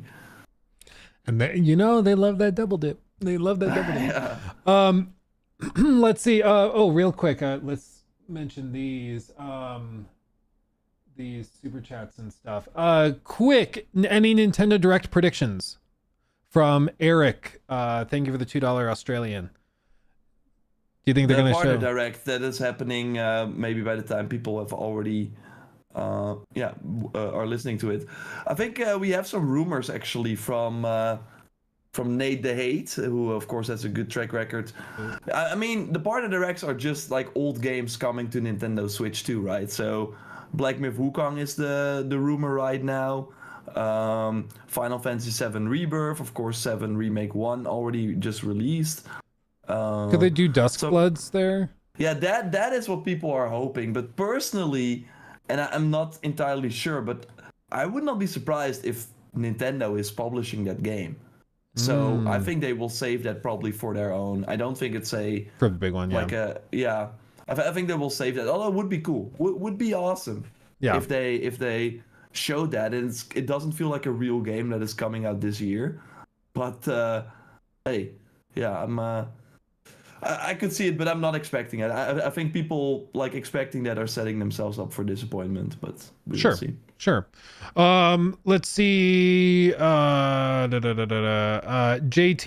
Harden, thank you for the 5. Sorry, these are from earlier before the podcast, but I just want to shout them out. Meta, thank you for the 10. Sony's an entertainment media company. Nintendo is a games company. Microsoft is a software operating system company. They are not inherently a creative company. Well, I think you're seeing that the way they run things is that they run it like software engineering companies, and it's not the same. Thank you for the 10. Zayo, thank you for that one. How do video games stay in development for years and still come out with top industry graphics? Because BGS didn't seem to do that with Starfield. I think it's different aspects of the game are done at different stages. Gameplay is like the first thing in addition to ideation, everything. And then, graphics, polishing, all of that, the bells and whistles are added towards the end. We saw that with Marathon. Even the playtest they did in April of 25, the game nowadays has way more visual bells and whistles and stuff. It's just part of the process. Xander, thank you for the 2. Do you think Crimson Desert could beat GTA 6 for Game of the Year? No. I would say, would I bet on it beating? No, I wouldn't bet money on it, but is it possible? Sure. I mean, again, Red Dead 2 didn't win Game of the Year. So it's not something where it's like they automatically win. Yeah, but God of War won. Yeah. Well, that's what I'm saying. It's like it can lose. It has to be. It was God of War. Yeah. It has to be an amazing game, but like Rockstar can lose. It's not a foregone conclusion that they automatically win. Technically, if you ever want to be like really pedantic, you can tell people, Rockstar has never won a Game Awards. They've never won a Game of the Year at the Game Awards. Granted, they've only released one game during that time that it's existed, but still. That is pretty crazy. Did they they won many awards for most anticipated game, so but that's not a real award. But my prediction for Crimson Desert is that I don't think the press will rate it very high. But I think it will be one of those games that people that are playing are kind of loving more than the press. I think that kind of happened with Black Myth Wukong as well. Yeah. So I think it will be, I have a feeling you're going to be right, because I think it's one of those games where it does not play the way you think it will. And journalists have a history when a game doesn't play the way they expect it to, they throw a fit. So I'm expecting it's probably going to be somewhere in the high 80s. That's probably where I would guess that it lands, maybe high to mid 80s. But I think people will love it. I think it's just a matter of, I think a lot of critics will be like, actually, I found it difficult to control and I didn't know where to go. And so I'm going to rate it down, that type of thing. let's see. Quick, Moxie, we're almost there. Moxie, thank you for the 5. What do you guys think GTA 6 will do to the industry? I think it will sell a lot of PS5 Pros, and I think it will help bring a lot of new players in who have been sitting on the sidelines, either with PS4s or Xbox Ones. It'll be really big for the casual audience. It'll be really, really big. What the gaming industry has been lacking, it feels like, for a long time. Yeah. When was the last time? Because like Pokemon Go is of course a great example, but that was not really on the console side. Red Dead 2 was of course huge, but what was another? Elden Ring felt like that in a way too, but yeah, I think it of course will be to a lesser degree. I think Cyberpunk, but that of course did not stick the landing. Yeah, I think, you know, you could go all the way back in time to like, I always think of like what games pierce the sort of mainstream veil and start Wii getting Sports. cross media. Wii Sports. I think like Red Dead 2, you saw like South Park did episodes about it. You know, it's like once it can break out of gaming into just media, that's when it's really massive. So I think Red Dead 2 is the last time we had a game on that scale. And that was 2018. I mean, 8 years ago, which is crazy to think of, but that's how long ago we're talking. So it's been a while, but that's what they're hoping, is that this is that big. I mean, I think we're even if you think about how big it's gonna be, I think it's gonna be even bigger than that. So because it's so different right now with TikTok and all this sort of like media that exists right now, where if something is big, it's gonna snowball way more than previously. I think for around GTA 5, there were only really websites. Like YouTube's was kind of a thing, but not to the degree. Yeah, I think that was now streamers. That was pre like really. Let's Plays. I don't think PewDiePie was even doing like big Let's Plays. I Maybe mean, 2013, maybe. Yeah, I mean, like I remember, like with Destiny, that kind of felt like a big moment for gaming YouTubers, like the RX Gaming and stuff, where they were kind of like making the guides that you would normally see on websites. But I remember for GTA 5, it was mostly the screenshots, like one screenshot every day or something, and people were crazy. But you could, I think, pretty easily skip that if you were not really in the loop. And I would not be surprised if I think Rockstar has to be kind of careful. Like they are now talking about, we're gonna do this massive marketing cycle for GTA 6 starting this summer and etc. I think that could backfire a bit too if they go too crazy, that people already by the time the game comes out are kind of tired of it because they've constantly been seeing it on their feed.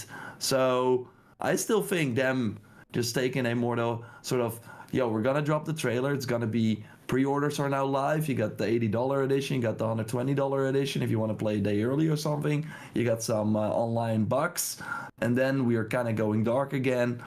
2 weeks before launch, then we go crazy, and everywhere you walk, you see a billboard and stuff like that. I think that would be the better approach. Maybe have some creators or press like kind of do an exclusive preview or something like that, but that is kind of it. I think it could hurt them more to over market this, I think, than they would gain, but we will see. I think it's what more can be said. it's gonna be insane. Frankly, it's gonna be insane. Somebody said Animal Crossing was maybe another big moment. Animal Crossing was really massive, but it was also during lockdown, so it was like we were all playing it alone. It was not really all playing it together, but I see what you mean. Yeah, it was a huge, like that game sold insanely well, but that's kind of that Nintendo bubble that you sometimes forget that game sold like 40 million copies or something. That's crazy. Yeah, that's insane. I can't wait. They should have another one ready. But I know this is like Corpo Luke. I want a better economy in the game. It drives me freaking crazy that my only real way of making money is grinding, fishing, or selling fossils. Like, get out of here. Get out of here. Get me, or turnips. Turnips are the other thing. Get me, like, city folk. I love to, anyway, I could ramble about this for a while. Let's see. 53 Knights said, hey, Jor, just bought our tickets to see Street Fighter together. Yes, I'm excited for that. There you go. I'm not going to use. You can like search for someone else. I watched enough at the Game Awards already. I'm good. You did your time. I appreciate the gesture. And then let's pick another movie. Literally anything else. Last one, Raphael, thank you for the 20 months, said, in case of investigation, a friend of mine, Raphael, paid extra for an employee to get Cyberpunk early. God, I was unlucky to play it on PS4. Oh my god. So you're so you got it early, you're like, yes. And then you got that meme of like that guy that looks like a Roblox character. Yeah, literally. You know, I hate to say that's karma, but I mean, kind of. You even played without the day one patch. I want to see it. That's crazy to me. That's really funny. That yeah, of course, because somebody would get caught with that. That's freaking hilarious. Yeah. And then Ravens Mod, thank you for the sub, and also Katie, thank you for the resub over on Twitch. Thank you. Okay, guys, I think we'll leave it there. This was a joy. Thank you for chatting, Mr. Jor. Yeah, a pleasure as always.